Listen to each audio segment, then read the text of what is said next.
Good morning, everybody. My name is Crystal Holloman, a digital reporter here at News 10. We're going to take you to Pontiac, where Jennifer Crumbley is once again on the stand in her involuntary manslaughter trial, this time for cross-examination from the prosecution. This is the first witness of the day. We're going to listen in right now. In fact, there are numerous photographs sent to Mr. Malash. Okay. Yes or no? I'm sure there was. Okay. Numerous messages exchanged with him. Correct. And it wasn't just during the week, Monday through Friday, was it? No. No. In fact, that's what you said yesterday. But in fact, it included trips. There were actual business trips that he met me on. Okay. And it included other individuals. Yes. What's Adult Friend Finder? So where you can go on and meet people who meet certain tastes that you're looking for. This is 429. And you had the app Adult Friend Finder on your phone. I do not believe I had the app on my Okay. phone. It was found on your phone. Okay, well, I guess it was on my phone. Okay. And there were messages from you to other individuals. Correct. Your Honor, I would object that this is going outside of the scope of the affair with Brian, but... I don't think the court's ruling on opening the door was confined to just her extramarital affair with Brian Losh. Well, I guess with regard to Mr. Malash, I determined that the defense opened the door. I don't know that I determined that the defense opened the door as to other relationships. She depicted herself as having one extramarital affair for about a 6-month period of time, where she met with him one time a week. That was her testimony yesterday. We have evidence to the contrary, and I think it's important. This is going to get exciting. All right, It is what it is. all right, well, go ahead, but I won't delve too far okay, yeah, into it, Judge. really, this jury has been here a long time, and I respect their time, Judge. I'll be brief. You might not have blushed. So, Mrs. Crumbley, I'm sorry, this is not a laughing matter. Mrs. Crumbley, on Adult Friend Finder, we see messages from you in at least of August of 2021, August the 4th, 2021. Okay. Okay, and you don't dispute August the 10th of 2021, No. August the 11th of 2021, No. and more importantly, November 21st, 2021. No. Okay, and more important than that, November the 28th, 2021. No. Okay, you don't dispute that evidence was found on your phone. I don't dispute it. Okay. And you don't dispute that it wasn't just you and Mr. Malash meeting after work hours. It was with you and Mr. Malash arranging with other individuals to meet after work as well. No, I only met with Brian during work hours. The times that we were at the hotel, I was on business. We did arrange for other people to meet us there. So Sunday, November the 28th. You remember that day? It was the day after you took your son to the shooting range. I don't remember it. You don't remember that day? No. 2 days before the high school attack? No, I don't remember what I did that day. Okay. Well, you were pretty specific in what you did on November the 27th with the firearm. You remember that. Correct. All right. Now, November the 28th, 2021, you spent your time arranging a meetup with somebody on Adult Friend Finder. I never met anybody on Adult Friend Finder that day. Arranging a meetup. Oh, okay. I'm not just talking about the time that you spent physically with somebody. I'm talking about the time that you spent and devoted your energy to setting that up. Okay. And you'll agree with me, it's not just the time period at the Costco parking lot or the time period at the hotel or the time period on the trip, correct? That's the only time I met with people. Right.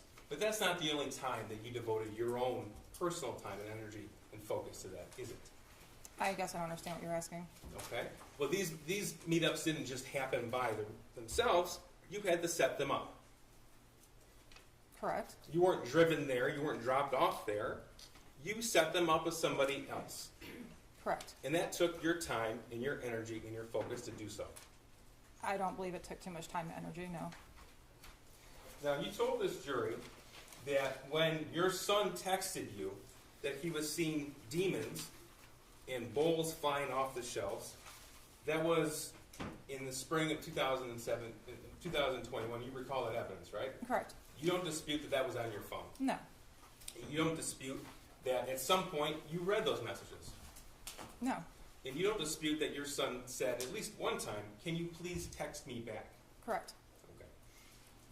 You don't dispute that when you're at the barn, your other messages show that you can take pictures, send pictures, and receive pictures. Usually I'm at the barn, if I take pictures and I try to send them, they don't go through right away, or I won't send them until I hit a spot where I actually have service. So in Exhibit 423, the Facebook message chat between you and James, the chat that you deleted, there are a number of pictures that James sent to you from the barn of a horse in a conversation about that particular horse. Do you Okay. dispute that? No, Okay. And in fact, dozens and dozens of pictures of the lake. I'm You- sure, yes. You're sure, okay. And those pictures were sent to you with a timestamp on that Facebook message chat. Okay, Do you dispute that? no, No. Okay. And then you responded in that same time frame. Do you dispute that? no, No. So that conversation with that picture that was taken at the barn was occurring while one of you were at the barn. I'm sure it was. Okay. Now, you don't deny that your son wrote in his journal that he asked his parents for help. You don't deny that evidence that was admitted. No, I don't. Okay. And you don't deny that he wrote in his journal that he now had access to the 6-hour 9mm handgun. I do not deny that. And you don't deny that the 6-hour 9mm handgun was in fact a murder weapon. I don't deny that. And you also don't deny that that gun was gifted by you and your husband to your son on November the 26th. Describe gifted. How about when you posted on Instagram his new Christmas gift? Correct. And I explained yesterday that it was for him to use at the shooting range. We didn't just hand him a gun as a here you go, son. It was something he could use when we went to the range as a family together. You don't deny that in April of 2021, you described your son as being depressed. I didn't describe him as being depressed. I noticed that he was acting You depressed. used the word depressed. Yes, he was acting sad. He was acting depressed. Okay. And you know what depressed means? It means a lot of different things. Well, to you, it meant depressed, and you wrote that. Right. You don't deny in April of 2021, the evidence shows, that your son told his only friend that he had asked you for help. No, I don't deny that. Okay. And you also don't deny that he told his only friend that you laughed at him. I do not deny that. Now, yesterday you told us that you took those messages in the spring of 2021, which, by the way, is at the same time you started your affair with Mr. Malash? Around that time. Okay. So, in the spring of 2021, when you sent those messages, or when you received those messages, you indicated it was messing around. It was. It was messing around. In your mind, messing around. That's what your testimony was. Yes. Okay. Even when he said, "Can you please text me back?" I didn't see his text message, so I didn't text him back. Even when your phone logs show missed calls. Can you ask it again? Even when your phone logs show missed calls from your son in that time period. No. Now, you said yesterday about these messing around texts. You agree with me that there's no indication in any text message, either between you and your son, or any Facebook message between you and your husband, in any of those exhibits, in fact, anywhere on your phone, that indicated that any of those messages were a joke. No, there weren't. There weren't. And we're talking about hundreds of messages between you and your son, and thousands of messages between you and your husband. Correct. And you don't deny that you never once took him to see a therapist or counselor. No, I did not. You did not. Now, you testified that, actually, Mr. Moss testified, that you would meet during work hours, and we've established that it wasn't just confined to work hours, but you were permitted to leave as you please. Correct. Okay. And your boss actually testified that no problem if you needed time off. Correct. If you had a family issue, no problem, you can go. Correct. If you were sick, no problem, stay home. Correct. Okay? In fact, you could work from home on an as-needed basis. Correct. In fact, on November the 30th, you didn't even ask your boss if you could leave. You just told him you were leaving. Correct. And you told him when you were coming back. Correct. And you told him when you were coming back after receiving a phone call from the school asking for an immediate meeting. Correct. Because that was at, what, 10:05 a.m.? Around that. Okay. Now, had you ever been called... Have the CD on, please, Mr. Williams. Have you ever been called? Yeah, it takes some time for all three of them to get. Sure, Judge. I have a few more questions I can ask before we get to these. Okay, go ahead. Have you ever been called to the school on an immediate basis before? No, Have you ever been told that your son had suicidal ideation before? I was never told he had suicidal ideation before. Okay, that's your testimony. But you've never been called to the school once for a meeting, I need to see you now. No, Correct? Okay. So even before you had made it to the school, you had told your boss when you were coming back. correct. So you had already put a limit on that meeting. Not necessarily. Well, you said, I'll be back in about an hour, Okay, right? That's your words. about an hour. Okay, those were your words. Correct.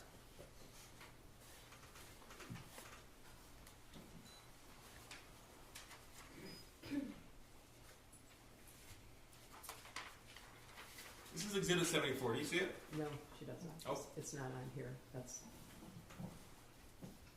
yeah, it takes a minute. Okay. Is it? Yeah. Can you see it? Yeah. Okay.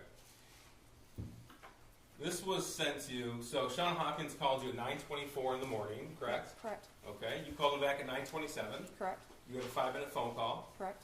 And then in that phone call, he texted you the picture with it was drawn out, and he emailed you this original picture. Yeah, he texted me the modified one, and then later emailed me this one. Later as a 9:32. Yeah, like after I asked him for it. You looked at it. I did. Okay. You told us yesterday you found it, I think your quote was, a little concerning. What struck you about this? Originally, when I saw the modified one, I was kind of angry at my son because we had just talked about his missing assignments in geometry and his E the night before. Then when I got this one and opened it, it was concerning. I honestly thought the guy on there was a poor drawing of Batman, the way the thing in the cat. I thought it was a cape. I didn't know. You thought that was a cape? I did. I didn't look Okay, at what that did you closely. think of the gun? I thought it was a gun. Yeah. What about the fact that it is identical to the gun that you got him for Christmas a couple days before? I mean, honestly, it looks like a gun to me. I didn't even notice. Well, you took a picture of the gun. You posted it on Instagram. You know what it looks like. I do, but I didn't analyze it. You saw Special Agent Brandon's testimony. He described how it's identical. And you told us yesterday how your son was a good drawer. He's a very good drawer. Okay. What about the thoughts won't stop, help me? Did that ring out to you? Yes, that was what was concerning to me. Blood everywhere, and there's a bullet. And actually, you were the one who bought the bullets on November the 27th. Correct. You later came to learn that those bullets were used in the shooting. I did. Okay. So you said yesterday it was a little concerning, yet you told your husband emergency in all caps. Correct. That's why I left to go to the school, and I you texted said, him. and he wrote back, "My God, WTF." Correct. And then you told him he was distraught about last night. Correct. Distraught's an intentional word you chose. Correct. It's not sad. It's not a little anxious about school or his future. It's not talking about a video game. Distraught has a meaning. Correct. And you chose that word to send to him. Correct. So you went to that meeting. And this was November the 30th of 2021. And at that point, you'll agree with me that you knew prior to that day, the November 26th purchase date, that your son was wanting to get a 9mm. That's what you said yesterday. Yes, I knew that they were talking about getting one because they had Okay. rented it in the past. And you knew that he had shot one in the past. Yeah. Okay, and you knew that a 9mm is significantly more powerful than a 22. I did not know that until I actually shot it. Okay, well, your dad took your son with James to the shooting range when they visited in July of 2021. Correct. And they talked about how powerful the 9mm was because they rented one then. Okay. I don't know if Yes I was, or no? I don't know if I was part of that conversation, but if it was, it didn't register to me. To register. Okay, you knew at the November 30, 2021 date that your son's friend had been taken without notice to your son. Correct. You said, I'm sorry, incorrect or I said correct. Correct. And you knew that when your son's friend was taken, your son was extremely upset. He was upset, yes. He didn't go to school for a few days. I don't remember that. Okay. Well, if the school records show that he was absent for a few days after that, would you deny that? I wouldn't. Okay. And would you deny that he missed school because he was so upset? I don't know if he missed school because he was so upset or maybe he was sick. I don't know. Now, you told us yesterday and you acknowledged that that individual, that child, was like a second son to you. Correct. So he was the only one that your son hung out with. Outside of school, correct. Okay. Well, who did he hang out with inside of school? He named some names to me. I've never met them before, but he told me some group of kids that he sits and eats lunch with and he talks to in class. Did he ever visit their houses? No. Did they ever visit your house? No. The only other peer to visit your house was this student who left the state around Halloween 2021. At that time, correct. We're talking about that time in October, in September, in at least August, July, June, May, all Of 2021. 2021, correct. 2021, thank you. Now, he left on Halloween, and you knew that your son was planning to hang out with him on Halloween, Yes. okay? But his friend didn't show.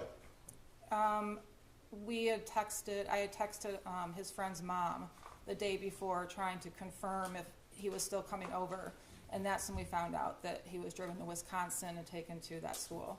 Okay, so you're telling us you found out the day before Halloween. Yeah. Okay. But that didn't stop you and James from going to a Halloween party at the barn. I don't believe it was on Halloween. Oh, that's what Kira testified It was to. it was the Friday before Halloween. If there was a picture with a date stamp on it, would you deny it? No. Okay. And it didn't stop you from after you left that party without your son, you went to another Halloween party. We did. And your son was home alone at that point. Yes. So you talked to us a little bit about your son's hobbies in 2021. But in November of 2021, so we'll start with November the 1st, 2021, you know that those hobbies were non-existent. And I'll go one by one. Okay. So you told us about bowling. Correct. Bowling the team wasn't in session at that point in time, was it? No, I think actually at that time he decided he didn't want to do bowling that year. Okay, so he stopped bowling the He sophomore did. year. He did. And it wouldn't have been bowling season anyway. I guess not. No. So one hobby you talked about yesterday, that was not in existence in November 2021. Correct, but we did still go to the bowling alley with him. Okay. And you said that he worked, but would you be surprised to learn that he only worked a few shifts post-COVID? No, not surprised at all. Okay. So he wasn't at work every day. No, he worked Tuesdays and Thursdays and sometimes Saturday mornings. Okay. But not very often. No, not very often. A handful of shifts post-COVID, which of course March 2020 is when things shut down. He was working on a weekly basis. And you knew that he didn't have any friends. That's not the right way to put it. I knew he had friends, but no, he did not have many friends. You had never met another peer his age who he refers to as a friend.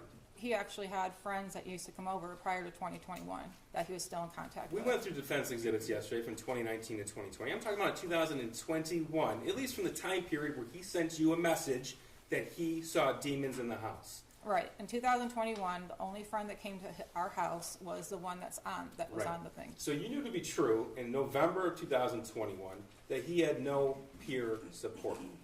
I don't know what he had in school. He told me he had friends in school that he talks to. Okay. You never met him though. No. Okay. And he didn't have any clubs at school he was a part of. No, not that year. So you told us yesterday that your son wanted to design video games. Correct. Okay. He wasn't in a robotics club or a coding club at the high school. He did take a coding class prior to 2021, and he was in a robotics after-school activity in middle school. Talking about in 2021. I'm just telling you, he's been in that before. Yeah. Now, despite what you have called yourself as a vigilant parent and a helicopter mom, you never decided in at least November of 2021 to look at his phone. No. No. Okay. That's despite what happened in the spring of 2021, right? What happened in the spring of 2021 did not concern me. Okay. Now, the one thing that seemed consistent with your son, to you at least, is his desire to obtain a weapon. Is that right? I wouldn't say that, no. He had a consistent desire to obtain a weapon. Not to me, he did not. Okay. You didn't know about the 9mm? Oh, I knew about it. Okay. You didn't know about the 22s? I knew about them. And in fact, you posted on Instagram that he got himself a 22 Correct? in June of 2021. Correct. And from that time up until the November 26, 21 purchase, he was wanting to get a 9mm. I know him and my husband had discussed getting a 9mm. I'm not part of those conversations. But you knew about it. I knew, but not that he was so, however you described it. I said he consistently had a desire to obtain a weapon. I know they consistently talked about it, correct? Okay. They didn't just talk about this is a gun, he talked about how he wanted the gun. You don't deny that. Oh, no. In November 26th, you said you weren't there for the gun purchase. No, it's not. Okay. But are you telling us you didn't know it was going to happen? I did not know they were going to the gun store that day, no. Okay. But you knew that you were going to eventually get him a 9mm.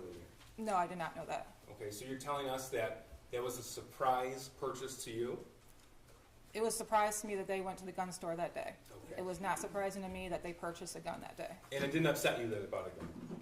No, it did not. It upset you that it cut into your Christmas tree shopping time, but it didn't upset you that it bought a gun? Correct. Okay. And you told us that it was, in your words, James's responsibility to take care of that gun. Correct. Okay. Now, you don't deny that, at least according to the cell phone evidence, the photographic and video evidence, you're the last adult to have possession of that gun. Correct. Okay. You were with him at the range on November the 27th. Correct. You saw your son shoot the weapon. Correct. You saw him shoot the last practice round before the shooting on November 30th. At the range? Yeah. Yes, correct. You saw how he stood. Honestly, that didn't mean anything to me at that time until this whole case came about, and I've learned what a shooter's stance is. So, He knew how to use the gun. yes, he did. Okay. He's used one before. In fact, he showed you how to use the gun. Correct. Okay. And the stance he took, you saw from the Oxford High School video, was the same. You saw that, right? I don't know. I can't compare it. I don't know. But you entrusted this responsibility. Will you agree with me that owning a firearm involves a great deal of responsibility and trust? I do. Okay. And you entrusted this responsibility to your husband, James. I did. If you look at Exhibit 423, that's the Facebook chat thread between you and your husband. It's pretty clear you didn't trust James with much. Would you agree or disagree? Depends on what you're talking about. Okay. Well, you didn't trust him to get out of bed on time. Correct. You didn't trust him to cut the grass when it was time to cut the grass. He would cut the grass when it got to a length I didn't like. I didn't trust him. You didn't trust him to update you on his whereabouts. There's a reason behind that. You didn't trust him to not turn off or turn on the Ring camera in your home. Correct. You didn't trust him to keep track of your son. Oh, I trusted him to check my son. In those messages that we'll see in Exhibit 423, asking him, where is your son, over and over and over again, does that signify trust or distrust to you? That was when my son was walking home from school. Not that I did not trust my husband with my son. Okay. And you didn't really trust your husband to hold down a job. It's not that I didn't trust him to hold down a job. He had a hard time holding down one after COVID. Okay. And in those messages, you are constantly asking him about work, how much money he's making, and what he's doing to obtain employment. Correct. Okay. But this is the person you entrusted with a deadly weapon. I did. Why did you buy the Patriot defense rounds? Where are that's the ammo? That was the ones my son told me to purchase. I didn't know anything about it. I'd asked him, and he told me to purchase them. So you told the jury yesterday, I think you repeated it again today, that the gift was for target shooting only. Correct. Okay. Yet you bought 100 rounds of ammunition, Correct. and you only shot 50 while you were there. Correct. Okay. And those 50, at least according to some statements you made throughout the investigation, you put somewhere.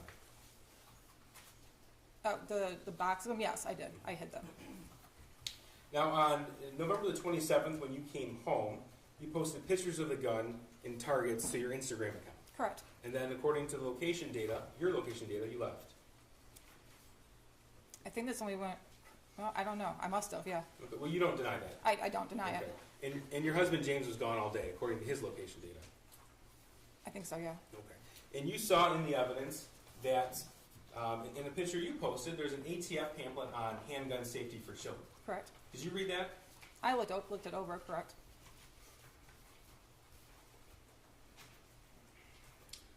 Now, on Exhibit 74 here, I want to get back to this meeting for a minute. Exhibit 74, you don't deny that you could have left work for the day. No, I don't deny that. Okay. And you don't deny that you didn't tell the school officials, Mr. Hopkins and EJAC, about the gun purchase on the 26th.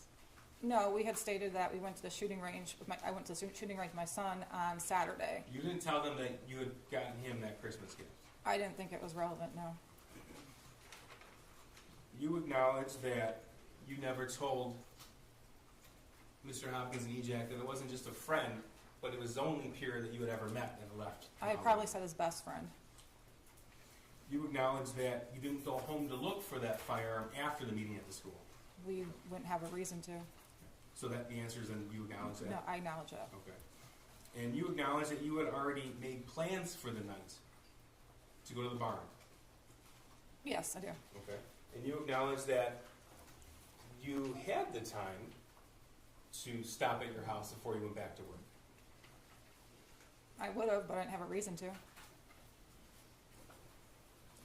Now, you had told us that you had never taken your son to any sort of mental health professional. No. Okay. But you know how to obtain that help. Correct. In fact, you have prescriptions related to that. I do. So it's not that you didn't know who to call or how to call, you didn't. Correct. Correct, okay. Yesterday you talked a little bit about how you express emotion. Correct. And in fact, the council asked you about your nerves when you testified. But you're capable of emotion, Yes, I am. right? Okay. And in fact, you had some explosive emotional fights with your husband. What we did. And that was in the home that you shared, Correct. okay? And with your son. Correct. We saw pictures of that home. Correct. And you told us that your son was at an age where he wouldn't text you back, I love you. It wasn't a text me back, I love you. It's like in passing, like, hey, Ethan, good night, I love you. Well, yesterday you told us that your son was at the age where he wouldn't text you back, I love you. Those were your words yesterday. Yeah, but more or Okay. less like just saying it in passing. He Yeah. didn't. He wouldn't say it back. I'd say good night, Ethan, love you, and he'd be good night. Okay. For him to text me that he loved me was abnormal. Abnormal. Correct. Okay. But you didn't respond to that text until 44 minutes later? No, I was in a meeting at work. Okay. And if you go through your entire text message thread between you two, the word love pops up how many times do you think? Between me and my son, Yeah. I have no idea. Okay. 3. Okay. The first is in reference to the game chess about a year before. Okay. And the other 2 times are right before your son committed this act and after the shooting when you responded. Does that surprise you? No. Your Honor, I would just ask if there could be a foundation for the dates of those texts, because I feel like we got just a few texts. Okay, well, I think he did you specify the date? I did, Judge. Two of the times were before and after the shooting, and the other time was when? About a year prior. I could pull the date if council would like it. And I'm also wondering if what the data he's relying on is coming from Jennifer's phone where she deletes all her texts, or if it's coming from the shooter's phone. Because the prosecution's asking questions, I just want to know the foundation. Oh, sure. Let me clear that one up. It's from your son's phone. So all the messages would be contained there. You don't deny that information would be accurate. No, I don't deny it. Okay. Now, What time you period? told us that He asked if the chess one was a year earlier, and the other two were close in time to the shooting. the day of the shooting. Yeah, I know. I'm asking, Those have been admitted in evidence. do we know, Wait, what's the question? okay, but he's asking about the texts overall, which have not been admitted into evidence, and I don't know that the text chain has all the texts. There's no foundation that what Mr. Heese is looking at. Judge, in cross-examination, Is all the texts. if the He's wit- asked if that, Thank is you. that wrong? Would you argue with that? That's what he's asking. I mean, there are people. I know, she just doesn't know what. Hold on, it is. council can't testify. Yeah, she can't testify. Well, there are people that end every conversation with love you. Yeah, Right. I'm like that. Okay, so, and there are people who don't, right? So he is asking what's normal for them, and would she be surprised that how many times they appear? Yeah, I'm She's just a kid. asking, I get that, and I get that it's not common, I'm just asking what Judge, this is period, argument. I'm just Counsel can asking argue what whatever she wants to. period of Okay. text this is Well, from. you have redirect. Okay, well, Right. she doesn't know what he's even basing his questions on, is How, my point. okay, Well, it is inappropriate for counsel to Okay, she suggest to the can say, court I what don't she or does not know. She can say I don't know, or Okay. she can also say I don't understand the question. She Okay. can say that too. If you, Mrs. Crumbley, if you don't understand the question, ask Mr. Pease to clarify it. Okay. All right? All right, thank you, Judge. Now, yesterday, Mrs. Crumbley, you talked about going into planning mode. Yes, Okay. And that was in reference to counsel asking you about emotions and how you express emotions. correct. All right. So, I want to talk to you about your planning mode and your priorities from the time that you were arrested. Okay. Now, your phone calls were recorded from the time that you were arrested until now. Do you know Correct. that? You Yeah, know that, I right? knew that. You know that, okay. And your priority on your first phone call, December the 4th of 2021, was on your animals and the cash recovered from the art studio. Do you deny that? I don't deny it. Do you deny that it wasn't until 10 days later and 14 calls later that you even mentioned your son? I was, Do you deny it or not? I don't, but I was under the impression that I couldn't mention him because I could get flagged at the jail. Well, you mentioned him in later conversations, I did. okay? And in fact, in one, a year later, March 25th of 2023, you said he just needs to man up. Do you recall that? I do not. Okay, do you deny that you said it? It sounds like something I would say. In December of 2021, your concern was about a GoFundMe. Do you remember that? No, I do not. I'm going to play this for you. Ms. Williams, can you have the volume up, please? Is this submitted as an exhibit? This is impeachment, Judge. Okay, you're not asking for two.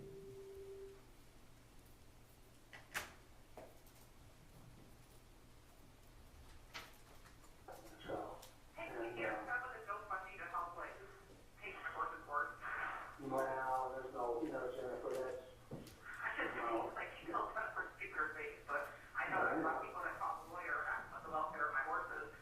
So, I mean, I'm just, listen, I'm throwing shit against the wall to see what's fixed. what's that? I'm just throwing shit against the wall to see what's Oh, fixed. I know. Okay, that was between you and your dad, Correct. okay? And you asked him to set up a GoFundMe to pay for the board of your horses? I did, yes. You were concerned about other things related to yourself around that time, weren't you? Is Yeah. this still planning mode? I believe so. Okay. And you were arrested December the 4th. This is going to be December the 22nd. Okay. Oh, I have a project for Mom. Yeah, okay. Can you have her Google how many calories are in a bologna sandwich with white bread? How many calories in a bologna sandwich with white bread? Yeah, American cheese. And what with American cheese? Yeah. You get some mayonnaise on it? No, just mustard. So there's not beef mustard. And then peanut butter and jelly on white bread. And peanut butter and jelly white bread, okay, so you're looking up bologna right now. Is that what your lunch and dinner is? For the most part, yeah, and the other stuff, I put my cereals now comes in an actual Well, container. American cheese, yeah, American cheese. And an apple and a banana. Because they really Oh, man. just carb loading me, and I want to make sure I stay at like 1,000 to 1,200 calories. No, I know bananas 100 calories. Is it okay? What about an apple? Yeah. So the sandwich is 140 calories. Oh, 240. Okay, that's 300, so that it takes Yeah. 60 Yeah. calories a day. And then peanut butter and jelly and white bread. Yeah. Still planning mode? Well, I wasn't planning there, no. Okay. Now we're talking about how you describe planning mode. You described that in context to statements you made to the police on November the 30th, 2021. Right? That's the context you used the words planning mode in relation to. Correct. Okay. So you told us that the last phone call on December 31st, that was still you in planning mode. I want to make sure we get an accurate depiction of what that is. Now here's one from January 15th, 2022. No, it's not an issue of that, it's an issue of, that bank seemed to be always, they had issues with their online stuff, and they had issues with, just all kinds of stuff. I don't know, how can they bank with these people, it's like, so, but. Has to do with that child deposit thing? Yeah, what? Am I still getting a deposit of $300? That child thing the government does? Because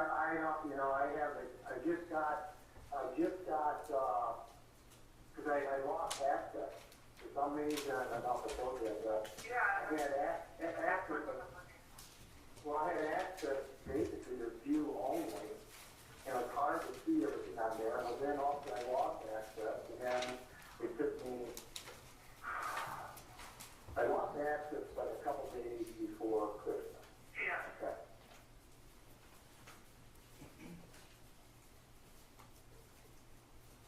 Okay. Is that still planning mode?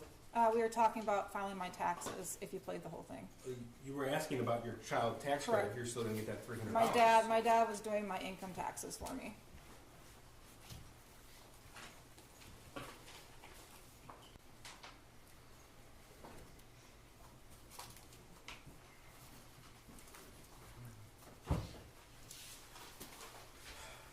Now, when we started,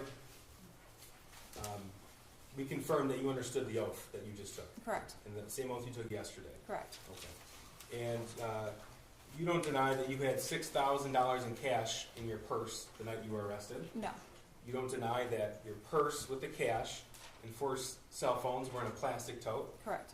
You don't deny that that plastic tote was contained in a different plastic tote. Correct.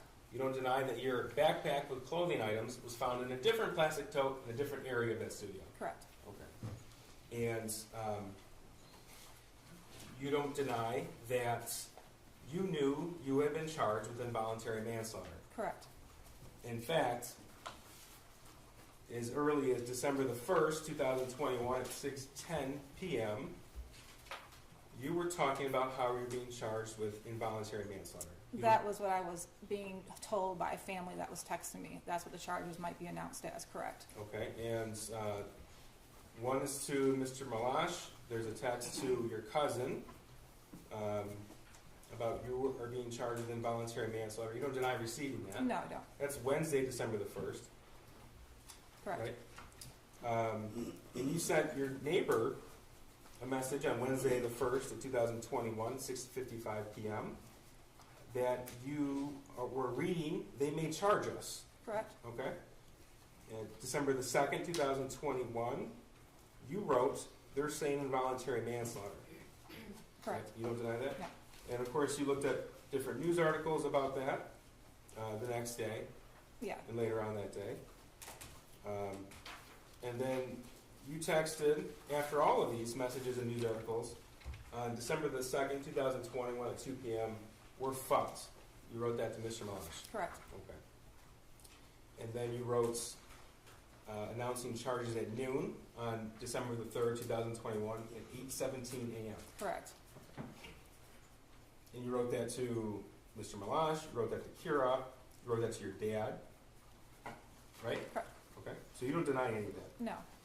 Okay. Now you told us yesterday that you popped 4 Xanax? I did. Okay. And your husband popped 4 Xanax? Correct. You said you went to bed about 11 o'clock. It was around that time. Okay. And the evidence that we have admitted show that you set your alarm for 6:30 a.m. and 6:45 a.m. I don't know if it was me who set it, but it was set for that time. Okay. And from the evidence, it shows when it was set too. Correct. Okay. And it was set a little after 11 p.m. Okay, correct. Yes? Okay. So, yesterday you said, I want to say it was after 11 about going to bed. I want to say it was after 11, maybe around 11 o'clock when we finally went to bed. We both, I prescribed Xanax for anxiety, and we each took 4 because we knew we were going to turn ourselves in the next day, and we hadn't slept in 4 days, and we just wanted to sleep. The question was, okay, so you took 4? Your answer, we did. And the next question was, okay, so the next thing, the next piece of evidence we saw that was coming in that art studio, do you recall that? Your answer? I recall my husband screaming, "There's people with guns against interface officers." Question, what were you doing prior to hearing your husband screaming? Answer, we were sleeping. Question, okay, were you aware that there was anything going on? Answer, I was not. Correct. That's your testimony. Correct. Okay. And you know when you say something that isn't true, it's called a lie. Correct. Okay.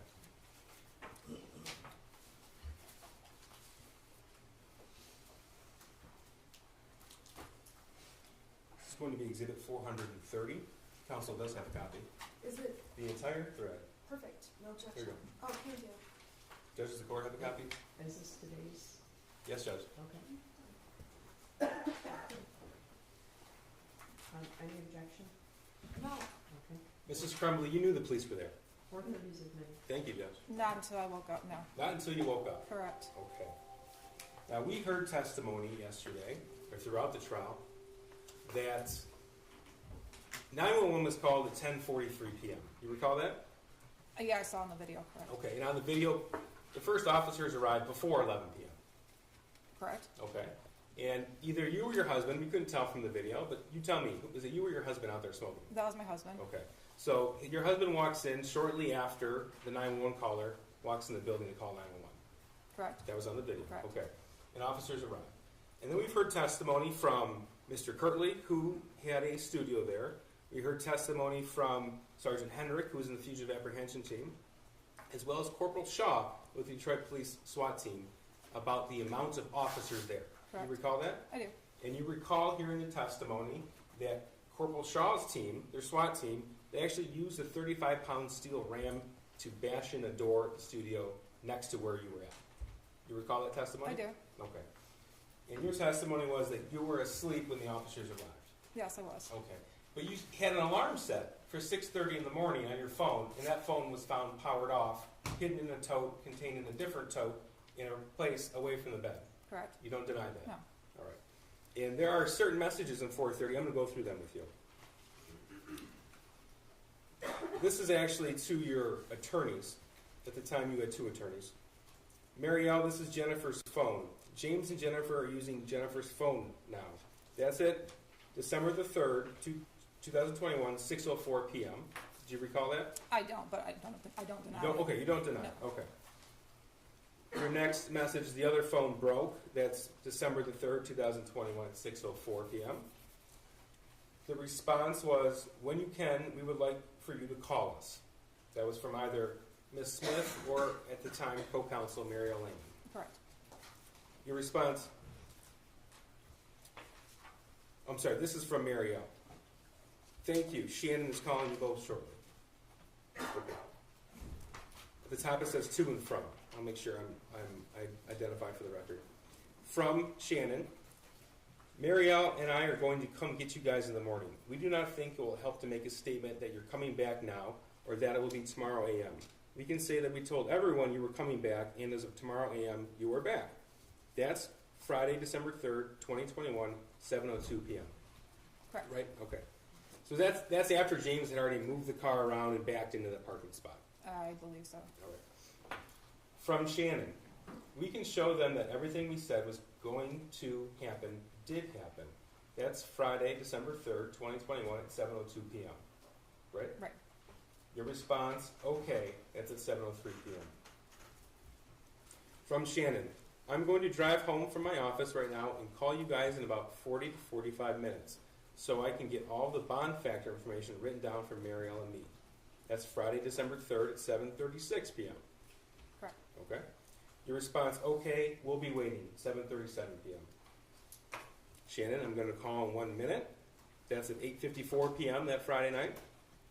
Your response was okay. You recall? I don't, but I don't deny it. But you don't dispute the records. Correct. The next message you send was, think we might have found, don't know, just heads up, please check. December the 3rd, 2021, 11:14 p.m. That was written, but I do not believe it was written by me. Okay, you don't remember. Well, you told us you don't remember any of these text messages. You just Right, specifically I don't read, remember I this one? read through it, but, You don't deny that this was on your phone, what we refer to as the burner or track phone. correct, we You were don't both, deny we that. were both using that phone at the time because my husband's broke. Okay. And then you wrote in quick succession, don't know, 11:16 p.m. We might have been found, 11:16 p.m. Laying low, 11:16 p.m. You don't deny that these are the records? No, I don't. Okay. Response from Shannon, oh shit. Friday, December 3rd, 2021, 11:16 p.m. Now we know from all of the objective evidence, the testimony, the video, everything that the officers testified to, they were on scene before 11 p.m. You don't deny that? No, I don't. You don't deny that there were hundreds of officers on scene? I don't know how many were on scene. Okay. How many did you see when you got pulled out of the art studio? Honestly, I don't know. It all happened so fast. I knew there was more. There was a few. There was more than a few, but not You saw the body hundreds. camera footage. Right. Okay. I do want to make a point so everyone's aware. This exhibit was just made admissible this morning. Correct. Okay. So we actually just received it this morning, and when you testified yesterday, you didn't know this exhibit was going to come into evidence. Correct. Okay. I want to talk to you now about the night before the shooting. Okay. November the 29th, 2021. You had testified that you got into a fight about grades with your son. Correct. Okay. Is that because you checked Power School? Yes. Okay. During that fight, did you lock your son out of the house? Did not. You don't deny that he was outside of the house? He did. He did walk out of the house. He was upset. Okay. You told us that you took his phone. We did. That's not true, is it? It is true. On We took November the 29th, 2021, your son filmed a 19-minute video while he was outside describing what he was going to do the next day. What time was that taken? 10 o'clock. I don't know if he got it back. I know we took the shooting range away and we took his gun away, so I don't know if he got it back. Okay. Now, all of the times that you were at the barn, there was nothing stopping you other than you told us he didn't want to go, right? Correct. There's nothing stopping you on November the 30th, 2021 from taking him home. Correct. Nothing stopping you. You know, actually, I want to go back to what you just said. You took his gun away. We took the shooting range away. You said you took his gun away. No, I said we took the shooting range away.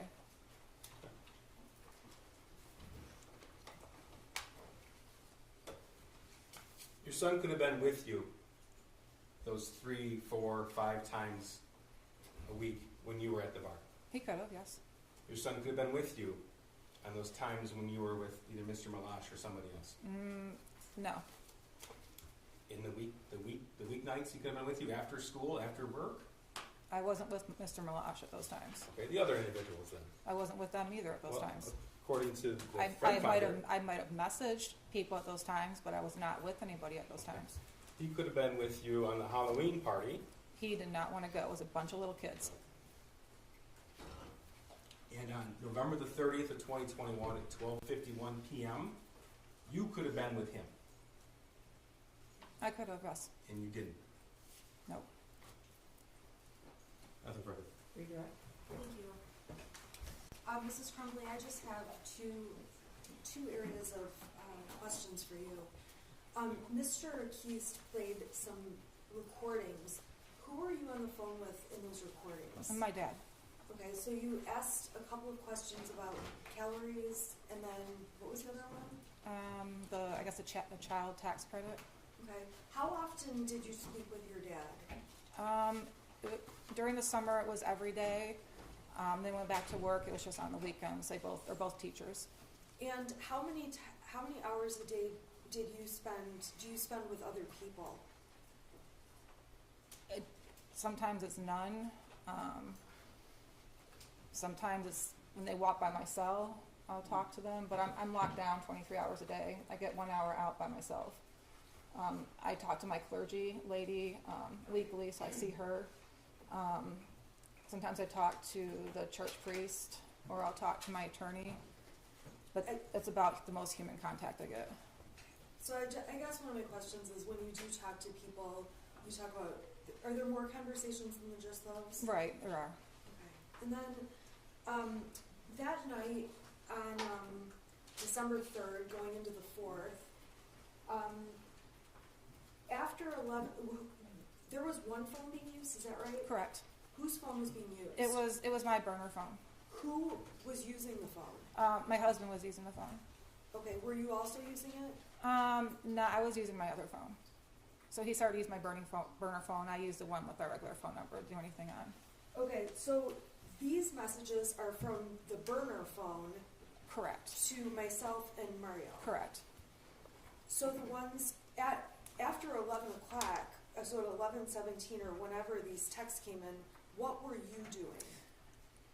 When I saw the video of my husband going to the car and having a cigarette, I knew I was probably sleeping at that time, because I did not like us not being together after what happened to us on the 30th when the police came to our house. So if he went out to have a cigarette, without me, it was most likely because I was asleep. Okay, when guns were in your face and we saw that on the video, before that, had you been asleep? Yes, Are you absolutely sure about that? I'm positive. Okay, I have no further questions. Thank you. I'm going to excuse you for about 10 minutes, and we'll see where we're headed. Okay? All rise for the jury.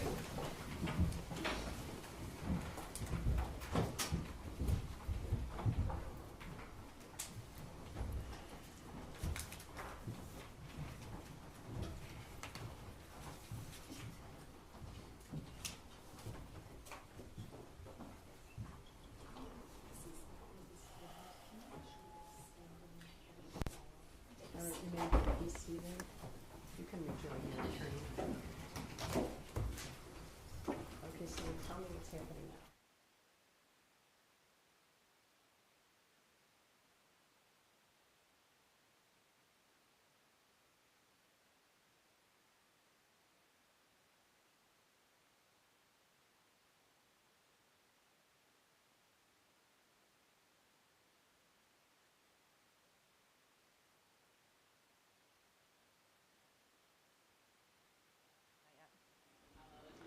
Okay, we are going to take a quick break while the court is in recess. We're going to come back. So right now, what I'm going to do is put up a slate that just says live stream will resume shortly.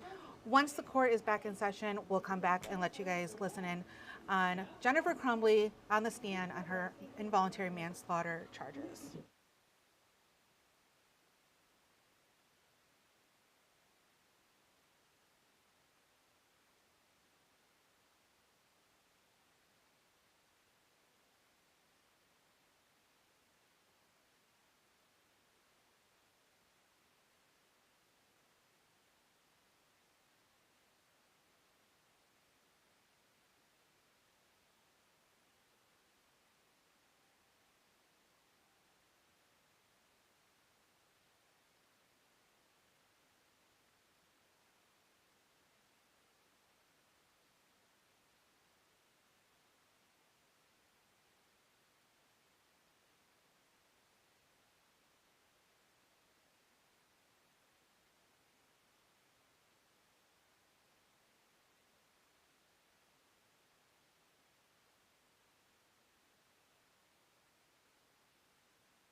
All right, we are going to go back to Pontiac where the trial of Jennifer Crumbley, the defense rested right before we took this break. So we're going to listen in on what is happening next.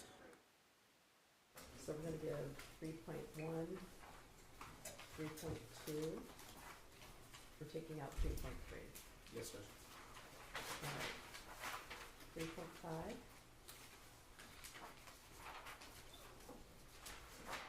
3.6.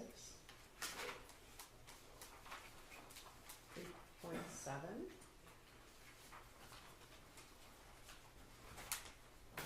3.10.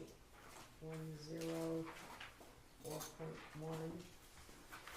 4.3. 4.4. 4.5. We don't need any fill-ins there, that's general. Yes, right? Okay. 4.5, 4.7. We have not read the stipulations to the jury. You I don't guys- know if we plan to. On the keeper of record stuff, do we need to? The things that were the subject of stipulations have been admitted. They've already been admitted, so I don't believe it's necessary, Judge. Yeah.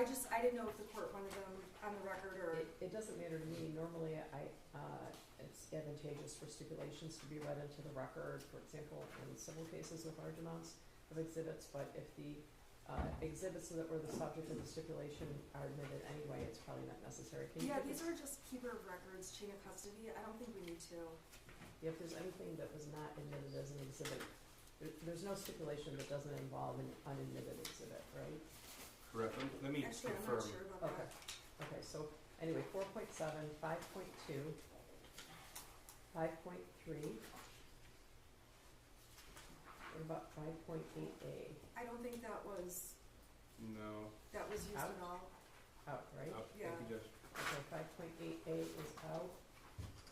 5.10 needs to be amended.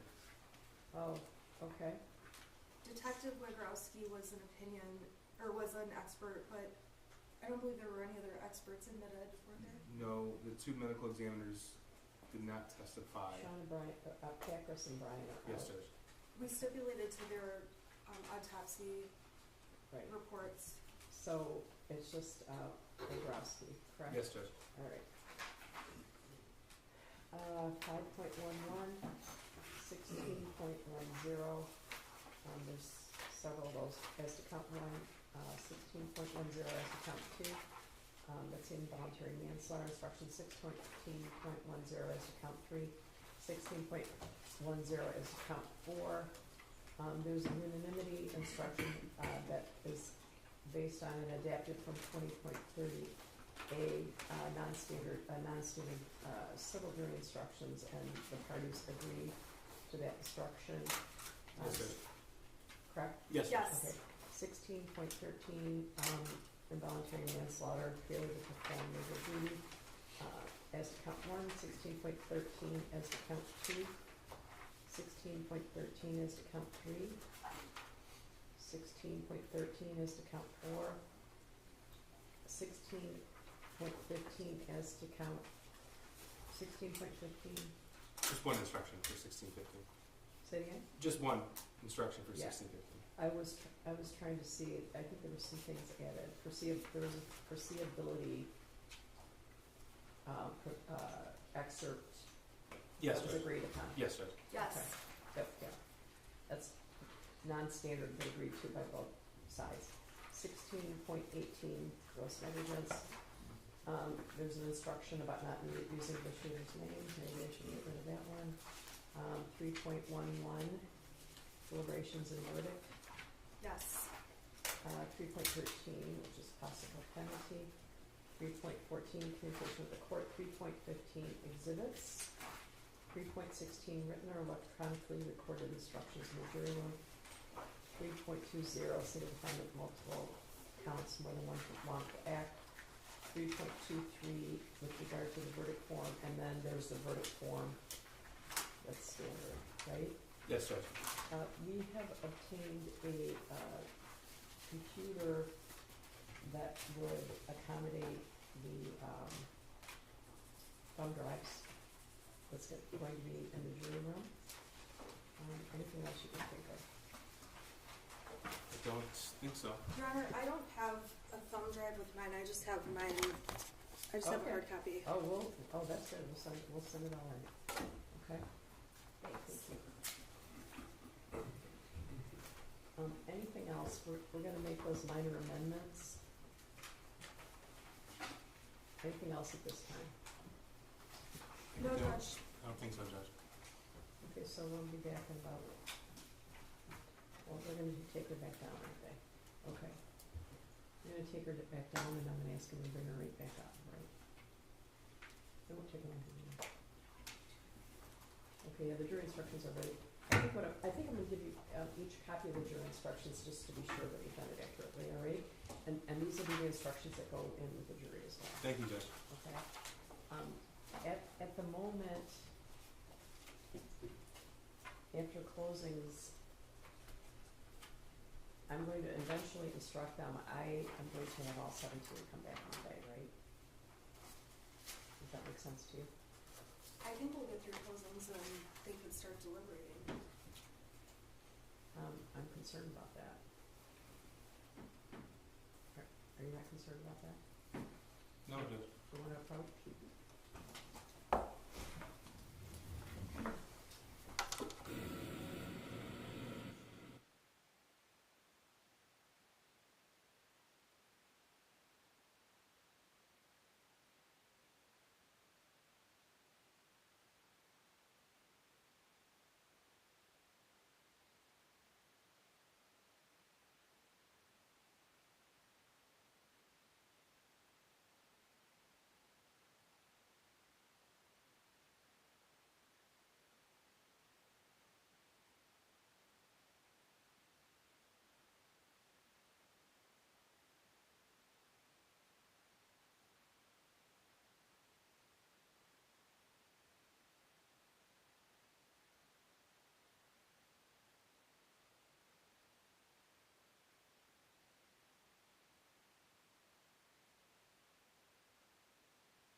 Well, if you can watch.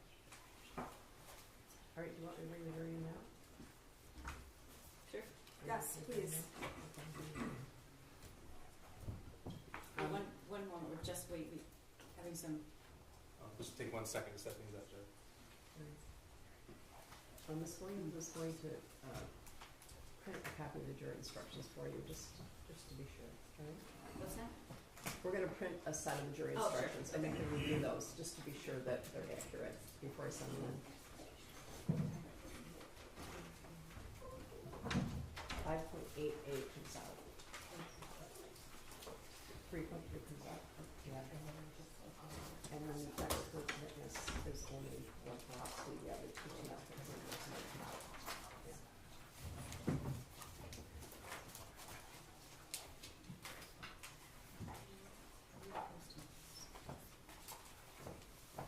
Okay.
Ms. Smith, am I correct that you rest?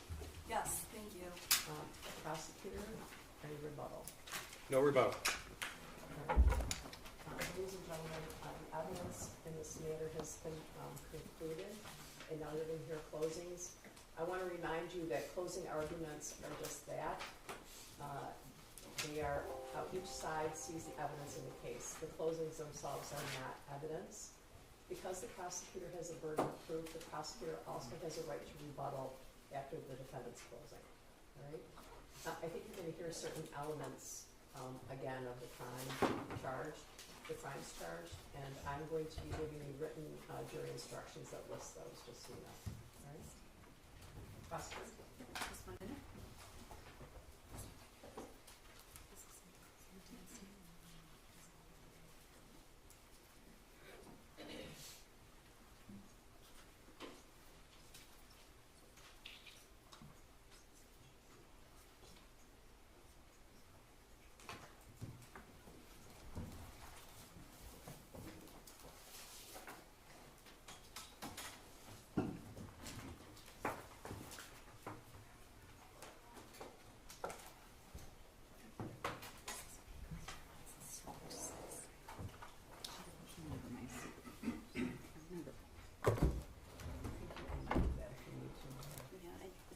Seems like a good idea, but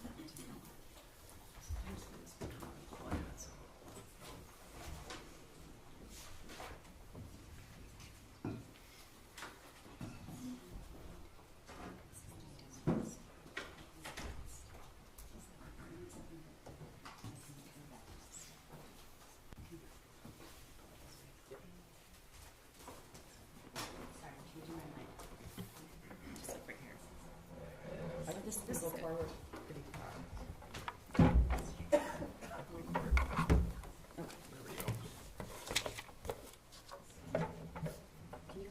Where would you like it? Just that way. You want it still facing this way? I want it like almost in front of the witness box. Sorry about that. Okay, thank you. Good afternoon. We told you in jury selection it was going to be 3 weeks, and it's now been 2 weeks, so we're a little bit ahead of schedule. This is our time for our closing argument, and I'm going to spend some time going through the evidence, and I'm going to spend some time going through the elements of the crime. I want you to know that I have been watching you diligently, taking notes and listening. So what I'm not going to do is spend a lot of time repeating everything that was said from the witness stand, because I know that you all listened, and I also want you to know that I really appreciate that, and I know the court does too. I told you during jury selection that it wasn't going to be easy, and it was not easy. Listening and watching and thinking about 4 young kids being gunned down in their school is not easy. You listen to every witness, you examine the evidence, and I suspect that many of you feel the way that we do, that it's difficult. But we owe it to the victims and their families to say what really happened. And you've listened and you've done that. In our system of justice, we have different roles to play, and each role is different. There are people who think it's the prosecutor's job to convict people. I don't think that's the prosecutor's job. I think my job and our job is to present the evidence and the facts and tell you the truth. And telling the truth sometimes means showing you things none of us want to see, some of us don't agree with, some of us don't like. But I believe that that's my job. We don't pick or choose the very best things, because I believe that you should have the truth. And I believe that it's not my job, nor is it right, to sanitize what happened in that school that day. Because if we don't tell you exactly what happened, then you don't know all the facts, and you don't know what the truth is.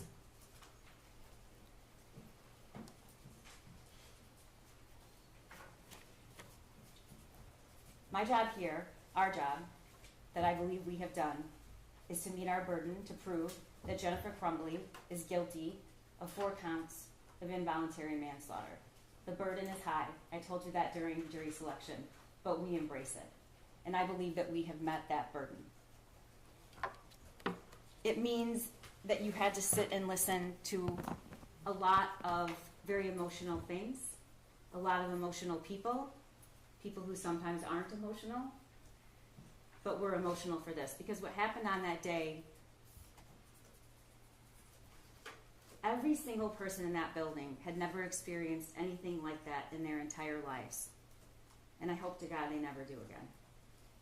So you did see a lot of people, including law enforcement, become overwhelmed with the emotion of it all. That's not a show. That's just how that was. That's how it felt that day and every day after. So I want you to know that there was no picking and choosing the very best evidence to give you. There was no filtering things out that didn't help our case. I showed you everything. And I called witnesses to the stand to say things I knew you probably wouldn't like. But my job is to give you all the facts. But my job is also to prove beyond a reasonable doubt that Jennifer Crumbley is guilty, and I believe we've done that.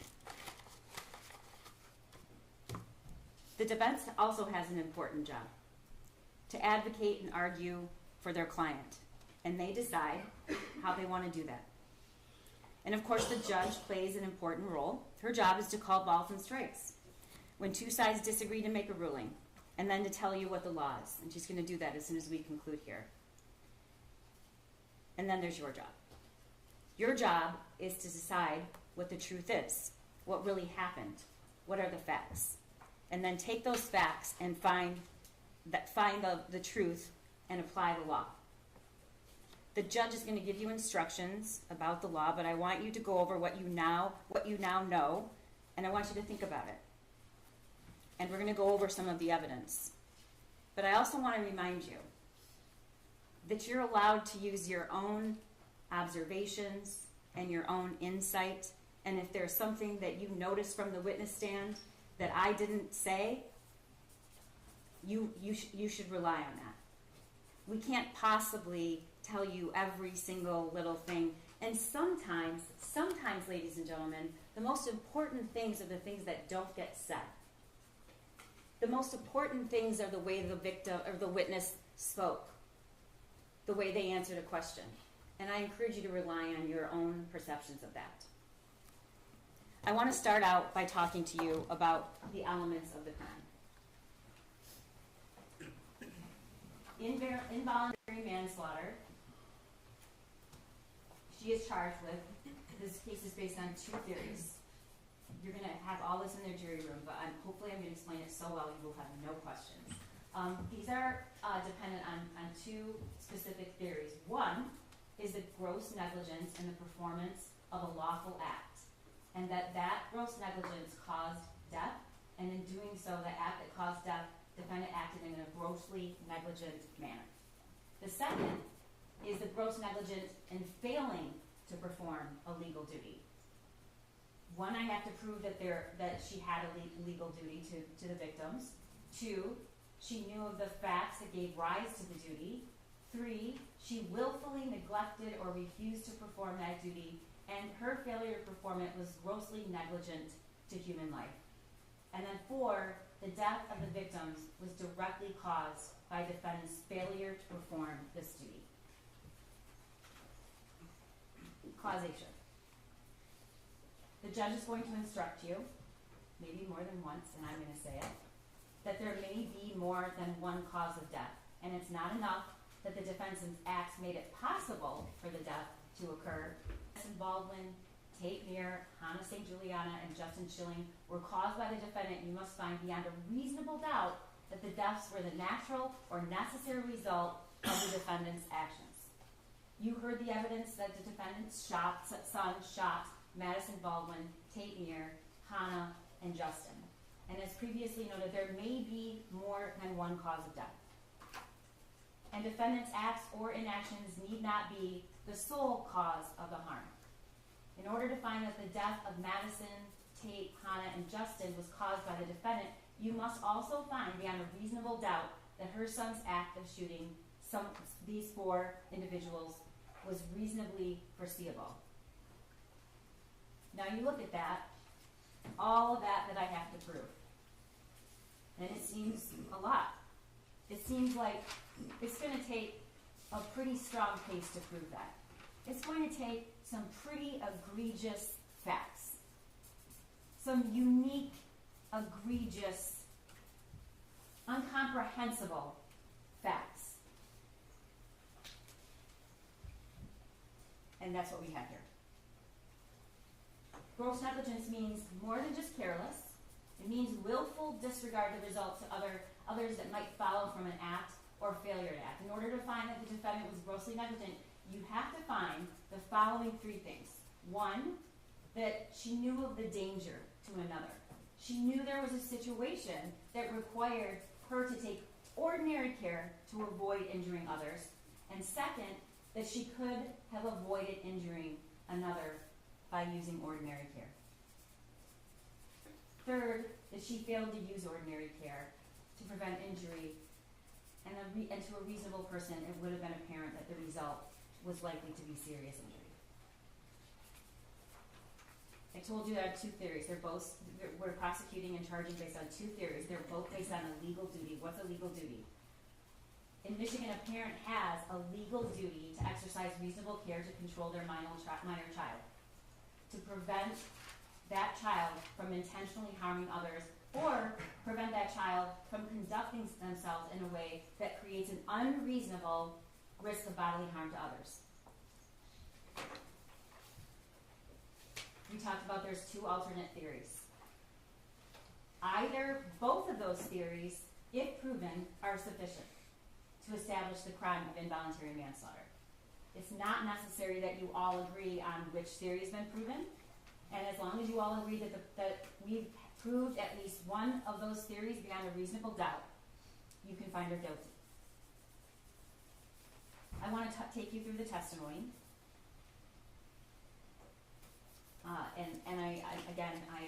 I'm not going to get into every single detail of each of these witnesses' testimony, because I know that you were listening and you were writing. You heard from Molly Darnell. Molly was a teacher in the school that day. She was in room 224. And she saw the firearm when it was raised, shoulder height, pointed directly at her. And what she noticed was there was no orange tip. You also heard her say that she locked eyes with Jennifer Crumbley's son as he was taking that stance. You heard her testify that she jumped to the right, thank God, just in time, because the shot in her shoulder that she sustained was only inches from her heart. The next witness you heard from was Christy Gibson Marshall, who's an assistant principal at Oxford High School. I don't think there's one of us that would disagree that Christy Gibson Marshall did the most dangerous thing she could do. And she did not follow the protocol. It's probably one of the most courageous things I've ever seen. She walked to the shooter. She saw a student on the floor. And then, when she finally came face to face with the person who had shot this student, she didn't move. She just stared at him. And he didn't shoot her. She testified that she knew him. She was his principal in middle school. And she just couldn't believe that he would do something like that, because she knew him when he was in middle school. You saw the video of that day and what happened. And he just kept going. And even after he left and she had no idea where he was going, she didn't go hide anywhere. She didn't keep herself safe. She bent down to render aid and assistance to that student.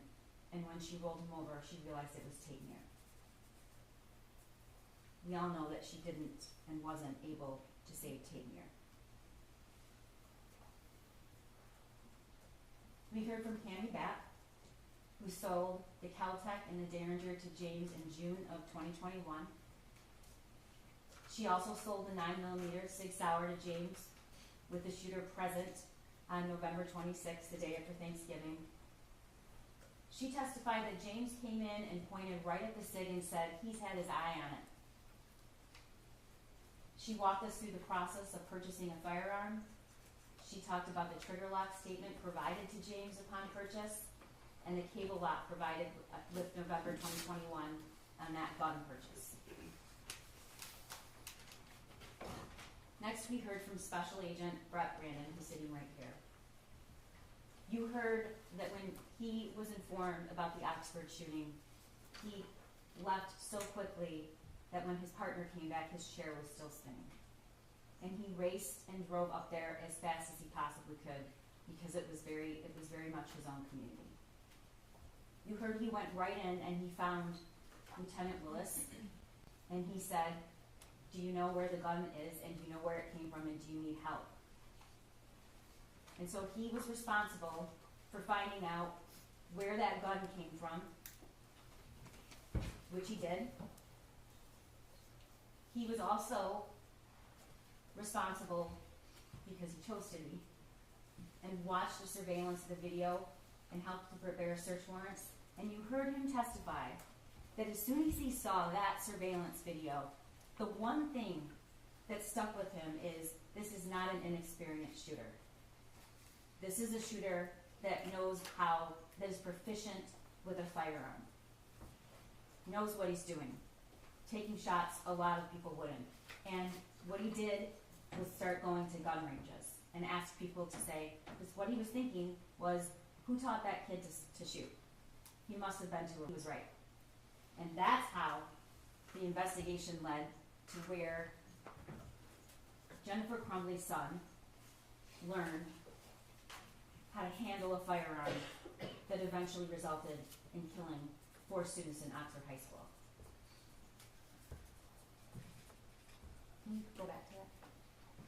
Special Agent Brandon also testified that and showed the purchase, and we showed you each one of those guns.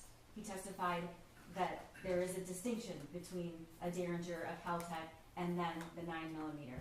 And what we really heard from him was that 9mm is a much more dangerous gun. It causes more damage to whatever it hits. The bullets are a larger caliber, and it's a very dangerous weapon. He showed you what comes with every gun purchase, which is the ATF pamphlet. He read to you about the warnings. There's a reason they put it in every single gun purchase. And its sole purpose is to protect kids from gun violence deaths. He talked to you about what a trigger lock is and the trigger lock statement.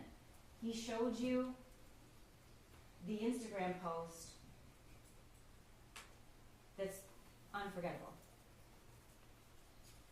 We don't have to really argue about whose gun that was. Jennifer Crumbley told us whose gun that was. She told us when she posted on social media it was his Christmas present, and she told you in this trial. That weapon is not just that weapon. It is the defendant's son's gun. It was gifted to him. And not only was it gifted to him, she bragged about it on social media before the shooting. Special Agent Brandon also introduced all of the surveillance and the videos of the shooting range. And you got to see with your very own eyes the training and the preparation that the shooter ultimately used to kill 4 of his classmates. We all saw that. We actually saw the last day he was practicing to kill 4 of his classmates. And there was only one person with him, ladies and gentlemen, and her name is Jennifer Crumbley. And I want you to remember that video. And I want you to remember the look on his face when that target comes back in and he looks at it and he's smiling. Special Agent Brandon also introduced the worksheet. You've seen the worksheet a lot. I bet you that worksheet's burned in your memory, and I wouldn't even have to show it to you. But what Special Agent Brandon testified to and showed you is that that wasn't just a picture of any gun. It was a picture of his gun, which was the murder weapon. And he showed you the details, and we're going to talk about that later. And next we heard from Ed Wigorowski. We now just call him Ed because he works for the Secret Service. And he testified for an entire day, and he had a lot of information. But he also really couldn't help himself from becoming emotional. And I know that you're going to remember this, but what an extraordinary thing that's just not seen very often. He sat right there, and he took you through every single action of the shooter and every single death from his memory. And he told you that he could do that because it's burned in his brain. These are seasoned law enforcement. This isn't an act. They hate showing emotion. He probably will never forgive me. Lieutenant Willis tells me all the time how much he really hates me for Veronica, that. I would object. It's my opening. It's my closing. To what a witness tells her all the time, that's not evidence. Okay. I'll move on. Nobody likes doing that. Nobody likes doing that. But it tells you something about what it was like that day. And despite what anybody will tell you, it is about the shooting. There are 4 counts of involuntary manslaughter. It's very much about the shooting. Because the shooter learned how to shoot and was given the murder weapon by his parents. And this parent is sitting here today on trial. Okay. You'll be able to review the evidence. It was a lot. But he talked to you about what cell phone extractions are. And because of the cell phone extractions, we have a mountain of evidence that you saw. And yes, it's a lot of data. But you know what else it is? It's telling you exactly where the defendant was, who she was talking to, what she did, what she didn't do. And you can't hide from that. She tried. There's a lot of deleted messages, which are not coincidental. I don't think any of you believe that, but I'm going to tell you why they're not coincidental. He also talked to us about and showed you the messages between Jennifer Crumbley and her son. The messages between her son and his only friend. He introduced the voicemail that Jennifer Crumbley received the night before the shooting about looking up bullets. True. Pam Fine didn't tell her to call back. That's true. And she didn't call back because she didn't ask for a call back. We all know what she did do with that information. What she did do with that information is she texted her son, searching bullets. And we all know the phrase, we'll never forget. Did you show him your gun? This is the day before the shooting. Did you show him your gun? And the shooter responds, no, my God. LOL, I'm not mad. You just have to learn not to get caught.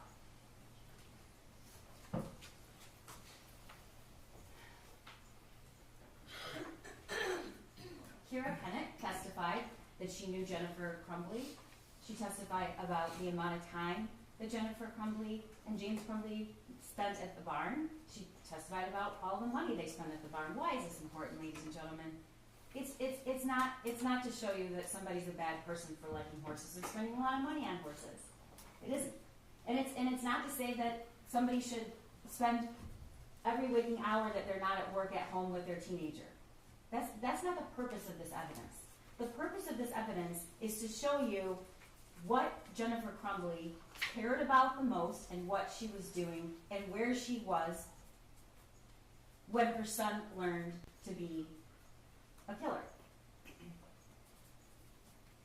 Kira will tell you that she referred to her son as an oopsie baby and said he was weird. She rarely saw him. And that even after the one friend was taken away abruptly with no notice, they still went to the barn, even at night, and left him by himself. Which is absolutely normal to leave teenagers at home by themselves. Unless that teenager is showing signs of mental crisis and that teenager has lost the only person in the world that he has. And then she told us that when she got the worksheet texted to her that day by Jennifer Crumbley, she was very concerned. She was alarmed. And in fact, she said, bring him to the barn. And you also saw from the text messages that Jennifer Crumbley said, he can't be alone. We know now, that decision, that statement, she knew he couldn't be alone. She didn't decide to stay home with her son. That wasn't an option. She'd have to take him to the barn, where she herself testified he didn't want to go.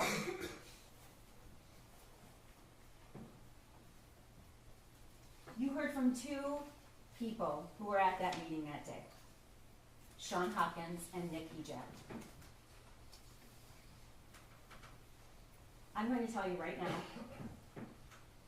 that this is not an argument that the school did everything they should have done. I'm not going to say that to you. I'm not going to tell you that I like everything they testified to. I'm not going to tell you that I think it was okay they didn't look in the backpack. I don't think it was. But this is about Jennifer Crumbley's actions. And any attempt to make it about what these two individuals did or didn't do, like it or not, who did not have any of the information that was so jarring, it's about what she knew and what she didn't say. Sean Hopkins testified that he was concerned enough that he called Jennifer Crumbley. And her first response is, can you call his dad? Eventually, he emails her both copies of the worksheet, the original worksheet and the worksheet that was scribbled on, and she eventually comes to the school. But before she comes to the school, she texts her husband, emergency, along with, I'm very concerned. And James texts back, WTF. They're concerned. For the first time she testified ever, they're called to the school in the middle of the day, and they have that worksheet. Sean Hopkins is going to tell you that calling parents in the middle of the day and asking them to get a kid help is a pretty drastic action. And that he did in fact do that, and he gave them the list of places to call. He testified that when they entered the room, Jennifer Crumbley didn't greet her son. Jennifer Crumbley didn't hug her son. Jennifer Crumbley didn't engage with her son at all in the entire 11 minutes she was there. And we know she wasn't going to be in that school very long because she'd already told her boss she'll be back by 12 or 12:30. Doesn't leave a lot of time for the meeting at the school. It's a 20-minute drive.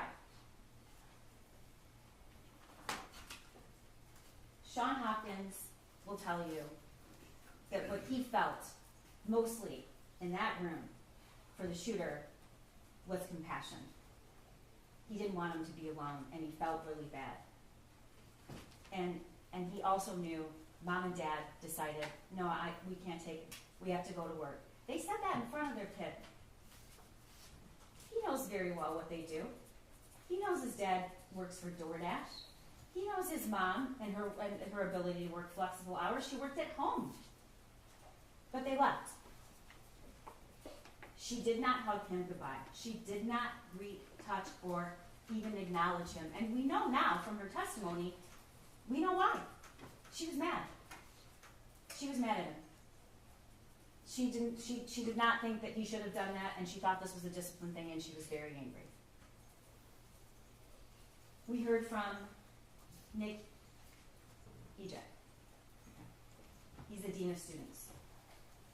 He also testified and corroborated what Sean Hopkins told you, which is that the meeting was called, they were concerned about a mental health issue. They told mom and dad he needs services. Here's a list of the services. And Jennifer Crumbley seemed irritated by it. In fact, when she walks into the room, she doesn't sit next to her son. She goes back here and stands. And that meeting ended with her saying, "Are we done here?" They're consistent about that. Nick Ejek testified he didn't think there was any risk.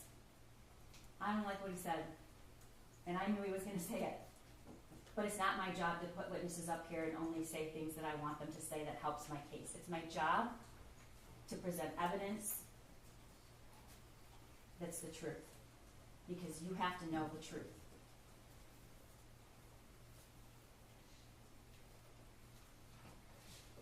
Sergeant Joseph Bryan is the first law enforcement that had contact with Jennifer Crumbley and her husband right after the shooting. And you saw the interview in the substation. And you saw the demeanor of the defendant. I want you to remember something. It wasn't even an hour. It was around an hour after the shooting took place. She's on her cell phone. She's looking if it's on the news, she said. We also know that there were deleted messages. We don't know when she deleted them, but we know there were messages deleted after the time of the shooting, from the time that the phones were seized later that night. He asked about the gun, and you heard what she said, what they both said. It was hidden. It was hidden. She read the text message. "Oh, he said he loved me." And she reads the text message. And then she said, "I texted him, I love you back." It was 49 minutes later that she texted, "I love you back." And it was after she already knew that he was the shooter. She doesn't say what the text after that is. She leaves that out. The text after that is, "Ethan, don't do it." She doesn't say, "Well, we were at the school, but he was also caught searching bullets that night, the night before." She doesn't say that, "And I told him, don't worry about it, just don't get caught." She doesn't say that they had just purchased the weapon and it's not secured. What do they say?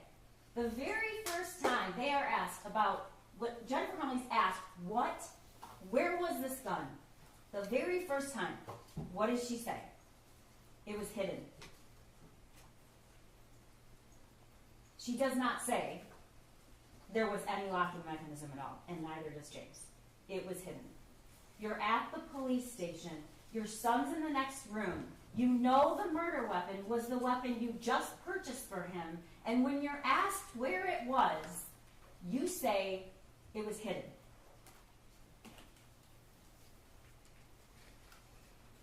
We also heard from Andy Smith, who was Jennifer's boss. He testified she could have absolutely gone home. She works from home, and there's flexibility, that they have kids that come to work, that the meeting that she wanted to get to was not in any way mandatory, and he testified about some very bizarre communications. He testified that as soon as she left, he got a text saying, "My son, the bullets are gone, the gun is gone, he must be the shooter." Oh my God. Those were deleted by Jennifer Crumbley. We don't know why. I think there's a lot of circumstantial evidence to suggest why, which is those are statements you don't want on your phone. And then, not 3 hours after her son shot and killed 4 people, and he's already in custody, and it's already clear that he is probably never, ever, ever going to be out of prison for the rest of his life. She's texting, don't judge me based on what he did. I need my job. Her explanation for that, she was in planning mode. The next witness is Amanda Holland, who testified that she came back to the work that day. She had the worksheet. Andy Smith also said she before the shooting occurred, she was down, she was sad. I feel like a failure as a parent. I feel like a failure as a parent. This is before the shooting. And she also tells Amanda about this, and she tells Amanda he can't be alone. So I'm just going to take him to the barn tonight. We can get to it a little bit later. I guess what's really hard to comprehend is how before the shooting, just based on the meeting and what she knows and the drawing, she thinks she's a failure of a parent. But she sat right here and said, after all, she doesn't really think she was a failure as a parent. And that's after she knows everything that happened.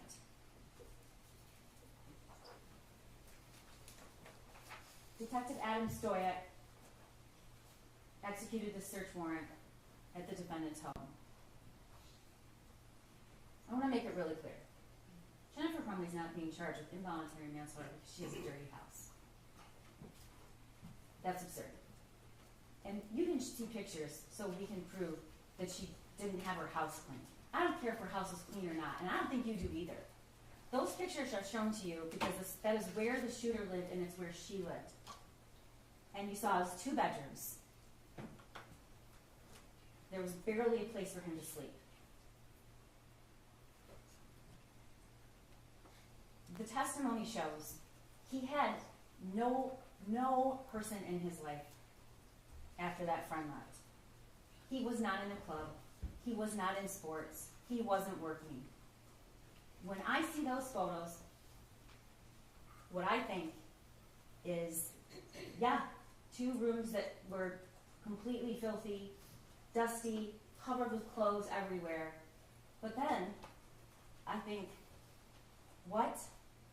That is where he spent 99% of his time. It's where he ate Thanksgiving dinner, just days before the shooting. The search warrant photos were also shown to you so you could understand where these guns were stored.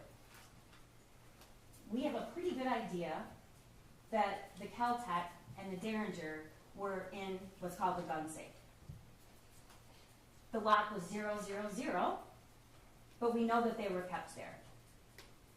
What do we know about the SIG, the Jennifer Crumbley's son's gun?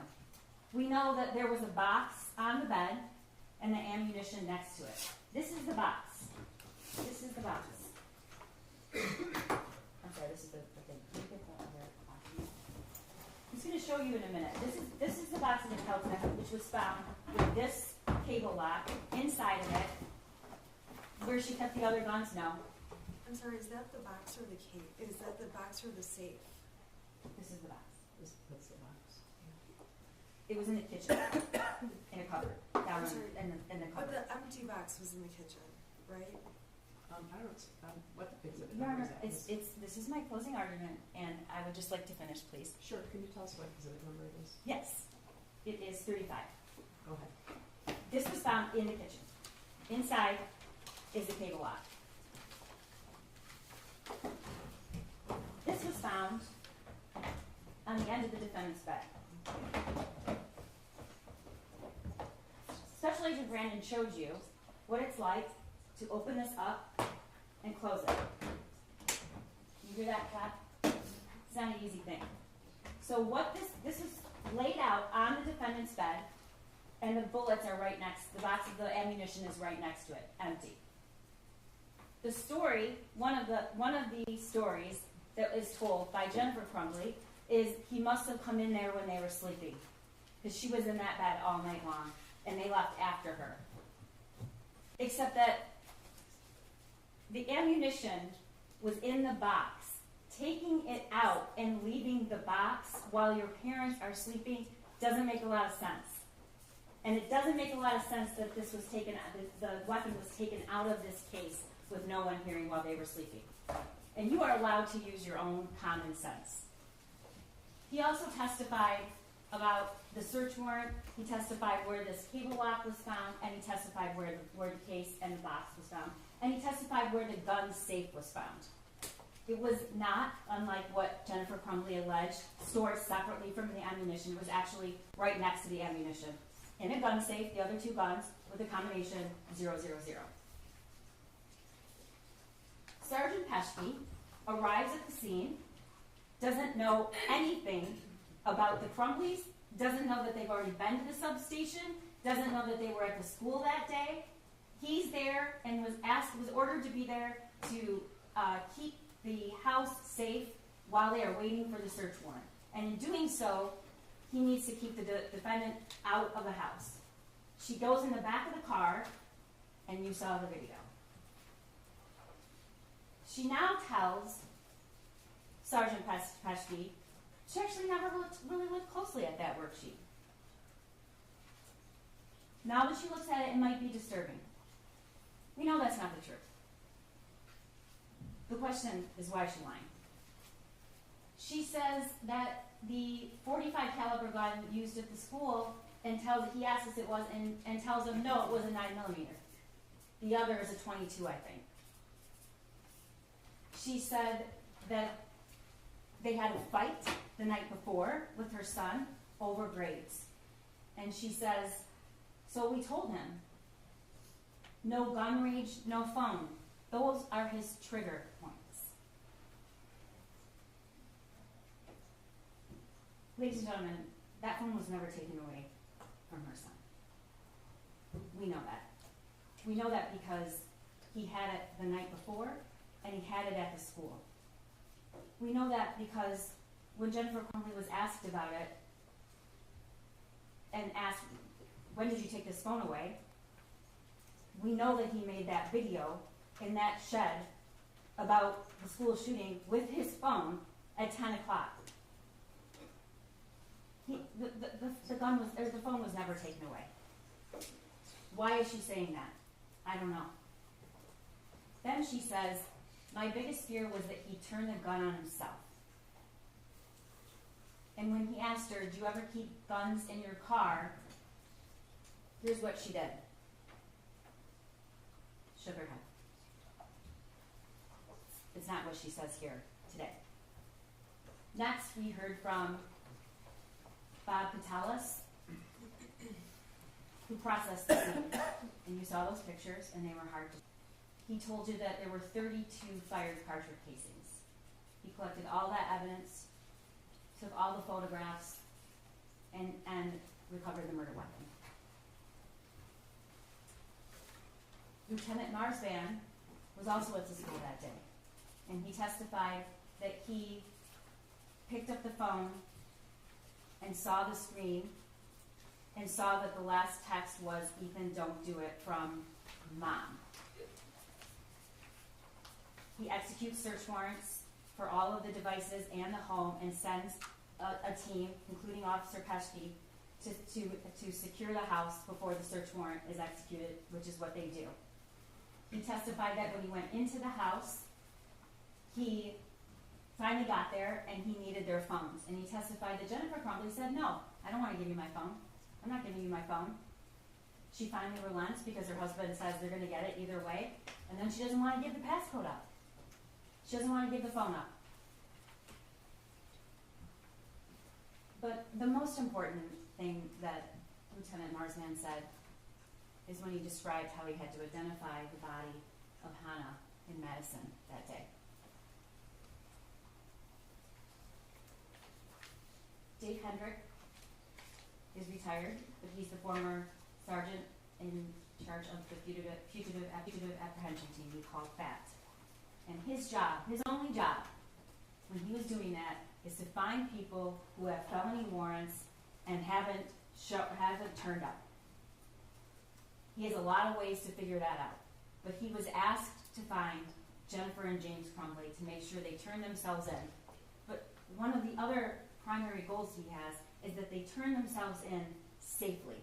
and she was given every opportunity to do that, and she did not. I want to talk to you about something.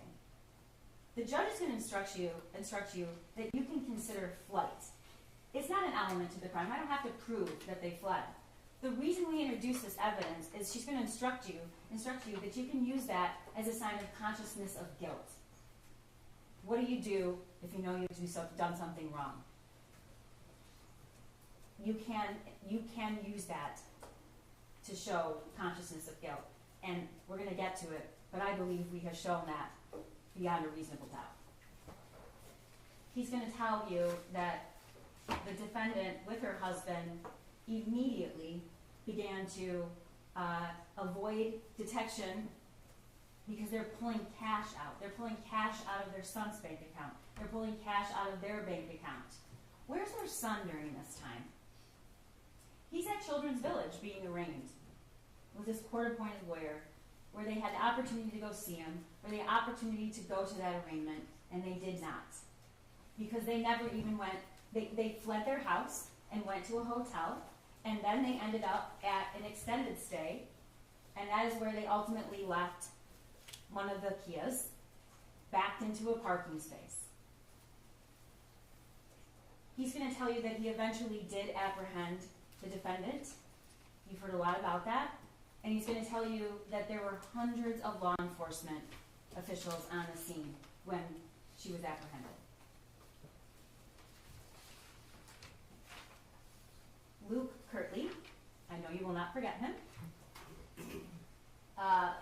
coincidentally knew a lot about cars, and coincidentally pulled into that parking lot right about the time, and coincidentally had just seen the wanted poster, he called it, and with a description of the cars and a photo of the defendant. And coincidentally thought, maybe that's the car. And you watch the video where he goes around and he sees the license plate and he plays it cool and slowly walks into the building and then makes the call to 911. He describes to you how within minutes police officers arrived, and then swarms of law enforcement arrived, SWAT, the marshals, ATF, the sheriff's department, Detroit PD, all sorts of law enforcement show up immediately. He also testified that the unit where Jennifer Crumbley was actually found was very close to his, and it faced the parking lot, and the whole wall was windows, and it was on the first floor. And he's going to tell you that the whole parking lot was lit up with law enforcement, lights, sirens, all kinds of things. Next, we heard from Corporal David Shaw, and he testified that once he got there, they took a 35-pound ram to breach the door, which was right outside the unit where the defendant was found.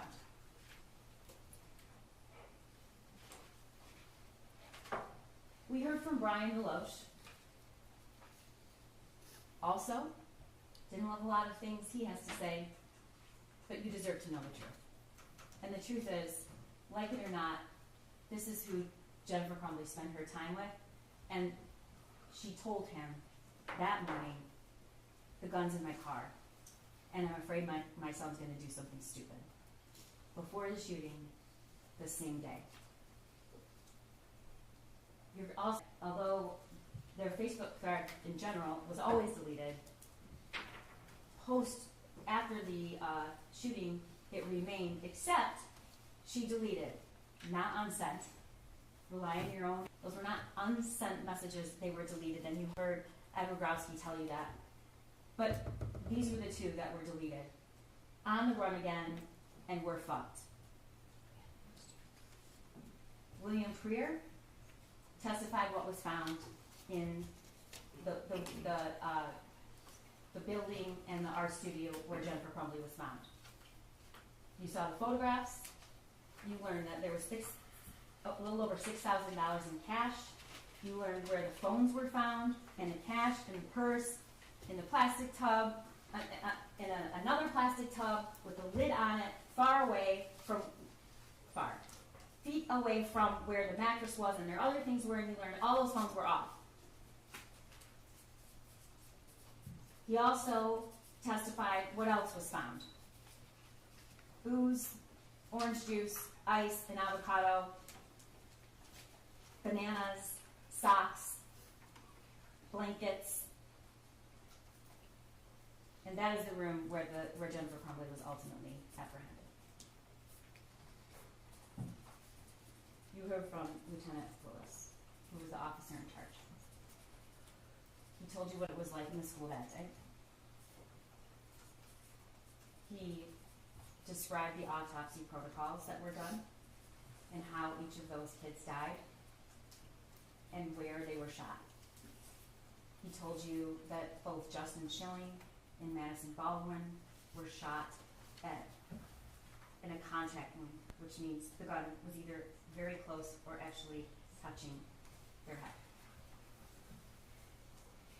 He showed you the video of the shooting. And again, this is not to incite emotion. The video of the shooting shows Jennifer Crumbley's son taking a stance he clearly knew how to take and was trained to take. And you watched his demeanor and the calculated, cold way he proceeded through those hallways looking for people to shoot. You saw the surveillance of how he ultimately surrendered. Walked out after executing Justin Schilling, laid the gun on a wastepaper basket, laid it safe, took the magazine out, and surrendered.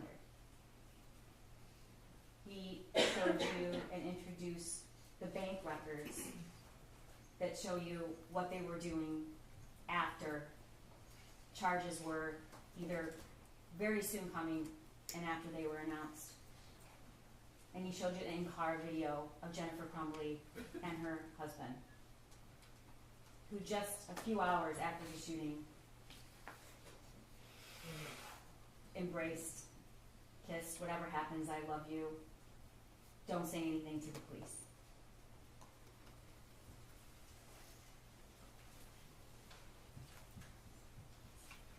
One of the elements we have to prove is what a person using ordinary care would have known about whether or not there was a situation that they needed to exercise ordinary care. So the defendant's knowledge about her son matters.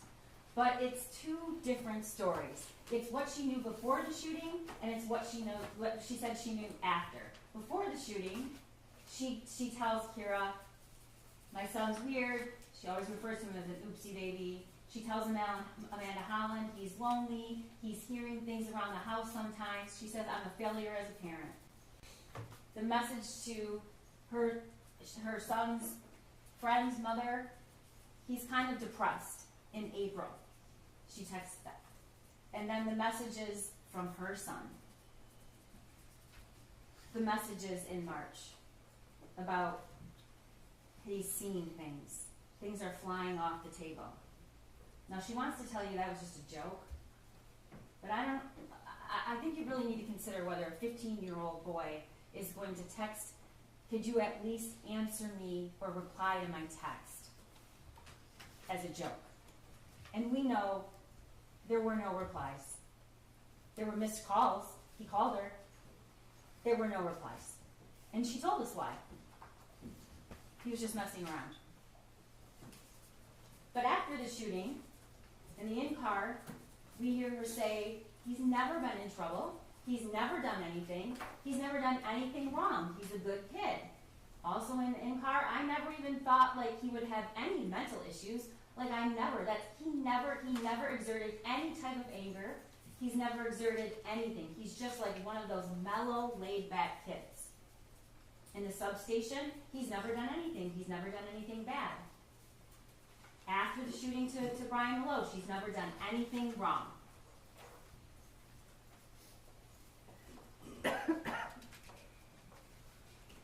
Jennifer Crumbley has said a lot of things about that drawing and that meeting at the school.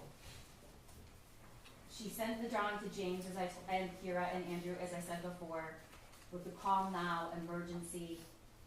She told Kira he couldn't be left alone. She tells Andy she needs to get him counseling, and she tells Amanda that the drawing was really scary, she agrees.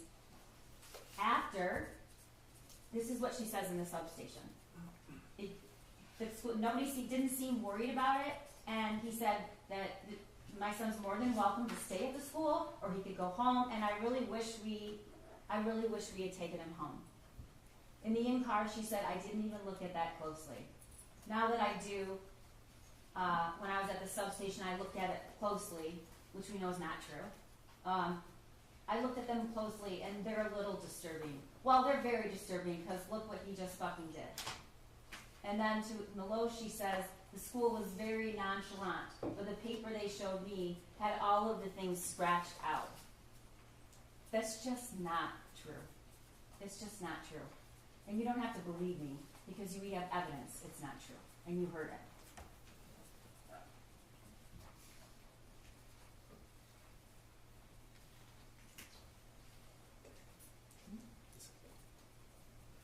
The statements about the gun are also numerous. She said, we've heard her testify the gun was in her car. We know that she's acknowledged that she drove to the gun range. There was no lock on the gun when she drove there.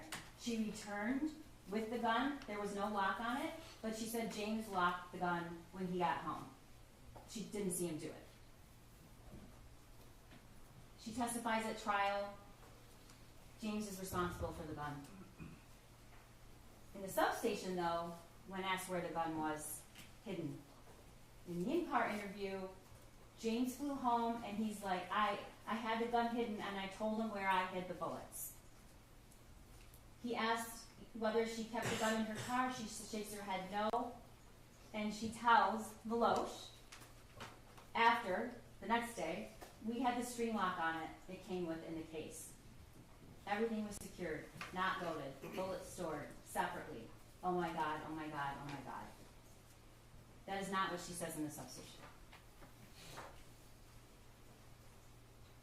Jennifer Crumbley begins distancing herself from her own responsibility about the gun. You heard her testify that they wanted to get the gun. It was my son and my husband. My son did a lot of research on the gun. I guess I was, she doesn't say she didn't know. No. She doesn't say that she didn't approve. She says it really interfered with going to get Christmas trees. That was what she was upset about. And she said it's James's responsibility. However, as I've shown over and over, at the substation and in the car, it's we. It's we take him to the range. It's our hobby. We go to the gun range. That's what we do. We just got him this gun. Sitting here today, it's all James' fault. It's not hers. And then, of course, the statement that we don't really have to question whose weapon it was. Jennifer Crumbley posts, Ethan and James Crumbley both got handguns this week, testing them out at the range. That's in June. The evidence really shows that the shooter owned 2 guns. But for sure, she acknowledges Mom and Sunday testing out his new Christmas present.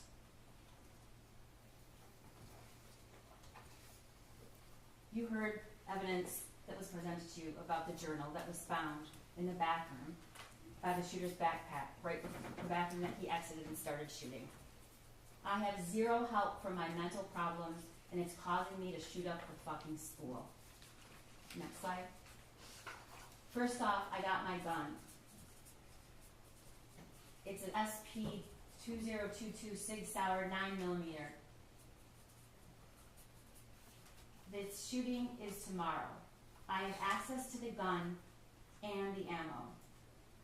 I am fully committed to this, so yeah, I'm going to prison for the rest of my life, and many people have about 1 day to live.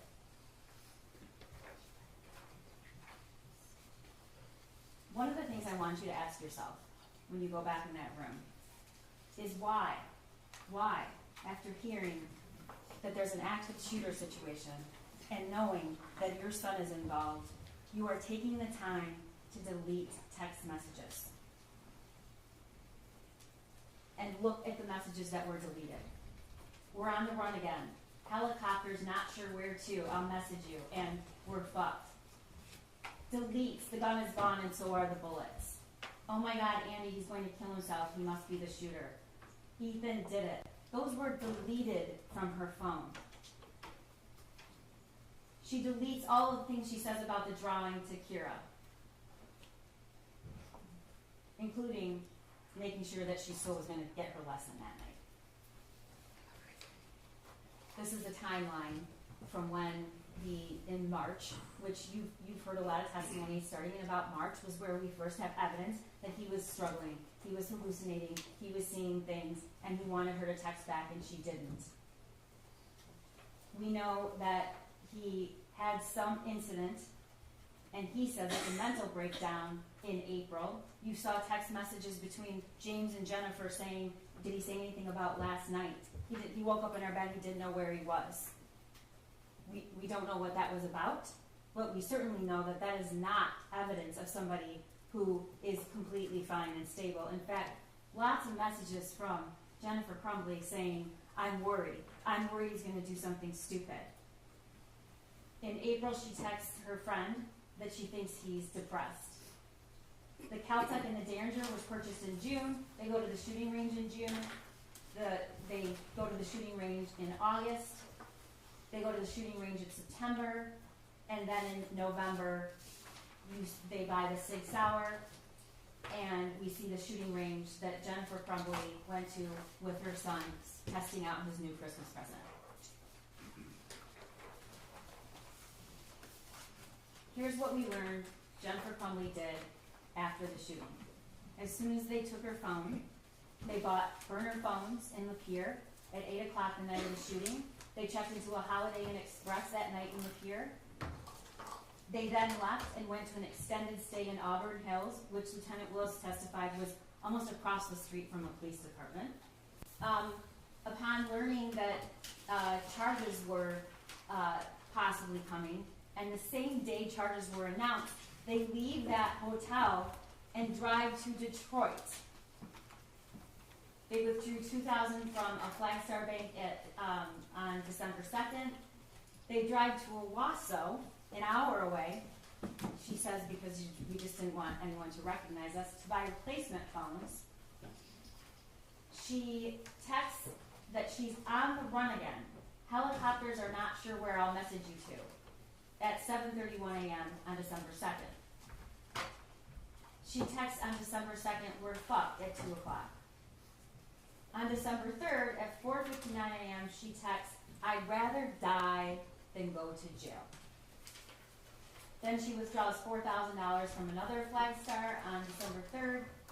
She checks out of the extended stay on the 3rd and drives down and arrives at Bellevue at 10:58 on December 3rd. You heard what happened. You heard her testimony. The facts do not support the story that Jennifer Crumbley told you. They just don't. There is no possible way, and Luke told you that, and so did Corporal Shaw, that you could be in that building with that many law enforcement and not know that somebody was there. Even have to use that to his testimony, ladies and gentlemen, because she texted herself, I think we're caught, we're laying low. She texts that, we find out, and this is evidence we got this morning. She texts that after she's already said she took 4 Xanax and went to sleep. Now you saw that video. You saw that video. All those people, for over 2 hours, they're sleeping, and even when they come into the room, they still don't even act like they get up. It's just not true. And we know it's not true because they'd already taken steps. She had hidden the phones, powered them down, separate from all the other things they had, with the cash.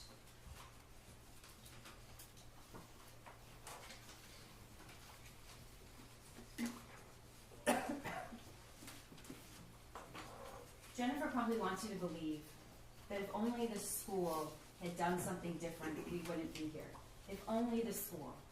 Well, let's talk about what she knew that no school employee knew. She knew about the text messages in March that he was about a demon, throwing bowls, clothes flying off the shelf. She knew about the March 18th incident of waking up in his parents' bedroom and like he had way too much to drink and asking why he was in their room. She knew he had previously asked for help and to go to the doctor, and she laughed at him. She knew there were multiple guns in the home. She knew her son had been gifted a gun just a few days before the shooting. She had posted it on Instagram. But apparently, it's absolutely fine for all your Instagram friends to know that you got him a Christmas present with a 9mm handgun, but it's not okay or relevant to the people sitting in that room with that drum.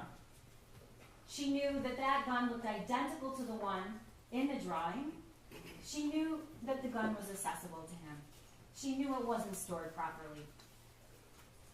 She knew that he was proficient with the gun. She knew he had access to ammunition. And she knew that her son was upset the night before. Now, that says he was locked out. She told Amanda Holland he got locked out. She doesn't acknowledge that. She does acknowledge that he did leave the house that night because he was upset. And we all know what he did. We all know what he did. He went to that shed and recorded that video. I object, that video did not come into evidence. Okay, it is in evidence. It's Okay. not. You're right. That's true. Let's go back to the elements. Ordinary care. What ordinary care, the smallest, tragically smallest thing she could have done to prevent this? She could have stopped at home on the way back from the meeting. She goes right by her home to see where the gun was. She could have stopped on the way back to work. She could have searched the backpack. She could have asked her son where the gun was. She could have locked the ammunition. She could have locked the gun. She could have taken him home. She could have taken him to work. He could have gone with Dad. He was door dashing. She could have told the school that they just gifted him a gun. She could have embraced her son. She could have said, can we talk to him for a minute alone? She could have looked at him and said, I care about you, I love you. She could have at least acknowledged he was in the room. She could have told the school about her son being in crisis previously and asking for help.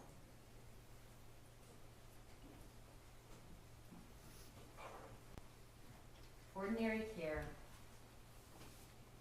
would have included all of those things. And the tragic part about it is none of it was hard. None of it. The smallest thing, just the smallest thing, could have saved Hannah and Tate and Justin and Madison. The smallest of things. I have to prove that there's reasonable foreseeability. And that worksheet right there that Jennifer Crumbley saw just hours before the shooting is reasonable foreseeability. And we're going to show you in the next slide. That's the picture of the gun. It's not just any gun, ladies and gentlemen. It's the gun that they just gave him. Blood everywhere. That's what he wrote with ammunition. I didn't show you the picture with the blood because I don't think you need to see it again. But we know what happened in that school and in that hallway. Here's a picture with 2 bullet holes and blood coming out of the figure's head. And look at that. That is where those shots went. Those are from the shooter's gun.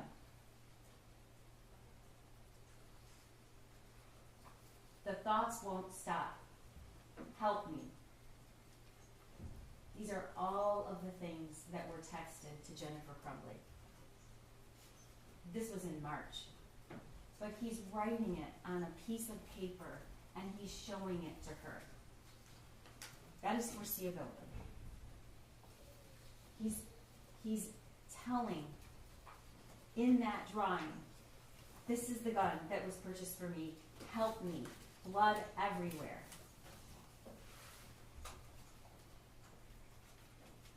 The world is dead.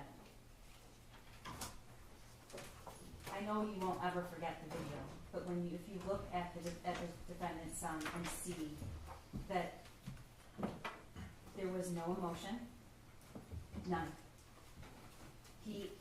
He was only concerned in a very calm manner for finding as many people as he could to kill, and he did.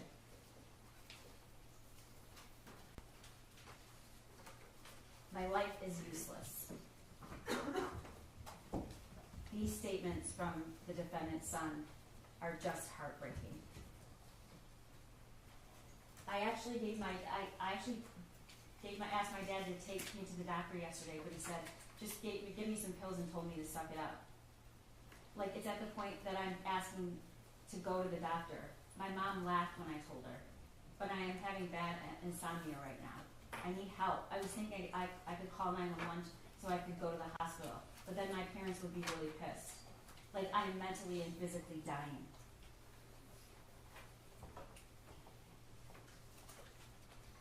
Let's talk about the cable lock. Jennifer Crumbley says that the weapon was used, but it was locked in a cable lock that came with the case. This cable lock that came is the cable lock that came in that case with the SIG. It's never been opened and it's never been used.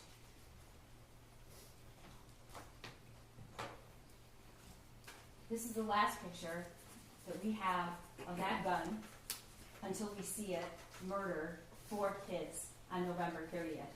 And the person holding it is Jennifer Crumbley. She's the last person that we see with that gun. She's the person that said it was in her car, then she said it was in her house, it was her husband's responsibility, it wasn't hers. That's what she told you.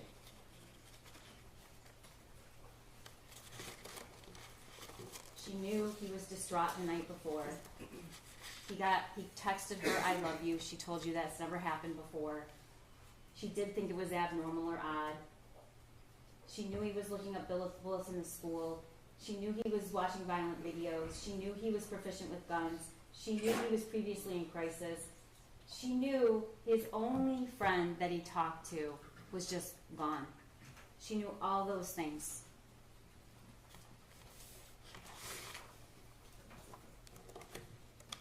And then her own statements, ladies and gentlemen, when she took the stand. She testified that when she's looking back, she still wouldn't do one thing different. Not one. Not any of those tragically small things. Even now, she told you she wouldn't do anything different. And then she also told you that we took his gun away. You heard her say it. And then she said she doesn't think of herself a victim, but she has lost everything.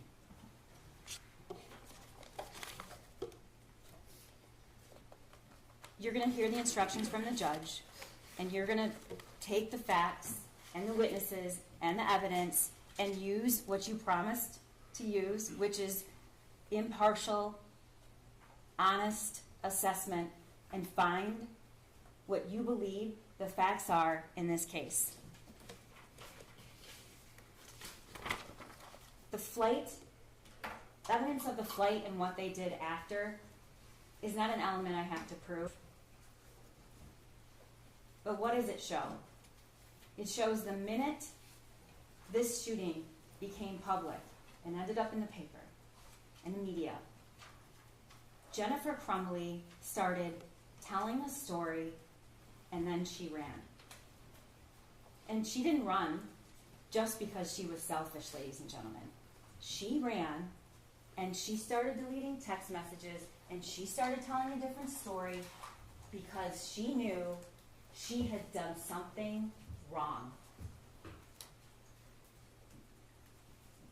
That's the only reason you start deleting text messages. It's the only reason that you start saying something that isn't true. It just isn't true. Jennifer Crumbley drove to Detroit with a bunch of cash and 6 cell phones powered off. You can consider that as consciousness of guilt. Everything she did from the time she found out that there was an active shooter and had a 10-minute call with her husband. They both say they went right, he called 911 right away. He did not. He talked to his wife for 10 minutes, over 10 minutes on the phone before he called 911. But the facts changed because it was an immediate attempt to misrepresent what actually happened. Why is a mother whose son just killed 4 people thinking about deleting her text messages? Why is she saying things that are not true about her son? Why does she care about her job? Why does she care about her horse lesson? Why does she care about any of these things? Because she knew she did something wrong. And she's deleting all of those things because she wants you to believe that she's somebody she's not. And you know what she's not? She is not somebody that used ordinary care to prevent what was foreseeable, reasonably foreseeable, that could have happened. Injury or death. And it did. It did. Those words on that paper helped me. She walked out of that school within 11 minutes, didn't so much even address her son. She did not give him the help that he wanted. And you can argue about the months before and the weeks before, but if you just even look at what happened that day, she walked out of that school and she knew something bad might happen. What does she do when she gets back to work? She all of a sudden texts her son, "Are you okay? You know, you can talk to us." These are the actions of somebody who was worried. She was worried and she was concerned and she was panicked until after. And then it's a different story. Why? Because she knew she had done something wrong. She walked out of that school when just the smallest of things could have saved, could have helped Hannah and Tate and Madison and Justin. Just this. And not only did she not do it, she doesn't even regret it. We have proven beyond a reasonable doubt that she is guilty of 4 counts of involuntary manslaughter. It's a rare case. It takes some really egregious facts. It takes the unthinkable. And she has done the unthinkable. And because of that, 4 kids have died. So I'm asking you to go back when you hear the law, review the evidence, and find her guilty, because we have proven her guilty. Thank you. Thank you. Your Honor, I'm ready to go, and I will, but I'm going to need to use the bathroom halfway through if I start now. Can I have like a 3-minute bathroom break, literally? Do you guys want a break? Okay. So we're going to take about a 5-minute break, and then we'll do the defense counsel closing. Okay. All right, for the jury.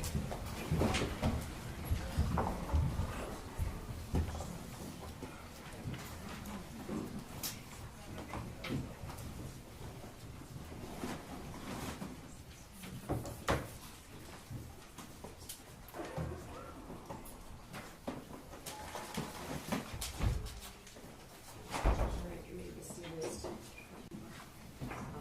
I don't want to pressure anyone to speed up their closing, but both sides have asked me for the jury deliberate today. I'm going to talk to the deputies. I'm not positive that's possible. I'm not positive it's possible. Okay, I'm running to the bathroom, thank you.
All right, you heard from the prosecution in the trial of Jennifer Crumbley, who is facing four counts of involuntary manslaughter in connection with her son Ethan shooting at the Oxford High School in November of 2021.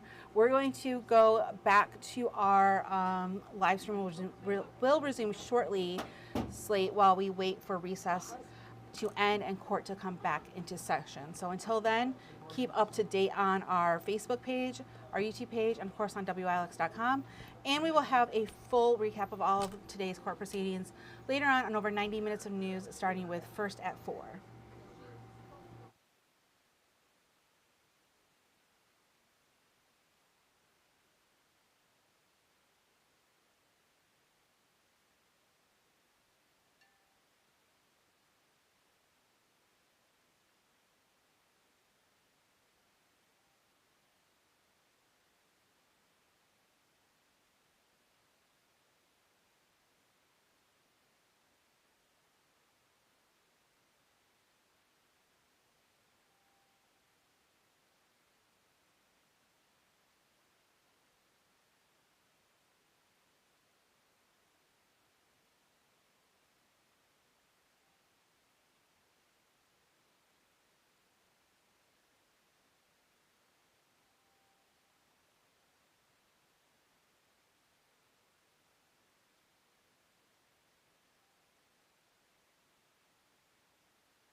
All right, welcome back, everybody. The court has returned from recess. We are now going to hear from Jennifer Crumbley's defense team in their closing arguments. We're going to take you back down to the courthouse in Pontiac right now.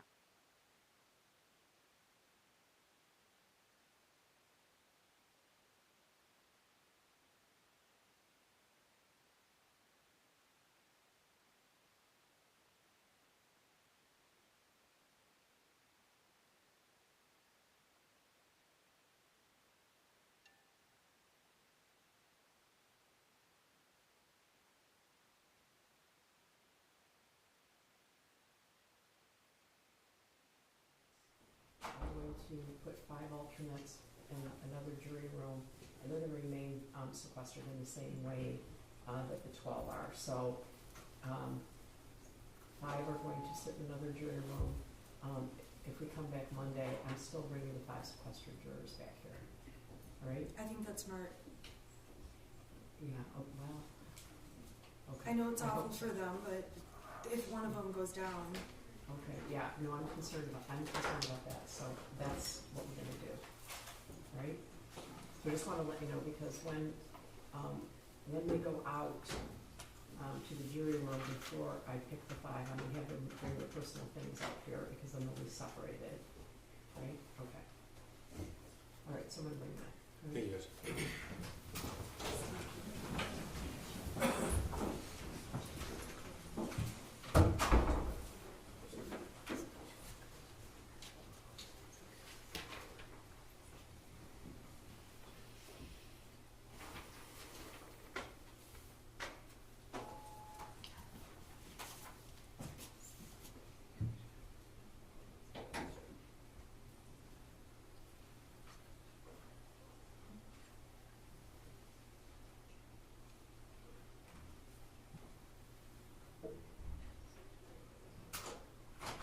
All rise for the jury. All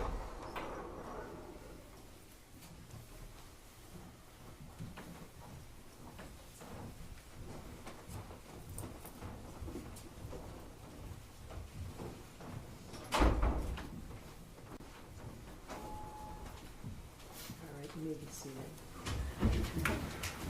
You're now going to hear the defendant's closing, right? Ms. Smith? yes, thank you. As the prosecutor finished, she said, "This is shocking, unthinkable." I believe there were other words used throughout trial. Unbelievable. Obviously, unbelievable, unthinkable, unfathomable.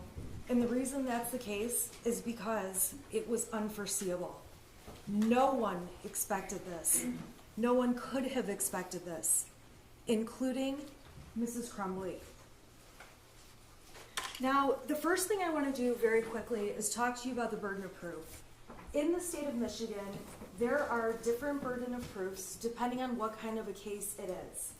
When people sue for money and say, I've been injured, or I was failed by the school even, there will be civil lawsuits, and the burden of proof is a preponderance of evidence. That means it's about a 50-50 standard. And if you have 50% of the evidence, that's the burden of proof for civil. When the state thinks it's important to take away a person's children, the burden goes up. And the burden has to prove more evidence, and that specifically is clear and convincing evidence that it's correct for the state to be taking away a person's children. Now, the highest burden in this country is in a criminal case, and that is beyond a reasonable doubt. And the reason I'm telling you about the differences in the burdens is because in a criminal case, if you have just one reasonable doubt about the case, you must vote not guilty. And so this is my poster just showing beyond a reasonable doubt is guilty, but there's many, many other options. If you think it's likely, probable, possible, not likely, those are all not guilties. You have to be sure beyond a reasonable doubt. And later, as I go through my closing, I am going to tell you the reasonable doubts that the defense believes exist in this case for you to look at.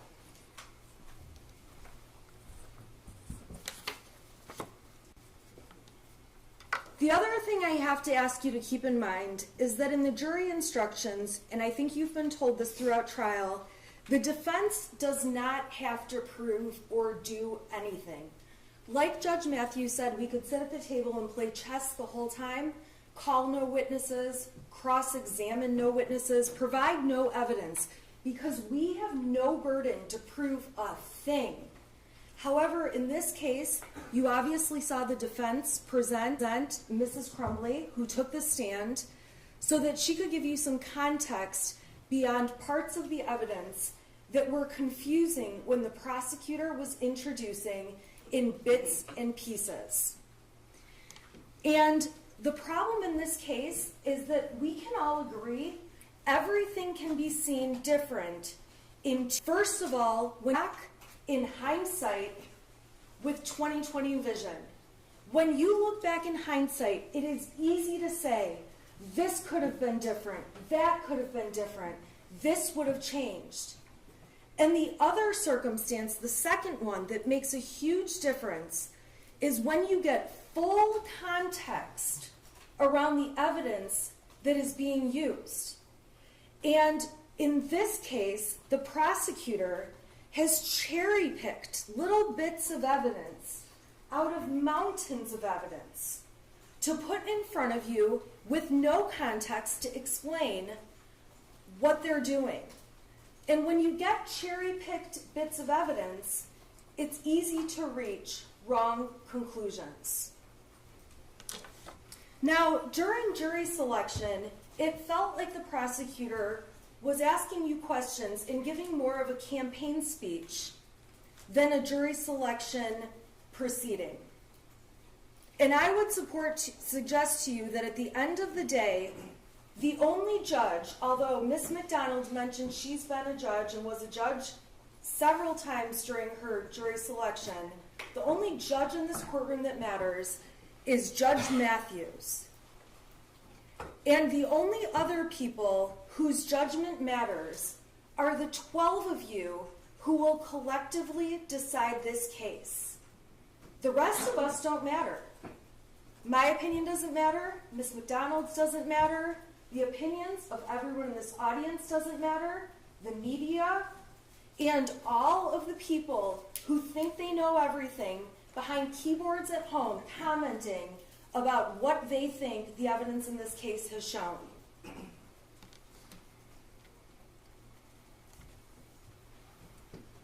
So during this case, it's obvious real life is messy and complicated. And during this trial, I will openly admit that I'm a lawyer who messes up. I get thrown off when I'm surprised by something. I feel like I get overwhelmed when information is coming at me quickly. I say I'm sorry a lot. Evidently, there's a TikTok channel of me saying I'm sorry through this whole trial. And all I'm saying is that I'm human. I am a human being, and so is Mrs. Crumbley.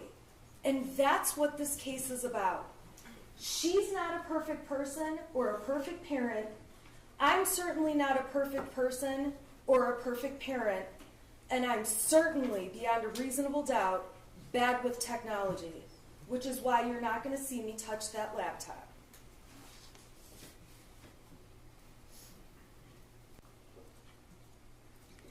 So during this trial, I have stood before you and shown you all my flaws, and I embrace them, and they are a part of what makes me human. And so she got on the stand and talked about every nook and cranny of her life, things no one else in the world knew, in her family, among her friends, and she wanted you to see the whole truth, the entire truth, and nothing but the truth on everything. where she had to show you that she has made immoral decisions to have an affair, that she has made decisions you might not make to have another person involved in the affair. Now, we didn't get too far into the details, but it was enough for you to know that Mrs. Crumbley got up there and literally stripped off her armor, let the prosecution cross-examine her, and show you what happened in her messy life. And I say that with all kindness because I'm a mess too.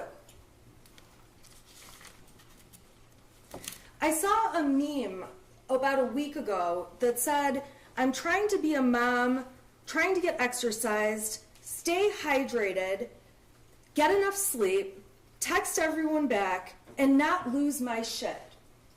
And I've got to be honest, as a mom, a working mom, on most days, I'm lucky if I'm fit for human contact. I'm lucky if I've taken a true shower and didn't just grab a handful of wipes and scrub off the best I can on my way running out the door, putting on my makeup as I drive to court in my car. Because my life is not perfect and no one's is.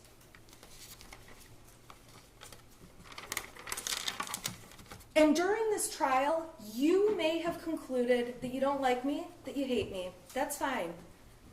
I am just asking that your opinions about me as a person, and if you're one of the people who plans to make a TikTok about me, that you won't hold those opinions against Jennifer Crumbley and will judge Jennifer Crumbley's case based on the evidence about her and her family. And if you hate her or don't like her or agree with things she's done, that's okay too. You don't have to like her. You are not expected to go hang out with her when this is all over. After trial, you don't have to decide if you want to go to her house. You don't have to have Thanksgiving with her. But when you're looking at the evidence in this case, it's important to set aside your opinions of her or take your opinions of me and supplant them on Mrs. Crumbley. Now, when I took on this case pretty early on, I realized I am Jennifer Crumbley, and I could be here accused and sitting in her spot very easily. Now, in my house, we don't have guns. I don't have guns, but I do have children. And actually, I have an oopsie baby, my fourth one. I did not want 4 in 4 years, but that's what I was blessed with. I say I'm abundantly blessed. And I have kids that seem to have no issues. And at the end of the day, they're good kids. They go to school. We have no discipline problems. We have arguments here and there, just like every family does. I have a son that wants to hang out with me very rarely, but I have no belief that any of my 4 children would ever harm anyone else. And while I don't have a gun, I have a large butcher block on my counter with big knives that I use when I cook, and I enjoy cooking. And at the end of the day, my kids could just as easily grab a knife without me knowing it, and without me having it on my radar, and walk out the door of my house and go play with their kids, the other kids on my block. Granted, they live farther down my block because I'm in the middle of nowhere. And my son could kill somebody with my butcher block knife that I would have never expected to happen. And if you saw the text messages that my husband and I exchanged on a daily basis throughout this past year and even years before, it would be so easy for me to be in her seat. With my kids, I don't monitor assignments. I don't look at their phones. I have no reason to. My son plays a lot of video games. My son's online talking to a bunch of people as he's playing a lot of video games. Even though he has a cell phone, I don't go through it and look at his messages every day. And as he gets older, I do know he's interested in girls. If he starts receiving nude pictures of a girl on the cell phone I owned but let him use and gave him for his birthday when he turned 11, Should I be held accountable for receiving child pornography if a girl sexts him over some inappropriate pictures? If my son decides he's going to send some pictures back and takes a nude picture of his bits and pieces, that's a 20-year felony. Am I then responsible because he sent a picture of his penis over to some girl? So not only taking the picture, a 20-year felony, but then we've got a 7-year felony for sending it over. Can every parent really be responsible for everything their children do? Especially when it's not foreseeable, and this clearly was not foreseeable to Mrs. Crumbley, because there's no one in the world, including Mrs. Crumbley, who would have let a school shooting happen and let what happened on November 30th take place. Not only ruining the lives of so many families and victims and taking the lives of 4 young people, but also ruining her own son's life and ripping his life right from her as well. She would be the first person on the planet who would have never let that happen in a million years.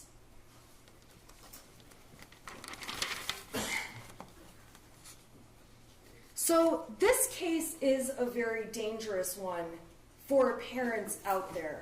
It just is. And it is one of the first of its kind. Luckily, however, this is a case where the prosecution cannot meet its burden of proof. And thankfully, it's a case where truly Mrs. Crumbley does have a defense. And this isn't just one of those stretched cases where a parent is liable for what their child has done. Now, the judge is going to tell you that you have to, if you find reasonable doubt in this case, you must find the defendant not guilty. And the law says you must have a reasonable doubt, not 3 reasonable doubts, not 5 reasonable doubts, not 10. If you have a single reasonable doubt, you must vote not guilty for Mrs. Crumbley. And when it comes to reasonable doubt, each of you can have a separate reason to have doubt in this case. You don't have to agree on what the doubt is. And for that reason, what I am going to do is show you all of the doubts that the defense believes exist in this matter.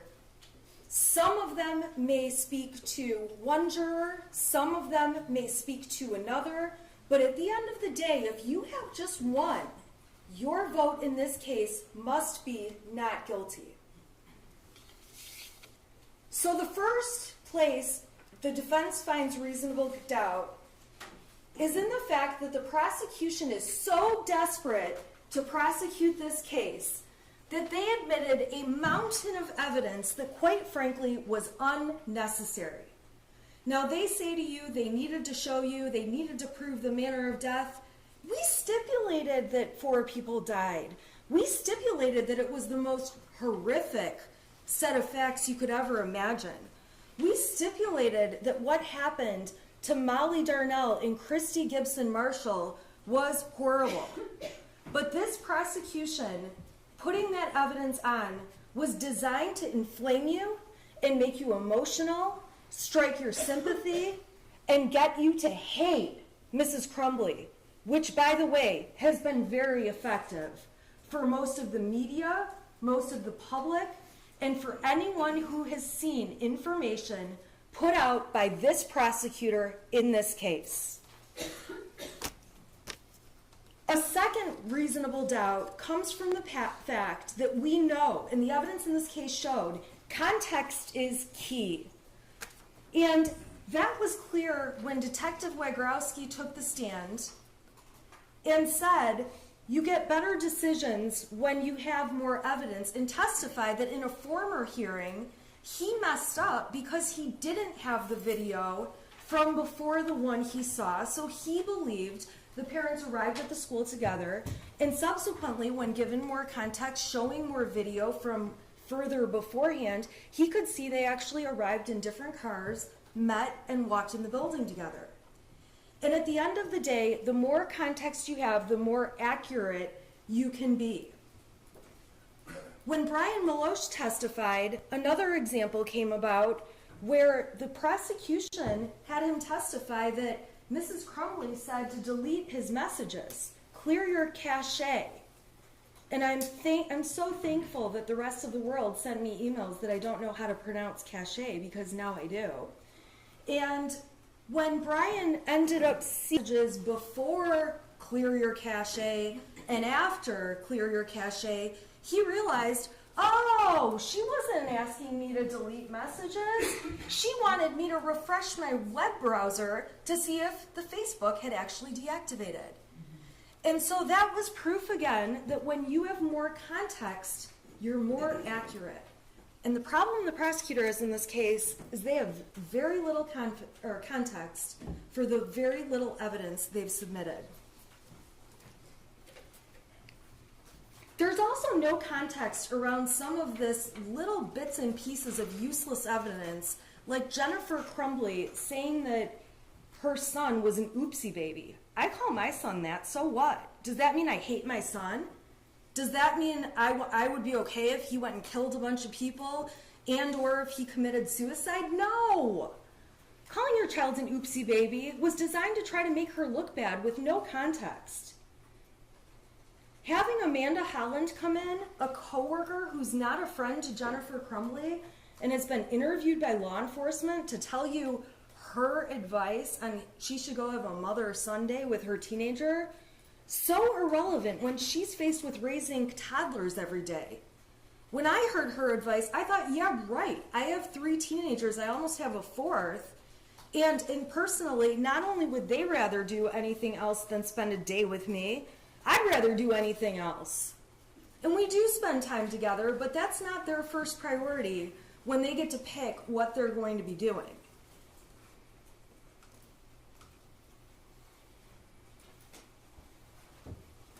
It does not mean she loved her son any less if she ever told a witness, my son is weird. And part of what made me realize I could be in Mrs. Crumbley's shoes is I have sent texts to my husband saying, our daughter is a psycho today. On the way to school last week, she's crying she doesn't have people to sit with at lunch. I texted him, she's a nutcase. I don't know what to do. I don't know how to handle this. I don't have time for this. My other daughter is complaining about her lights flickering in her room. I texted my husband, this sounds like a case. The start of a case. My husband works for my office. He's actually my office manager, so he knows about the case. He went in her room and figured out in 5 minutes it's because when she flips her blow dryer on, one of our plugs makes the lights flicker. So this ghost that you would read about in my text messages, which by the way I did not respond to despite the fact that it's on our 6-person group chat, would be taken out of context and make me look like I don't really care that my daughter is crazy. I also got text one day, we have no food in our house, I am absolutely starving, you are the worst mother ever. And you know what I did? I ignored it. She was mad we didn't have the right kind of chicken ramen when we have 85, I like the number 85, when we have 4 other flavors of ramen, and there's about 100 other things she can eat, and I knew she's not going to starve to death, but taken out of context, it makes me look like a neglectful mother. But if you know all the circumstances, and you know the relationship I have with my daughter, I knew it was an overdramatic, stupid point. So when you see messages from Mrs. Crumbley's son saying, will you at least call back? Those are so out of context. And when I'm driving home from court every day, I'm getting messages, will you at least call back? And I don't, because I know what they want is for me to run through the McDonald's drive-thru and bring everyone a Coke. I do stop and get myself a Coke, but I am not getting a round of drinks every day for everyone, and I've realized it's easier to not answer the phone. So you can find reasonable doubt from the context that the defense did actually provide. And when Mrs. Crumbley got on the stand and explained to you her understanding of ghosts and dishes flying and laundry flying, that is evidence, and that is something that can create reasonable doubt to hear what was really going on. Even if you believe the prosecution's dates about what was going on, it's not strong evidence, it's very misleading, and I'm going to go through what it does show. There are 3 sets of dates involving Mrs. Crumbley, all from March of 2021. The first time is March 8th and 9th. They introduced exhibits, including text messages on the 8th, where Mrs. Crumbley starts off asking, is he home yet? Is he home yet? I don't want him to do anything stupid. I'm sure you all remember those. Then they introduced evidence on March 9th that she went to the barn that day with her husband on the 9th. Then they introduced evidence, and I will give them credit, they put together quite a case, although it's really not important, that there was a picture of the horse taken at the barn that day, that the data supports there was a picture of the horse taken at the barn that day, and that there was GPS tracking information supporting that she was at the barn that day. Okay, fine. So on March 8th and 9th, there's concern that the shooter, Mrs. Crumbley's son, is making weird comments, and on the 9th, she goes to the barn and she takes some horse pictures. That's all that shows. Pretty minimal. Next, they went to March 16th through 19th, which was broken up into 1 million exhibits that, quite frankly, were out of order, threw me off my game, helped create these beautiful TikToks, and I'm going to tell you what they show. Now, these ended up all being admitted as exhibits, but I'm going to go in order of what they show. There was a text thread in Exhibit 85, which if you want to look at it, you can, where Jennifer Crumbley said, I'm going to get drunk and ride my horse. This was on March 17th, St. Patrick's Day. A lot of people have a cocktail on St. Patrick's Day. That does not make her a mother that would be negligent or grossly negligent to her child. There's text messages from the day before where Mrs. Crumbley's son is saying some things about, now the house is haunted. Some weird shit just happened, now I'm scared. I got some videos, a picture of a demon. It's throwing bowls. I'm not joking, it fucked up the kitchen. I'm going outside for a while. Can you at least text back? On that day, Mrs. Crumbley didn't text back, but their own exhibit, okay, which is Exhibit 83, so the numbers do bounce around, so we go from 85 to 86 to 83, show that within an hour of the shooter making these ghost comments, she did call him. Specifically, she called him back at 7:24, and they had a 19-second phone call. If it was 19 seconds, it most likely was, I'm on my way home, we'll talk when I get home. So then, the state, in order to make it seem like they've really, really got some proof here, they admitted exhibits 87, which show on the 17th on St. Patrick's Day, James was on a horse. They showed People's Exhibit 88, confirming the metadata that James was on a horse. They showed a picture, 89, of Jennifer on a horse that day. Metadata to prove she's on the horse that day. Another picture, number 91, of James on the horse, a different picture. The metadata to prove James is on the horse. A picture of Jennifer with her horse in Exhibit 93. And again, the metadata to support the picture was taken out at the barn and sent, and that these people talked about these horses. Okay, so fine. That's on the 17th of March. You're going to have access to all this evidence if you want to see it. Then they introduced exhibit number 86, which is where their son says the house is haunted. This is on the 17th. This is the day where he says, can you text back? This is the day where I already showed you the exhibit. She called him. She didn't text back, but she called him. And then they show a couple texts from a few days later on the 19th, where it's obvious from the messages the Crumbleys had had an argument with their son the night before. He was upset to have his phone and things taken away. That Jennifer Crumbley gave him a melatonin to go to sleep. She should have only given him a half. It's in the messages, but she gave him the whole thing. And it knocked him out, and he slept in their bed that night. And when he woke up the next morning, James described him in the text messages as he woke up looking like he had way too much to drink last night, complaining about a headache. Jennifer says, well, he was really worked up and out of control, so I can see why, talking about his behavior during the fight. All I know, Jennifer says, he needs to eat, go to work hard, not complain, and he can get his stuff back. She testified that getting his stuff taken away is his trigger. It's what makes him get upset. She says, you respond and I didn't get it. James says, Jesus, yes. He said, let me ask you a question. Why am I in your room? That's when they talk about the melatonin. She says, oh my God. James says, I really thought you were giving him a Xanax last night.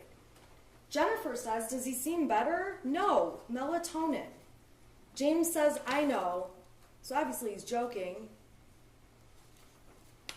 Jennifer writes, but he hasn't had one before, so I should have only given him half. James writes, well, he's doing his school, says his head's hurt, so he took Tylenol. Jennifer asks, is he okay to work? James says, yeah.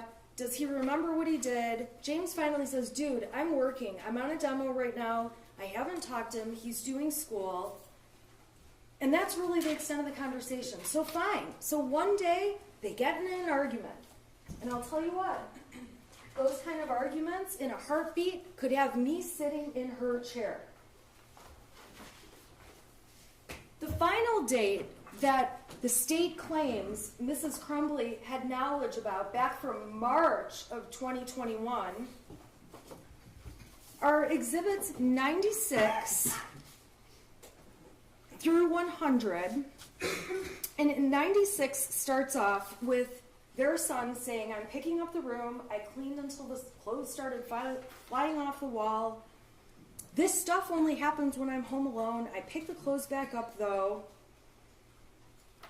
And that's the important part of those texts on the 20th. We know on that date, because the people proved it, no pun intended, but they beat a dead horse, that at 97, it's a picture of Jennifer at the barn. We've got the metadata showing Jennifer was at the barn. We've got another picture on 99 showing Jennifer was at the barn.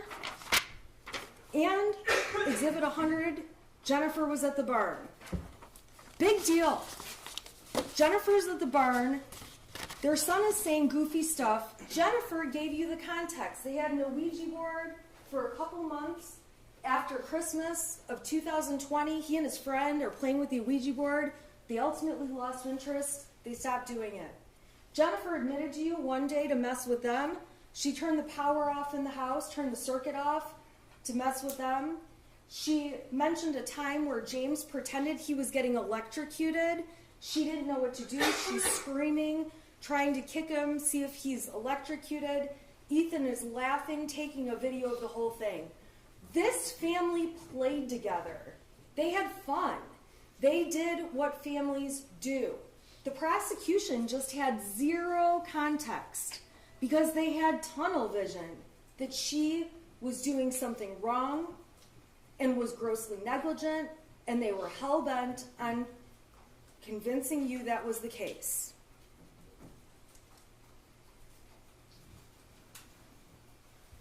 So the other thing that you can find as a reasonable doubt in the case is the lack of evidence in the case as a whole.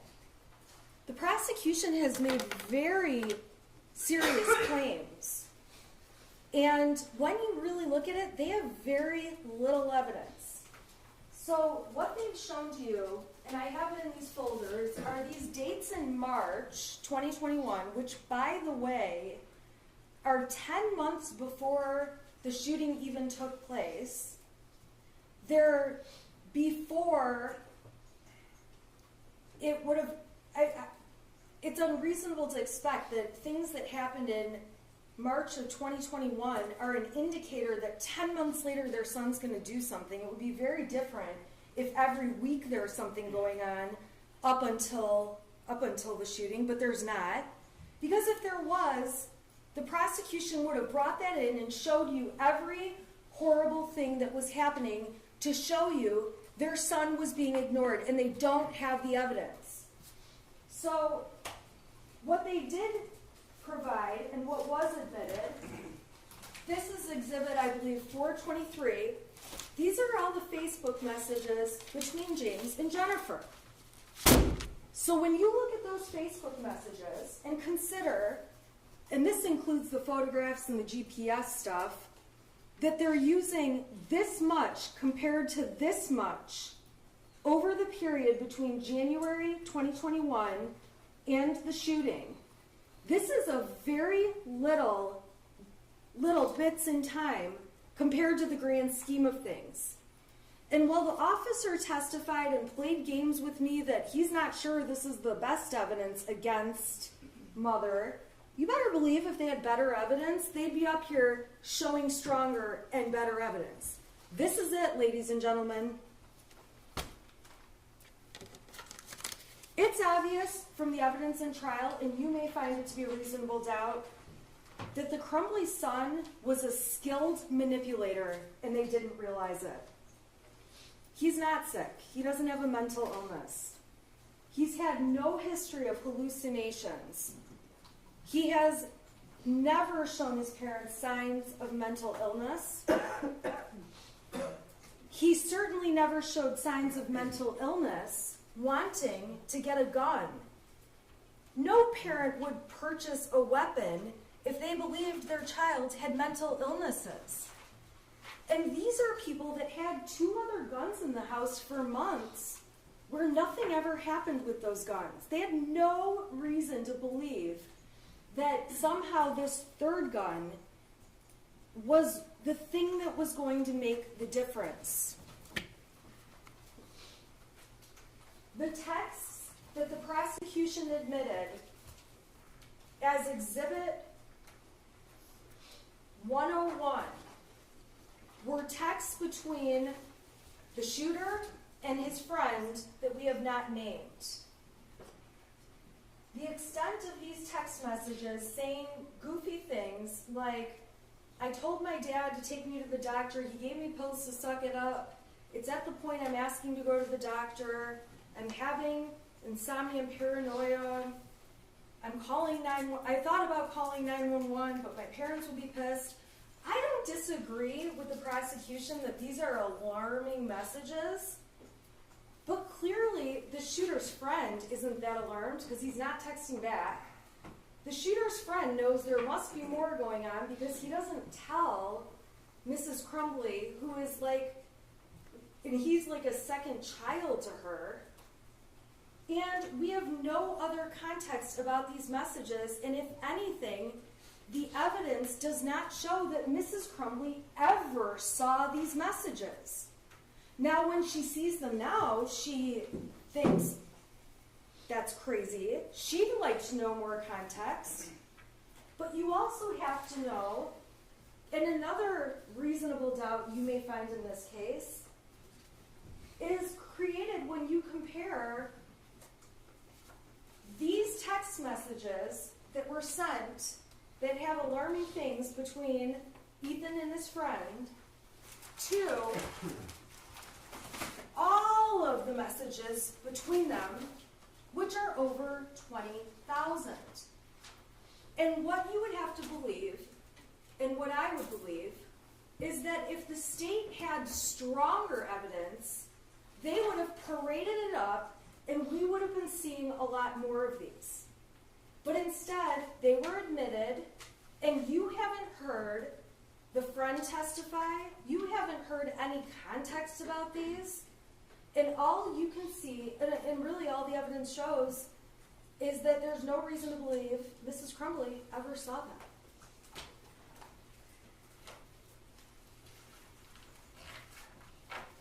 I don't want to have another Leaning Tower of Pisa situation. Move this down. I'm watching. That's it. I've taken your advice. Now, the other evidence the state has shown are little bits and pieces from the shooter's journal that are quite alarming and disturbing. But again, Mrs. Crumbley says the information in there about my parents won't listen to me for help is not true. And there is no evidence to show she ever saw that 22-page handwritten document. She never saw the little bits of evidence that the prosecution admitted. To evaluate this case, you have to look at it from the perspective of what she knew. So the journal information and the small amount of text compared to all the text with his friend are things she didn't know about. There's also 2 times where the state says that they have proof that Mrs. Crumbley's son was showing signs of depression or being sad or lonely. All right, those come from April 29th, 2001. This is when Jennifer Crumbley emails the friend, his mother, and all she says is that her son has been acting kind of depressed. She doesn't know what's going on. She's trying to find out what's going on, but he won't really tell her much. She's trying to find out if there's an issue between the 2 boys she should be aware of. She's trying to get down to the bottom of it. If anything, she's doing what a good mom does to try to figure it out. But the worst of what she says is that he's stressed by school. I don't want to get this wrong. He's been acting kind of depressed. And she's happy to hear it's not an issue between them. Then they go on to make plans for their son. This was admitted as Exhibit 104.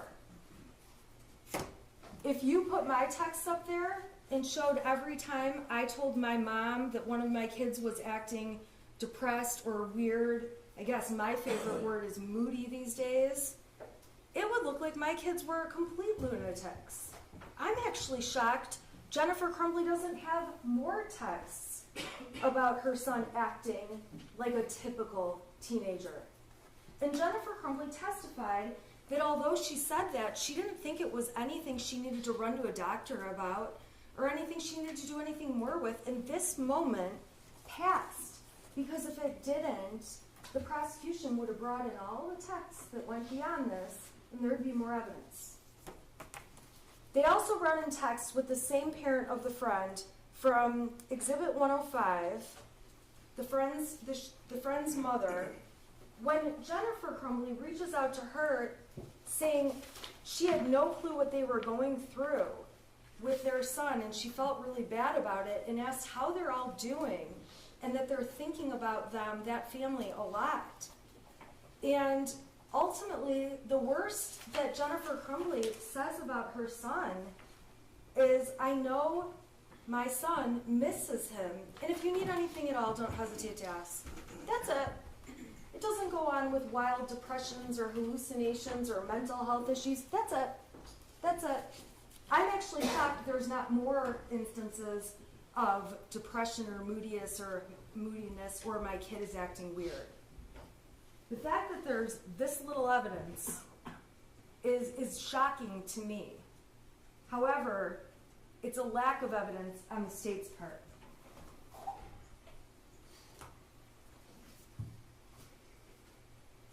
There's also a lack of evidence in Mrs. Crumbley saying he's depressed to really anyone else.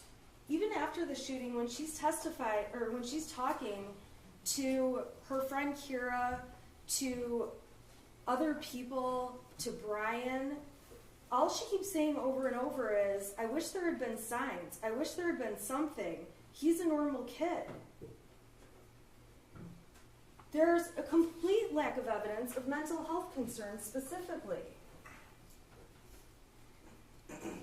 If you want to really spend some time digging into this, you can read all the messages between James and Jennifer Crumbley, all of them, and you will find that there are not texts that go on and on that their son was exhibiting anything close to a mental health concern. And again, my text would read worse because I say things like, I think my daughter's psychotic.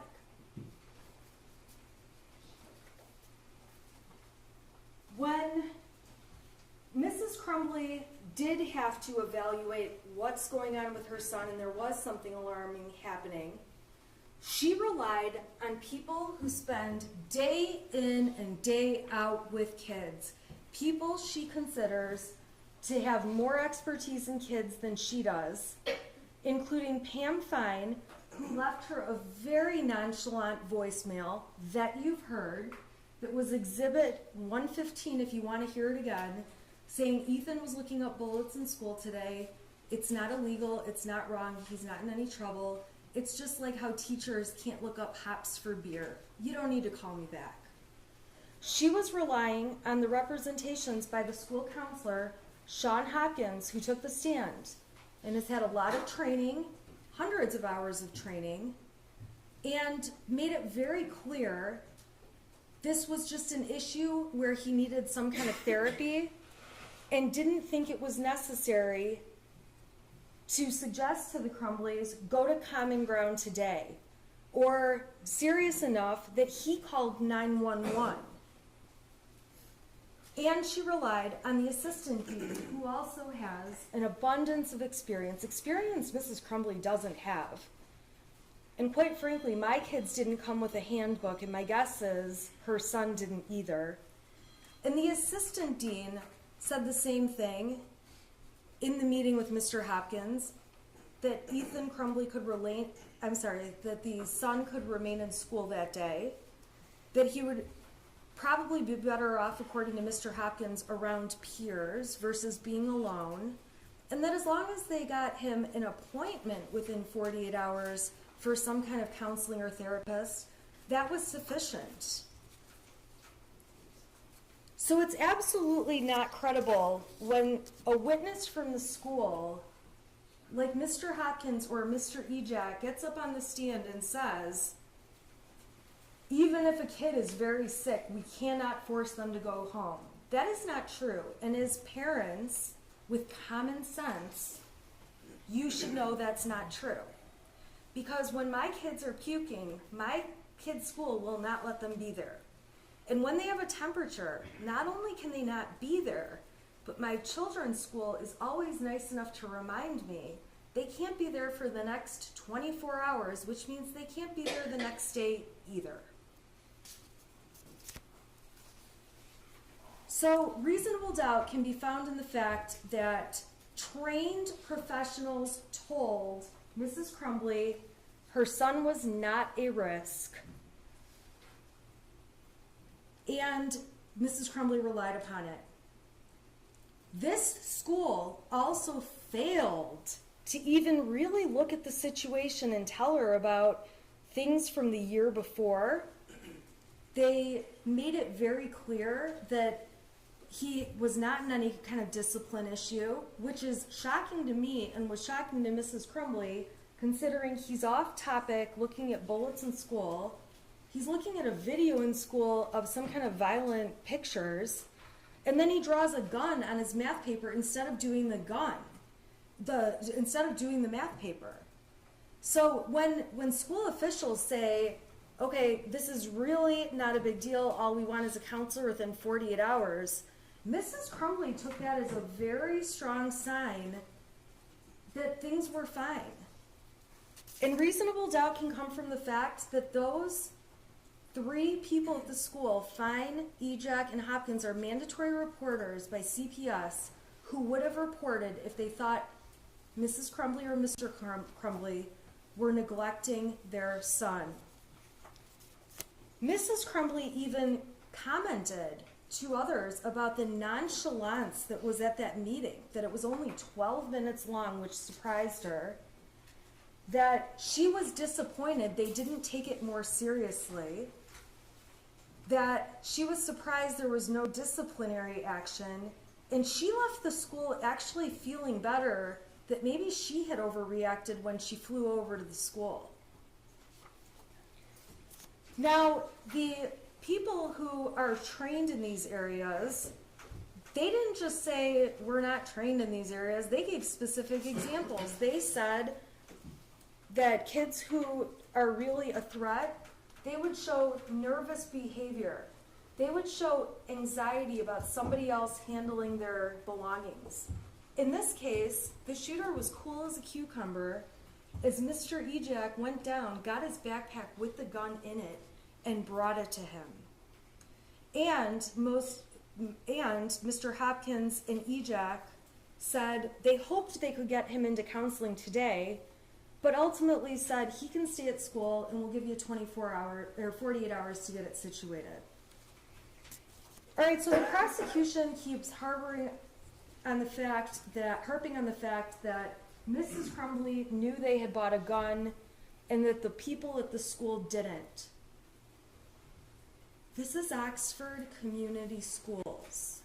These professionals testified about how common guns are at the school, so common, and this kind of blew me away, although I live out there, that students are known to go to the gun ranges often, that girls on homecoming wearing their short little party dresses they wear to the dance take photos before the dance holding their guns, that kids go hunting on Late Start Wednesday before they go to school, and the school has to give reminders to parents for people to leave their guns at home.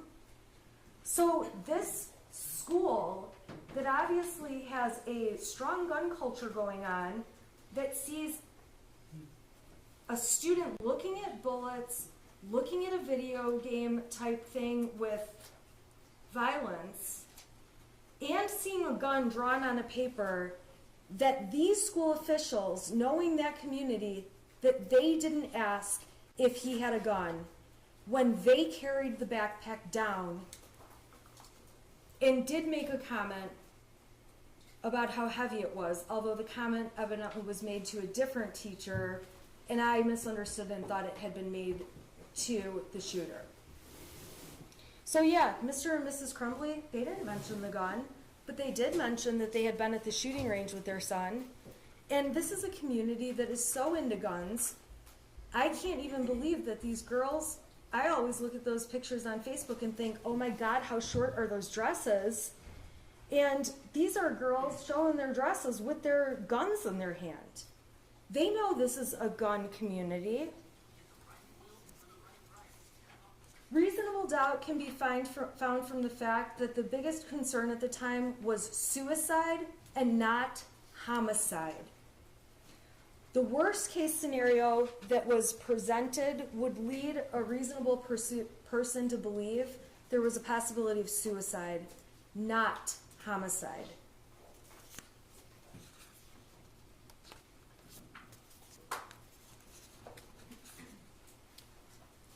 The prosecution seemed to also carry on about the amount of money and time that Mrs. Crumbley spent on horses.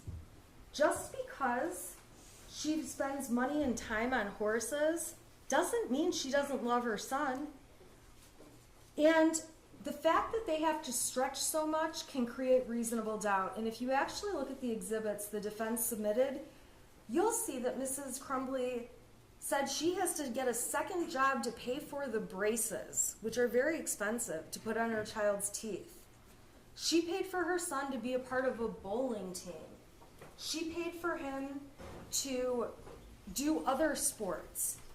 She cared about her son. Just because she cared about horses and bought medication from them and had a horse hobby, that's not any different than a dad who likes golf and buys new golf clubs and has a membership to a country club and spends time there and spends money at the bar there on days they go golfing. It's not any different. To try to suggest that it shows the priorities were on horses and not their son is just garbage. This is a son who had everything he needed and all kinds of opportunities in life. A son they take camping and on vacation to Cedar Point. Not only do they take him, they take a friend with them. These are parents that clearly love their child. They're sitting there playing board games with him, spending time doing that. That's all in the Facebook pictures that were admitted. Those are submitted to you as exhibits, and you can take a look at them if you want to. Brian's testimony in this case absolutely creates reasonable doubt.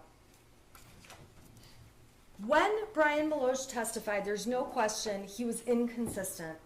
And I would submit to you that there was no reason law enforcement needed to interview him for 2 hours, 1 hour, and then 3 hours. But over time, the police certainly caught on to the fact that the more you ask Brian the same question over and over and he realizes he's not giving the answer you like, he changes it. And while the prosecution tries to make it sound like, well, he didn't want his affair outed, from the very beginning, he told them he was having the affair with Mrs. Crumbley. That was not something that ever changed. It wasn't until the third interview when they started talking about his pension, talking about his job, that he felt pressure. He agreed with the word pressure, and he agreed with the word veiled threats, although he did take it back later, that the police wanted him to say something bad about Mrs. Crumbley. And I would submit to you that they probably did that to all of the witnesses in the case. But Brian Meloche was the one who admitted to it. And when Mr. Keast got back up there and asked him more questions and asked him more questions, Brian got right back in line like he was supposed to and told them exactly what he knew they wanted to hear. Brian is a terrible witness. He said he had memory problems. And quite frankly, when he's testifying that he knows that the gun was in the car that day of the shooting, we all know no one thinks that's true. Mrs. Crumbley testified and explained the day the gun was in the car. Brian's just wrong. And when Brian testified that Brady was gone and he believed Brady died or committed suicide, I would submit to the jury that Brian is just an idiot and has no clue. And that the truth is, he didn't know the details about where the shooter's friend went. He just knew he went away. Wherever he got that suicide idea from, who knows? The prosecution didn't show any texts or anything to support that. But it's clear that Brian Meloche has been put on a mission, which is, you're coming into court, you've got some things hanging over your head, and we want you to take a position against Mrs. Crumbley. And I would submit to you that if you read the 77-page exhibit that I got yesterday and went through in painstaking detail with you, you can see that Brian Meloche did not think of Mrs. Crumbley that way when he knew her and when he dealt with her. And he testified the only places he got new information about her that made him think differently about his answers were from law enforcement and were from the media. The media that we have talked about in this case repeatedly as being inaccurate. Brian admitted that when the prosecution asked him, and we've already talked about this, to delete his messages, when I went through the part about clear the cache, Jennifer telling him clear the cache, showed him the stuff before and after, he realized it was just to refresh the page to see if Facebook had deactivated. So giving him little bits of information is particularly dangerous because he's not the sharpest. And that's what the prosecution did. They used him to their advantage to try to make it sound like they have this case and all these horrible statements against Mrs. Crumbley. And by the way, when they presented evidence that Mrs. Crumbley is deleting texts and keep making it sound like she selects different texts here and there, it actually sounds like Mrs. Crumbley deletes all her texts, as she testified, that when people start flooding her with text. She deletes entire threads at a time. Who knows what she's deleting? We saw her on her phone flipping through them super fast. And the texts ultimately that she deleted, the prosecution did point out 2 of them in their closing. They pointed out the texts about "we're fucked" and "we're on the run again," but they didn't mention that she deleted 2 texts that are actually very exculpatory and helpful to her. Why would she delete some of the most helpful and exculpatory things she said? Those 2 texts are on page 42 and 44 if you want to see them in the 77-page exhibit. And those 2 texts confirm, she calls it the string lock was on the gun. She means the cable lock, but she doesn't know enough about guns to say cable lock. The string lock was on the gun. And the other deleted text that the prosecution didn't mention was when she said that the weapon had been locked, the ammunition had been stored separately, and that everything was not loaded. There's no reason she would delete 2 messages that are that helpful to her. She's just a person who deletes all of her messages, as she testified to. You can find reasonable doubt that Mrs. Crumbley's state of mind is very obvious in statements she made after the shooting. Right away, she's talking about how she had no signs to believe anything would happen. At the substation interview, it's on recording, we watched it. She tells the interviewer, "I had no signs, there were no signs." Then, when they have her in the car, the squad car, and she's in the back, she says to them again, "I had no signs." In her text message with Kira, which was admitted, she says there were no signs. Kira says there probably were, you just missed them. With Brian Maloche, Mrs. Crumbley says again, there were no signs. I would submit to you, this is not some master plan where Mrs. Crumbley decides she's going to suddenly say there's no signs. First of all, there's no evidence of signs Mrs. Crumbley knew about. And second, all of her immediate fast statements in a time of stress, right after she's had guns held to her face, walking out the front door of her house, she's saying there were no signs. You might find, and I know the prosecution takes issue with this one, but Mrs. Crumbley was actually, in fact, a hypervigilant mother. She's the kind of mother who is going to the friend's mom to chase down why he's having a moody and kind of depressed day. She's on Power Schools on the app multiple times a day checking for missing assignments. She's emailing teachers about grades. Christy Gibson Marshall, the assistant principal, who did do one of the bravest things I've ever seen, she testified she saw the shooter's face and couldn't believe it was him.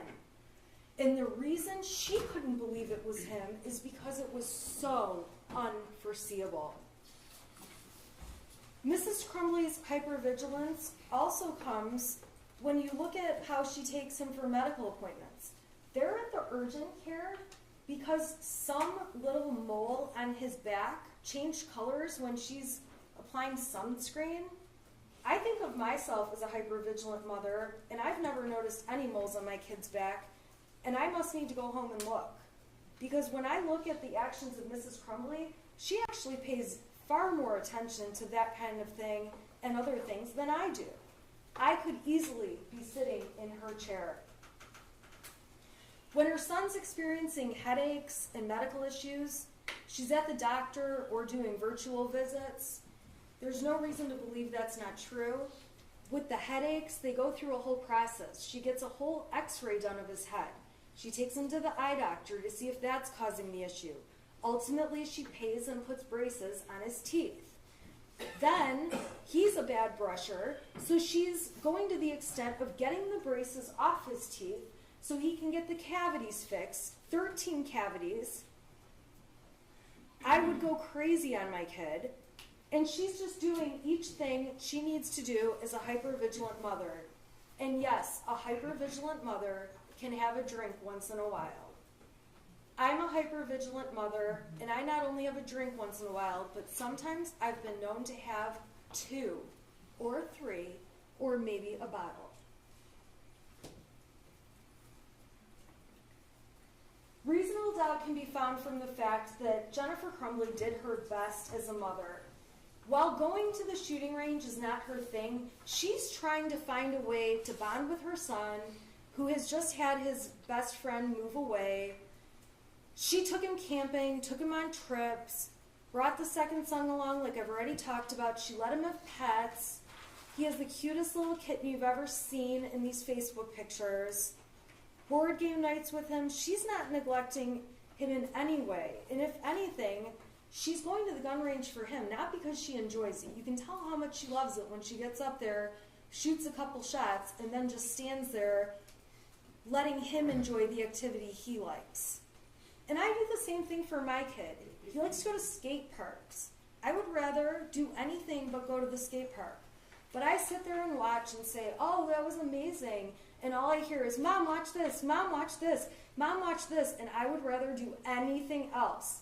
But Mrs. Crumbley on that day is trying her best to bond with her child and have a relationship. Showing the pictures of the messy house was just not necessary.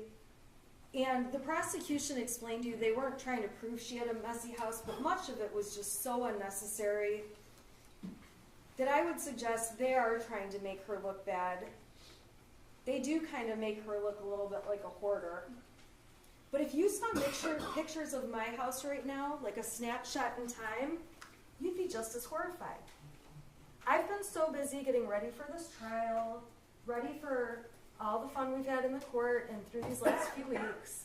I still have my Christmas trees up. I was complaining to my husband the other day, oh my God, we still have our Christmas trees up. This is embarrassing. And he said, hey Shannon, we still have ceramic pumpkins up. And I realized, oh yeah, all of our fall decorations are out too. And right now, I have piles of laundry all over. My kids over Christmas break put together stacks of stuff I need to take to the Salvation Army.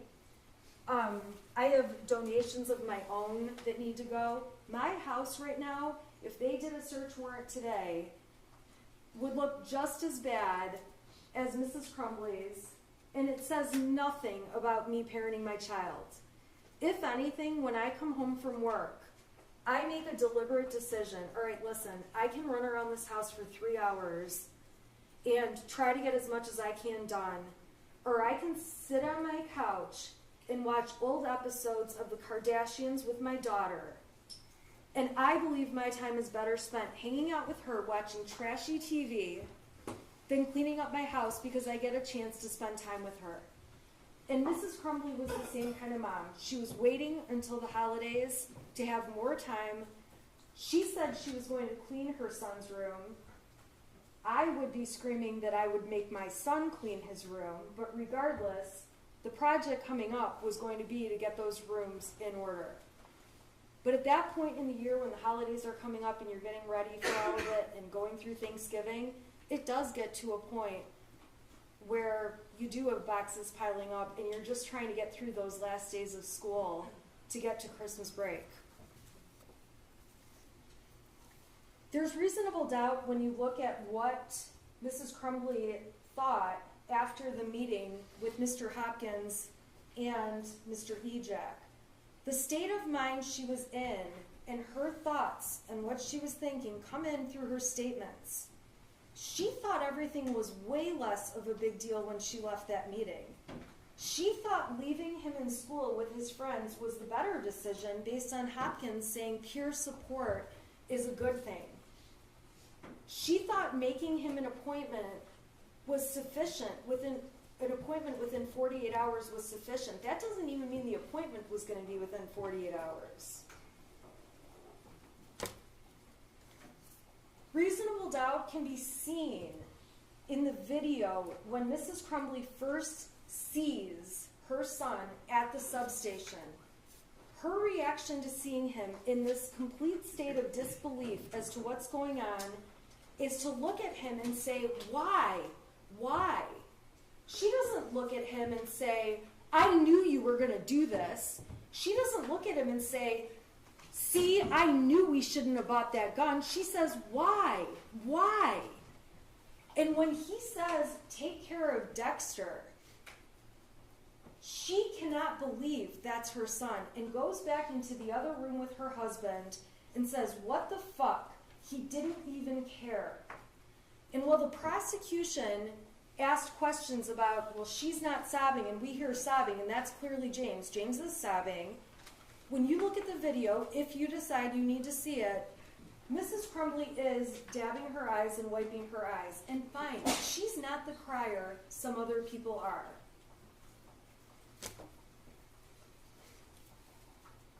Reasonable doubts can come from the statements in the heat of the moment at the substation when Jennifer Crumbley is in a state of shock trying to answer their questions. She says, he's never done anything bad. This is after she already has somebody saying you really should have a lawyer there. She's still just talking about what the truth is. He's never done anything bad. One of the parents says he's a perfect kid. Jennifer Crumbley tells them the most of an issue he ever has is anxiety over tests.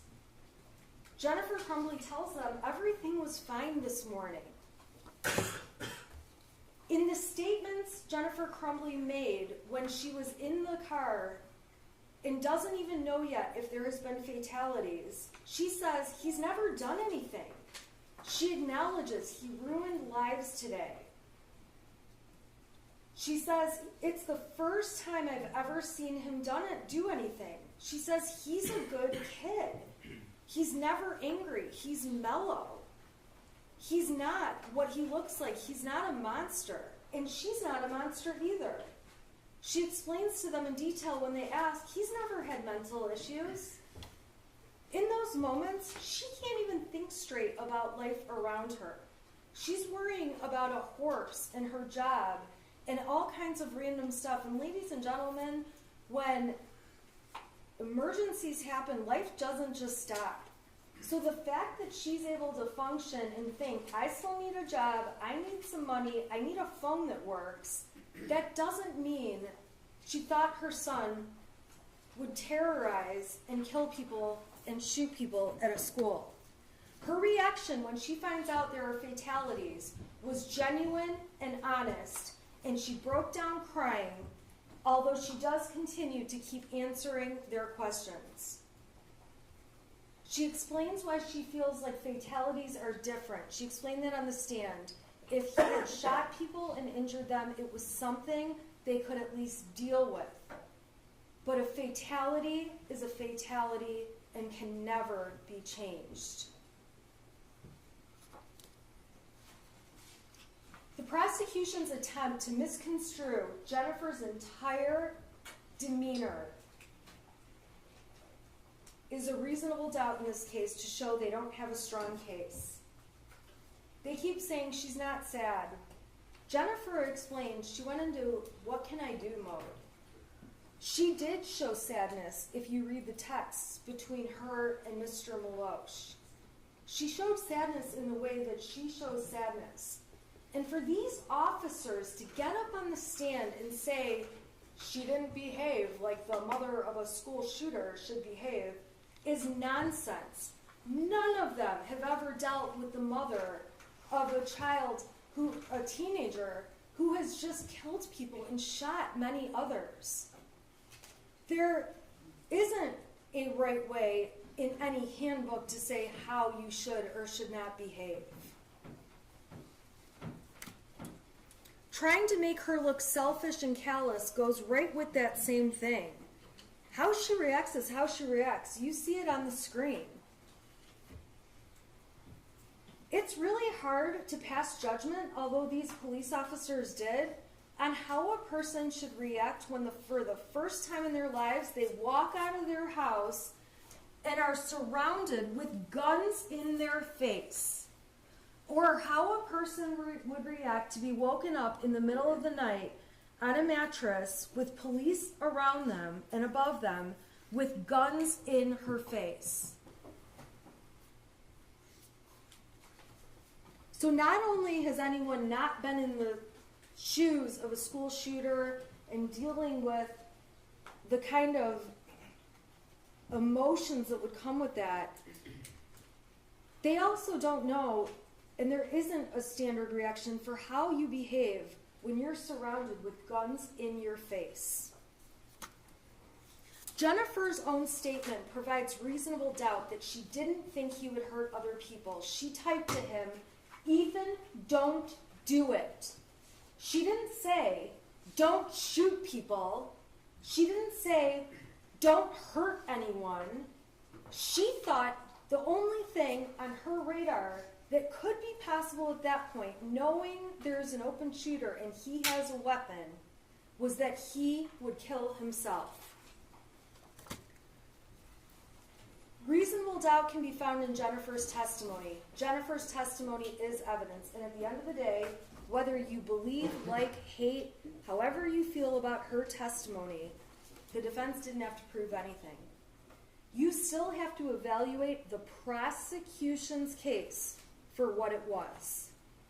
However, Jennifer Crumbley did take the stand, and that was not easy for her, to give you additional context about what was going on in the shreds of evidence the prosecution cherry-picked and put before you.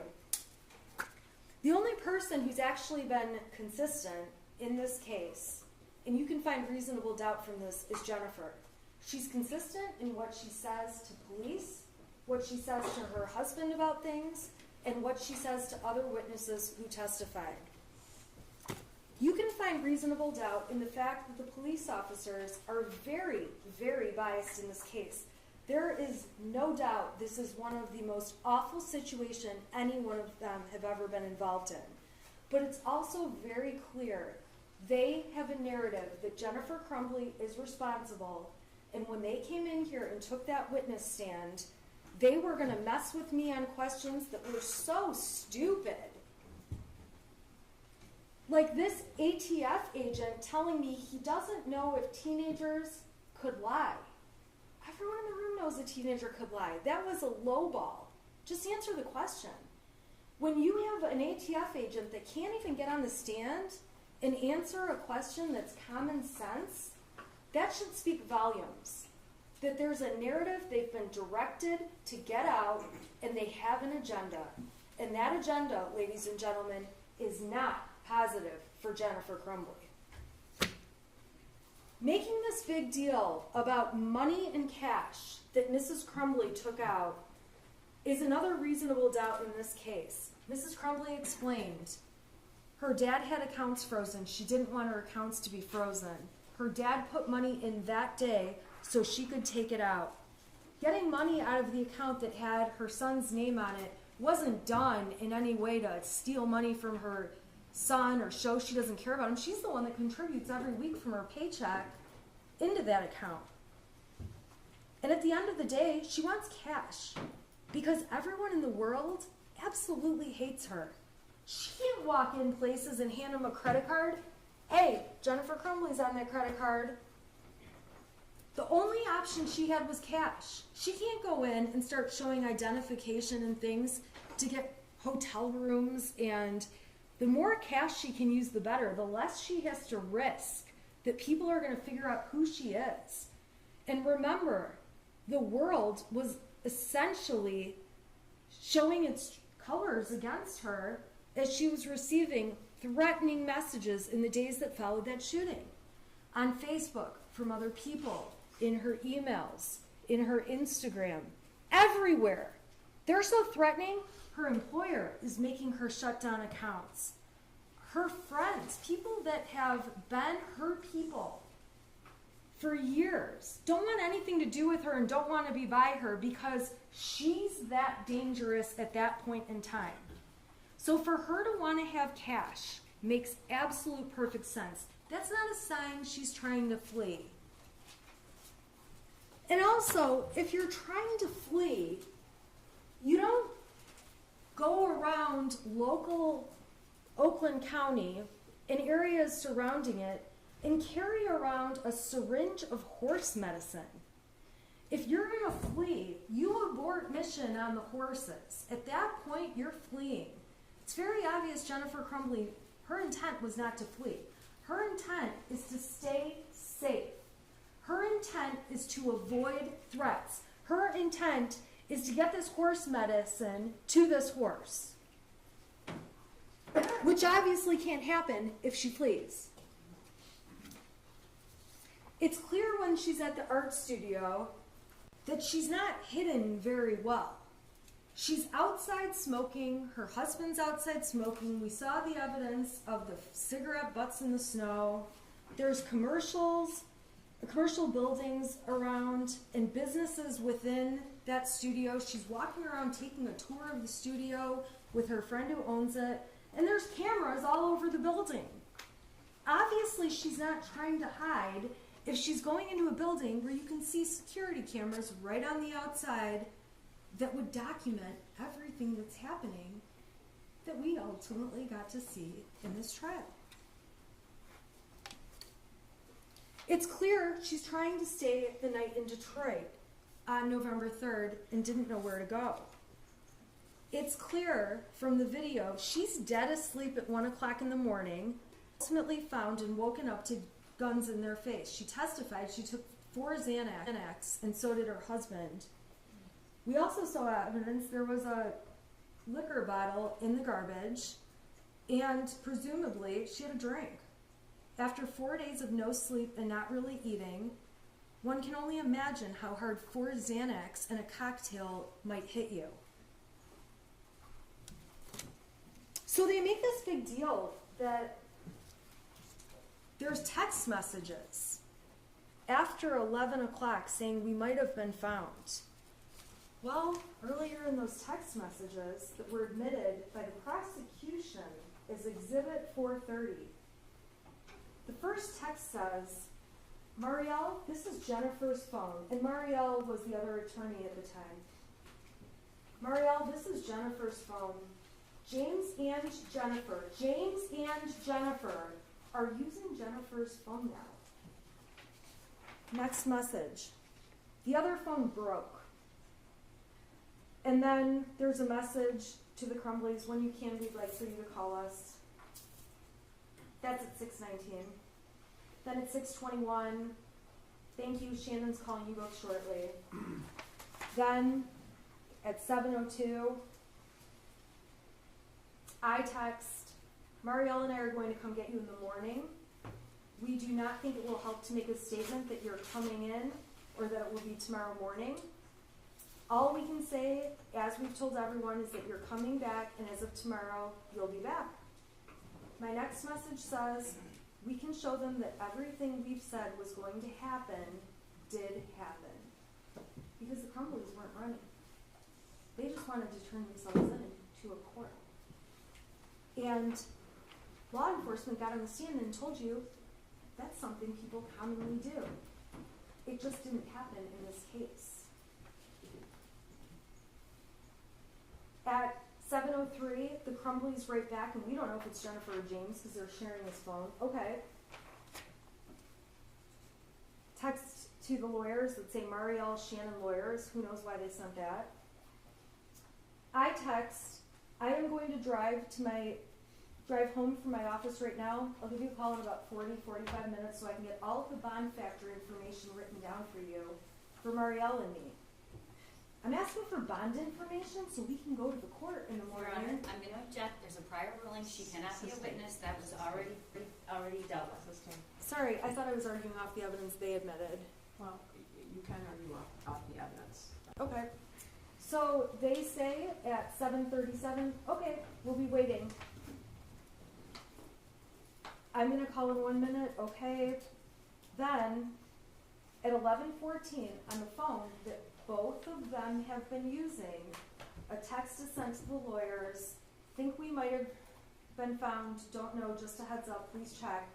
It's not for a couple hours that they're actually found, but Mrs. Crumbley testified she didn't send that text and she was already asleep.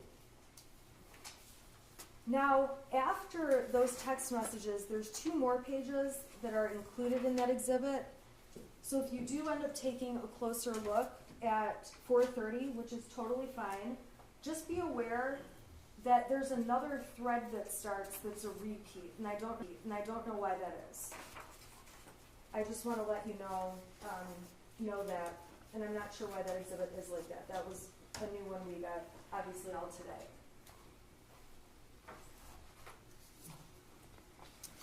In the days after Mrs. Crumbley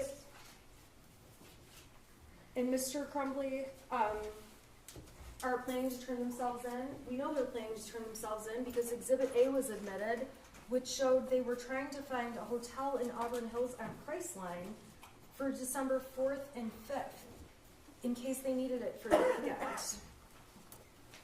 There's no doubts, and I don't need to go on and on about this, they were getting threats. That was so clear at trial. They were afraid to go turn themselves into a police station. A police station where if they went, there would likely be other inmates or bad people there, and their faces would be up on a TV because it was all over the state at that point. They were terrified. They wanted to go in through a lawyer. Reasonable doubt can be inferred from the fact that they set an alarm clock, which was admitted by the prosecution, showing that on Saturday they were getting up at 6:30 or 6:45, completely consistent with their plan to go to Novi for an 8:30 hearing. This is also not James's trial. I am not standing here suggesting that James is guilty of involuntary manslaughter in any way, but it is important to point out that James was the parent responsible for all of the storage of the guns. Jennifer Crumbley barely knew a thing about them. She didn't object to them being in the house. She didn't object to buying the gun that James and Ethan were interested in. She didn't object to calling it Ethan's Christmas gift. She was not responsible at all for the storage of the weapon. It is misleading to suggest by the prosecution that that Sig Sauer case was open on the bed and that it sat open like that all day with the ammunition box next to it. It's very clear that when James and Jennifer Crumbley were on the phone during that 7-minute phone call, Mr. Crumbley was looking for the gun, found the gun was missing, asked Jennifer Crumbley, where's the ammunition, pulled it out, and set it on the bed. It's not like that gun box, that case, was just sitting out there open at all times. When law enforcement did get there, find it on the bed, even they moved it around to the kitchen counter and other places. While this is not James's case, it is fair that Jennifer Crumbley would expect that he would have more flexibility in going to handle an issue at the school. That is not unreasonable and does not make her a bad mom. He's out in the Oxford, Lake Orion, Rochester area door dashing. She's the one with the professional career supporting the family and paying all their bills and trying to keep her job, which they may need to add the family on for insurance in this open enrollment period. She shouldn't be diminished as a mother because she was going to let father go to the school and handle whatever issue there was. Now, ultimately, they went together. But he's a DoorDash driver. She's trying to pay the bills. She's the breadwinner. At that time, he's in between jobs. She shouldn't be dinged for that. It's misleading for the prosecution to suggest there's been evidence in this case. She keeps guns in the car. She didn't say she keeps guns in the car. When she was interviewed, and if you really want to watch the interview, you can, Jennifer told law enforcement there was one time that gun was in the back of her car. That one time was when James put it in the back of the car, and she drove the car to the range. Her son and her had a experience at the range, and she drove the car back home, left the car locked with the gun in it, so that when her husband got home, he could put it away. It is not true that she was driving around keeping guns in the car. That is not what she said to police. As far as Mrs. Crumbley knew, there was a cable lock on the gun at all times. She called it a string lock. She testified that the key was kept in a separate place in one of the many beer steins they had. She testified that she did know where the ammunition was. She hid it in her drawer of jeans. And she testified that things were locked and hidden separately, and that Mr. Crumbley was responsible for hiding the weapon. If you are upset with how the weapon was hidden, that's not your issue to decide. That's a future jury that will look at the case of James Crumbley. You're here to look at the case of Jennifer Crumbley and consider what she knew. She is not the person responsible for storing this weapon. I'm not trying to suggest she didn't know it was in the house, but she is not the person putting the cable lock on and off or doing anything with the gun. We saw her gun abilities when she went to the range and had to have her son show her everything about it. It's a gross overstatement to keep saying that the gun was his gift. It's very clear it was something bought for him to use at the shooting range, something that may one day ultimately be truly just his. But it's just like any of us giving our kids a laptop to use, a cell phone to use, a car to use, a jet ski. I have a friend that has kids, they have snowmobiles. Nothing different. It doesn't really mean the kids just have free access to all of that stuff. It comes with conditions, rules, and parameters.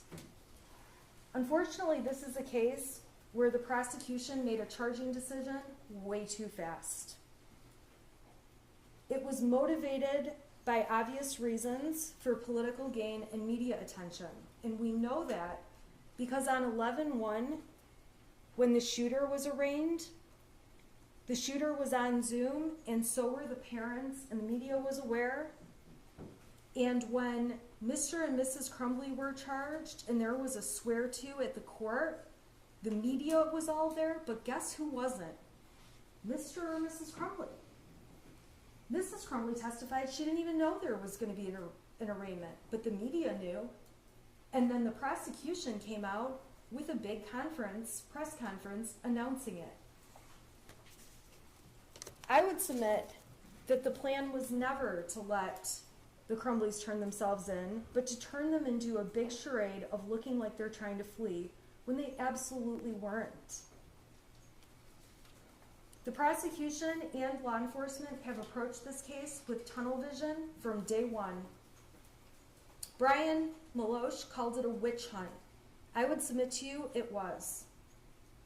And once they charged these parents and the ATF, Sheriff's Department, Border Patrol, Secret Service, all U.S. Marshals, not Secret Service, when all these agencies have gathered around and hundreds of people are looking for the Crumbleys, it's really hard to say, we made a charging decision a little too fast. And in this case, you heard evidence that much of the evidence in the case didn't roll in until after the parents were charged, arrested, and in jail.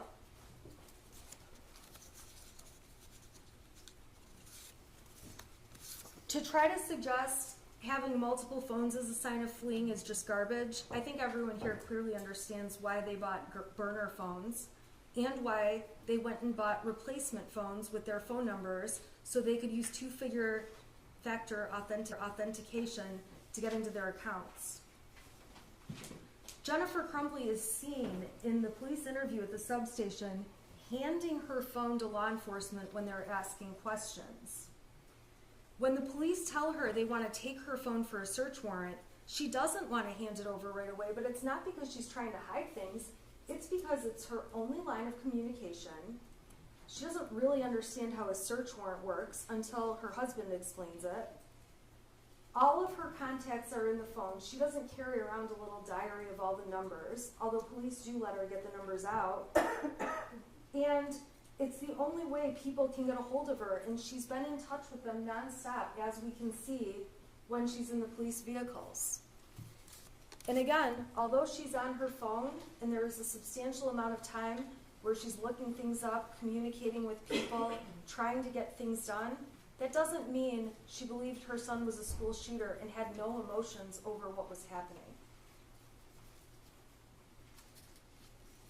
The prosecution has painted her out to be a person who lacks remorse, and I would submit to you that she would change everything if she could.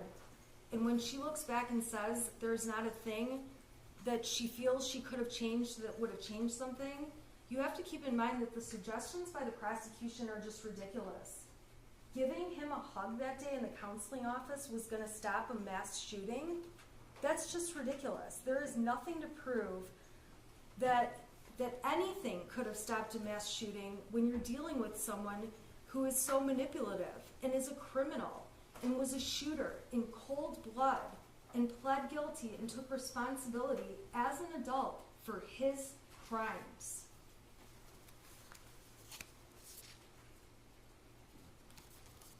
Finally, my last reasonable doubt card is blank, because I've tried my hardest to come up with all the reasonable doubts the defense sees in this case.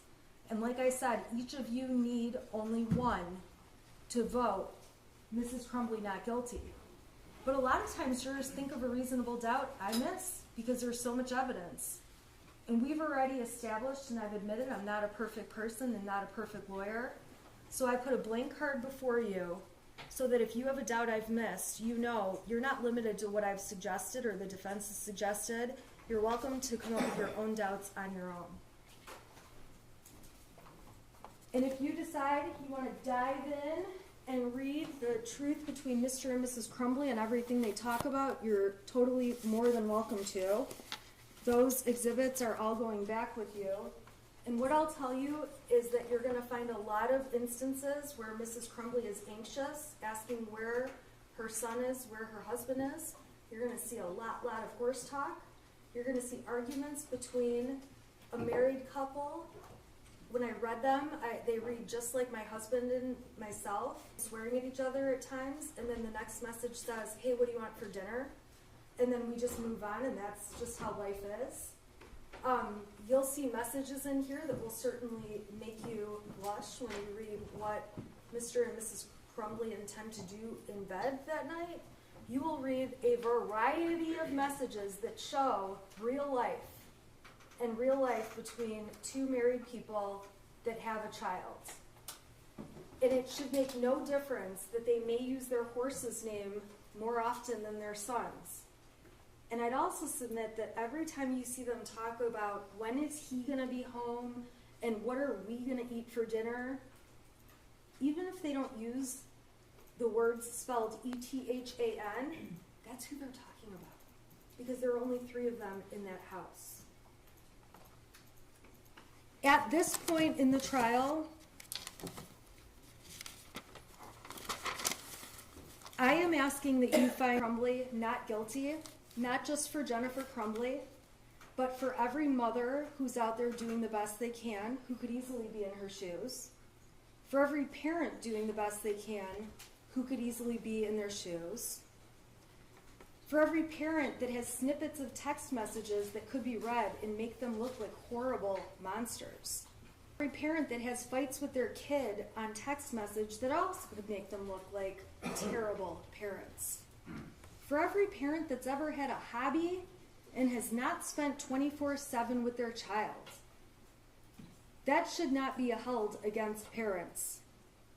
For any parent that's ever had an affair or spent time communicating on an affair, that says nothing about how much you care about your child or your expectation of whether or not they would commit a school shooting. Most people who have affairs would still not expect their child would do this. I do wish more than anything this case could bring justice to the victims of the shooting, the victims of the terrorism that took place that day, and the victims of their families.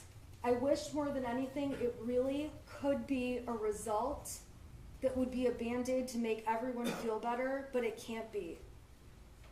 First of all, it brings back nothing for the people who have lost. It certainly doesn't bring back any lives.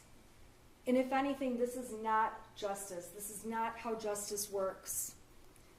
This case does nothing for the people who have already lost everything. Many of the people sitting in this courtroom. And it does nothing to bring back the tragedy that unfolded on November 30th.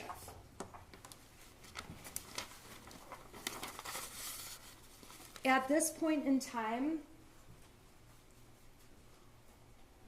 the prosecution cannot prove that Mrs. Crumbley avoided exercising ordinary care that would have saved lives.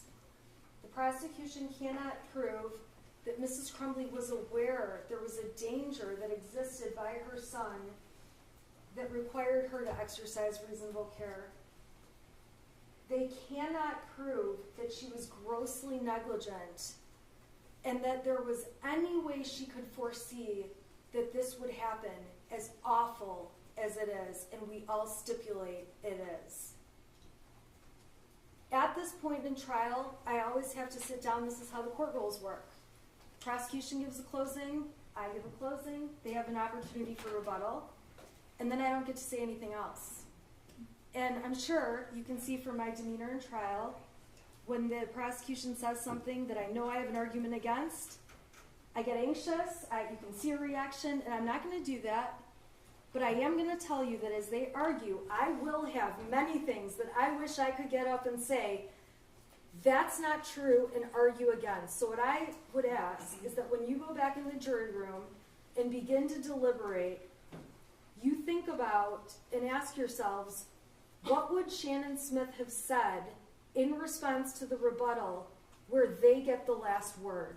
I would just ask that you consider that in your deliberations, because I guarantee you I'll have a very hard time sitting here knowing that the prosecution gets the last word when I know the defense would disagree with it. And I am asking each of you to vote that Mrs. Crumbley is not guilty, because she is not guilty, and because a not guilty verdict is the only fair and just result in this case. Thank you. You vote? Yes. Briefly. We do get the last word. I get the last word. The people do. Because it's our burden. And that's why we get the last word. And it's a burden I embrace. It's the burden to prove beyond a reasonable doubt that Jennifer Crumbley is guilty of involuntary manslaughter. It's not a burden that I have to prove every single fact about the case beyond a reasonable doubt. That's not the law. That's what she told you the law was. It's not the law.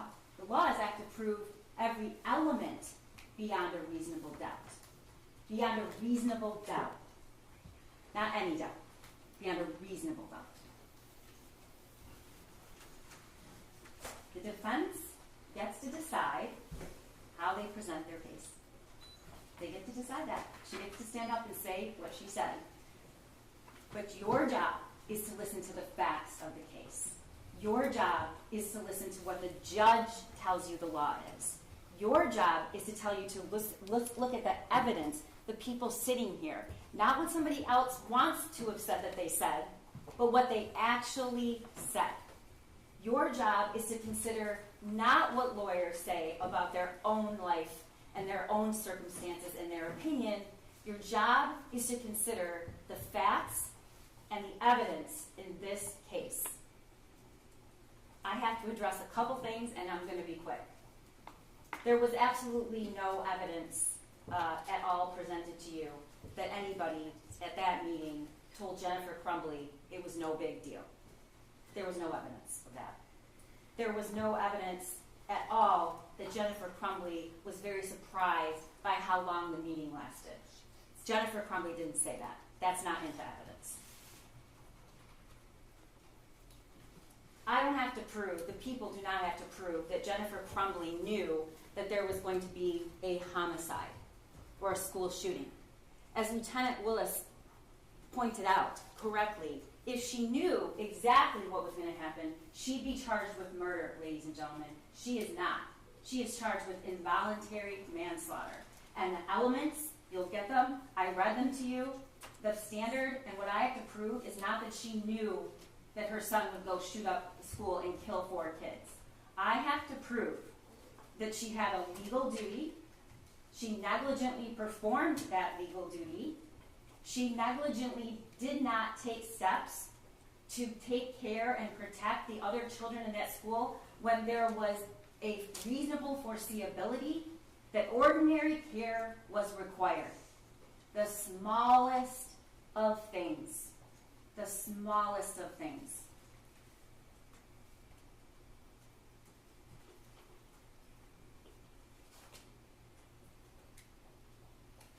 I apologize to the law enforcement in this room and any listening that I have to stand here and to defend their integrity. But I do. Because if you believe that Special Agent Brandon and Lieutenant Willis and the other law enforcement that took the stand Your here, Honor, objection. including What objection? I'm objecting because I'm allowed to argue based on what's in evidence, and Miss McDonald is trying to make me sound like I've done something wrong. And I didn't. My argument was proper. she's arguing. It's my rebuttal. Yeah, and overruled, you commented on the statements of the police officers, you argued about the statements of the police officers, she gets to argue about the statements. The exact quote was, they probably did that to all the witnesses in the case. If you believe that, then you believe that the sheriff's office, Lieutenant Willis, Special Agent Brandon, the ATF, the federal marshals, the Detroit Police Department, anyone who the evidence tech, they were all in some sort of conspiracy. That's what you have to believe, and I know that that's not what you're going to find. Look at the evidence, apply the law, and decide what the truth is.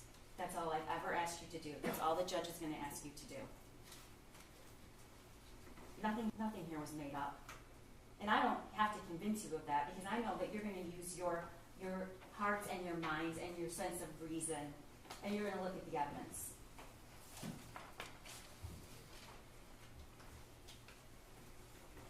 The first statement Jennifer Crumbley makes about this gun, her son's gun, was at the substation after the shooting, and this is what she said. It was hidden. That's what she said.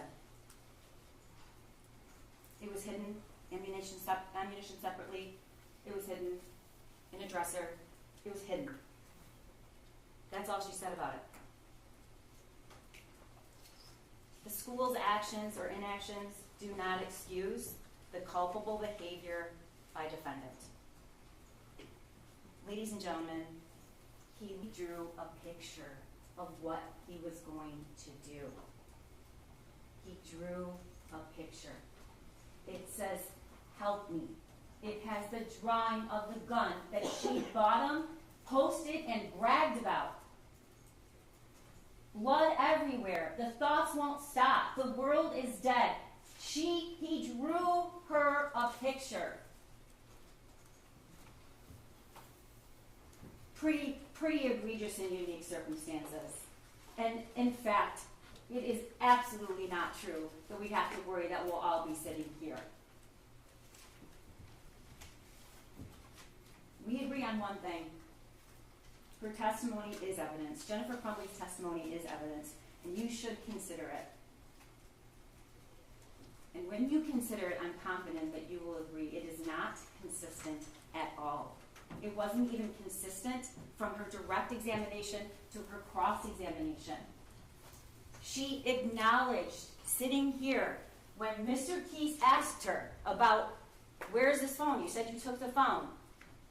You heard what she said. We took his gun away. We took his gun away. I don't have to prove flight beyond a reasonable doubt. I already told you that. You can infer consciousness of mind. And what does that mean? You run, you delete text messages, and you lie because you know she knew she did something wrong. The question about why Jennifer Crumbley didn't take one of these small actions to find out where the gun is. It looms large in this courtroom. There is no one it looms larger for than the victims and the family members of those kids who were killed on that day. We don't have to prove why. But remember what she said. I wouldn't change a thing. Just hours ago, she said, I wouldn't change a thing.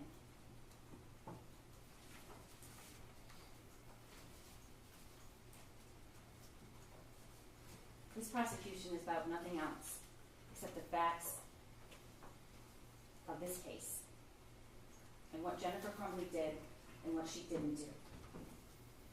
If only I could look at the faces of these parents who are dealing with unspeakable darkness and grief.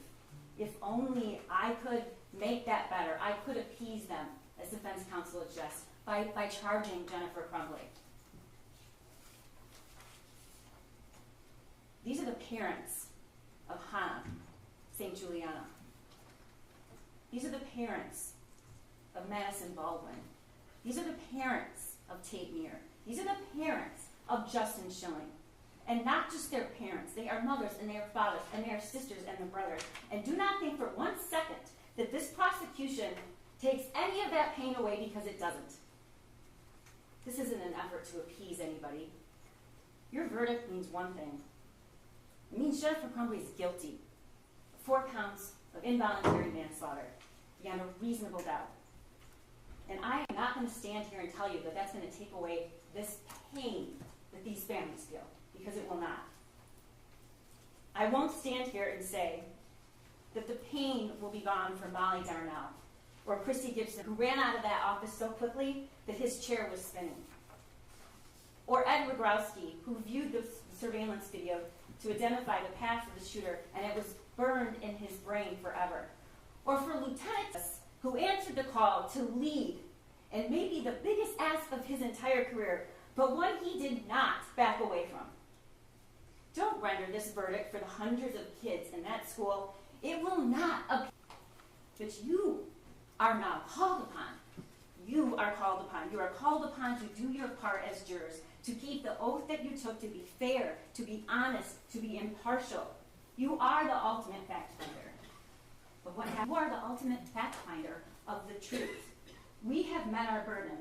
We have proven beyond a reasonable doubt that Jennifer Crumbley is guilty of 4 counts of involuntary manslaughter for failing to exercise ordinary care when the smallest, tragically simple thing could have saved Hannah.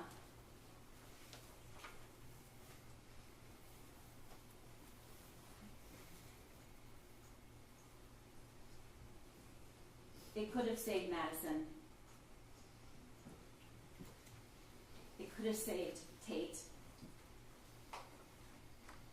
And it could have saved Justin.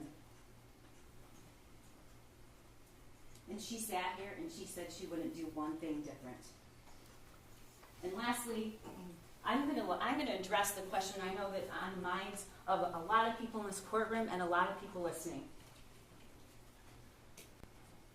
I'm going to say what I know they're all asking and they want to say. When she took the stand and she testified about her own loss, and she was asked the question, "You lost everything?" She said yes. She hasn't lost everything, ladies and gentlemen. Her son is still alive.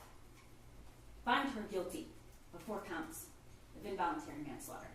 Thank you. Thank you. I have to have you come back Monday. But you know that, right? You knew that before I said it. You guys have been so terrific. You've been on time. I have not heard, I still have 5 alternates, right? Because no one, as far as I know, has violated any rule, has read a newspaper, has posted anything on Facebook, has talked to anyone who talked to someone else who repeated it to the court. We appreciate that. You know how hard it is. I'm gonna ask you to come back Monday. But I want to instruct you that during the trial, do not read, listen to, or watch any news reports about the case. Under the law, the evidence you consider to decide the case must meet certain standards. For example, witnesses must swear to tell the truth. The lawyers must be able to cross-examine them. Because news reports do not have to meet these standards, they could give you incorrect or misleading information that might unfairly favor one side. So to be fair to both sides, you must follow this instruction. Do not go on social media. Do not post on Facebook. Do not read Facebook. Do not do research. Do not discuss the case with anyone. I'm going to ask you to come back on Monday. You'll all come into the courtroom. Can you come back at 9 o'clock on Monday? I'm going to give you instructions. After I give you the instructions, 5 of you will be drawn by lot, but you will still be sequestered in a separate jury room, so you'll still be required to be here. All right, do you have any questions about the schedule? Did you all order lunch for Monday? All right. No questions about the schedule. We have come this far. Please follow my instructions. It's very important to both sides. We appreciate you. Have a good weekend and stay healthy.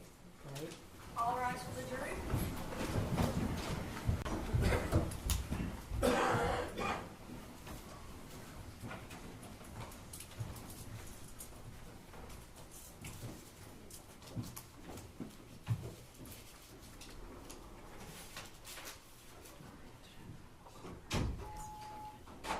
I'm going to let the jury go, okay? You can be seated.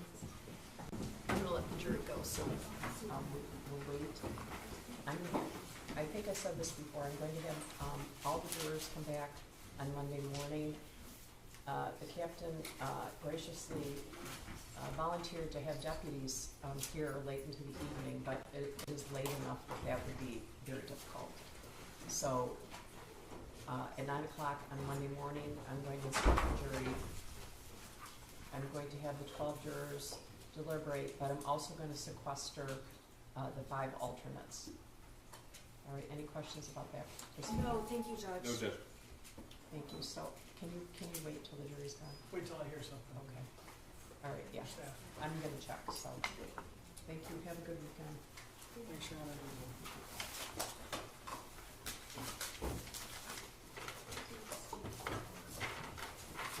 All rise, please.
Okay, you are watching Jennifer Crumbley getting ready to leave the courtroom.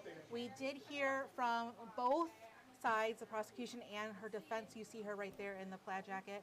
In closing arguments of Jennifer Crumbley's trial, she is being charged with 4 counts of involuntary manslaughter for her son's role as the shooter in the Oxford High School shooting. We have Erin Bowling working on this all day long. She's actually running around the newsroom right now talking about what is going on with this case. As you can hear, it is a very loud newsroom behind me right now. So we're working on this. We're going to have more coming up on News 10 at 5 p.m. So I invite you to watch on air, online. You can even just go to WILX.com and click the live stream page, and it is the top channel you're going to want to click on. And that's going to be where you find our newscast.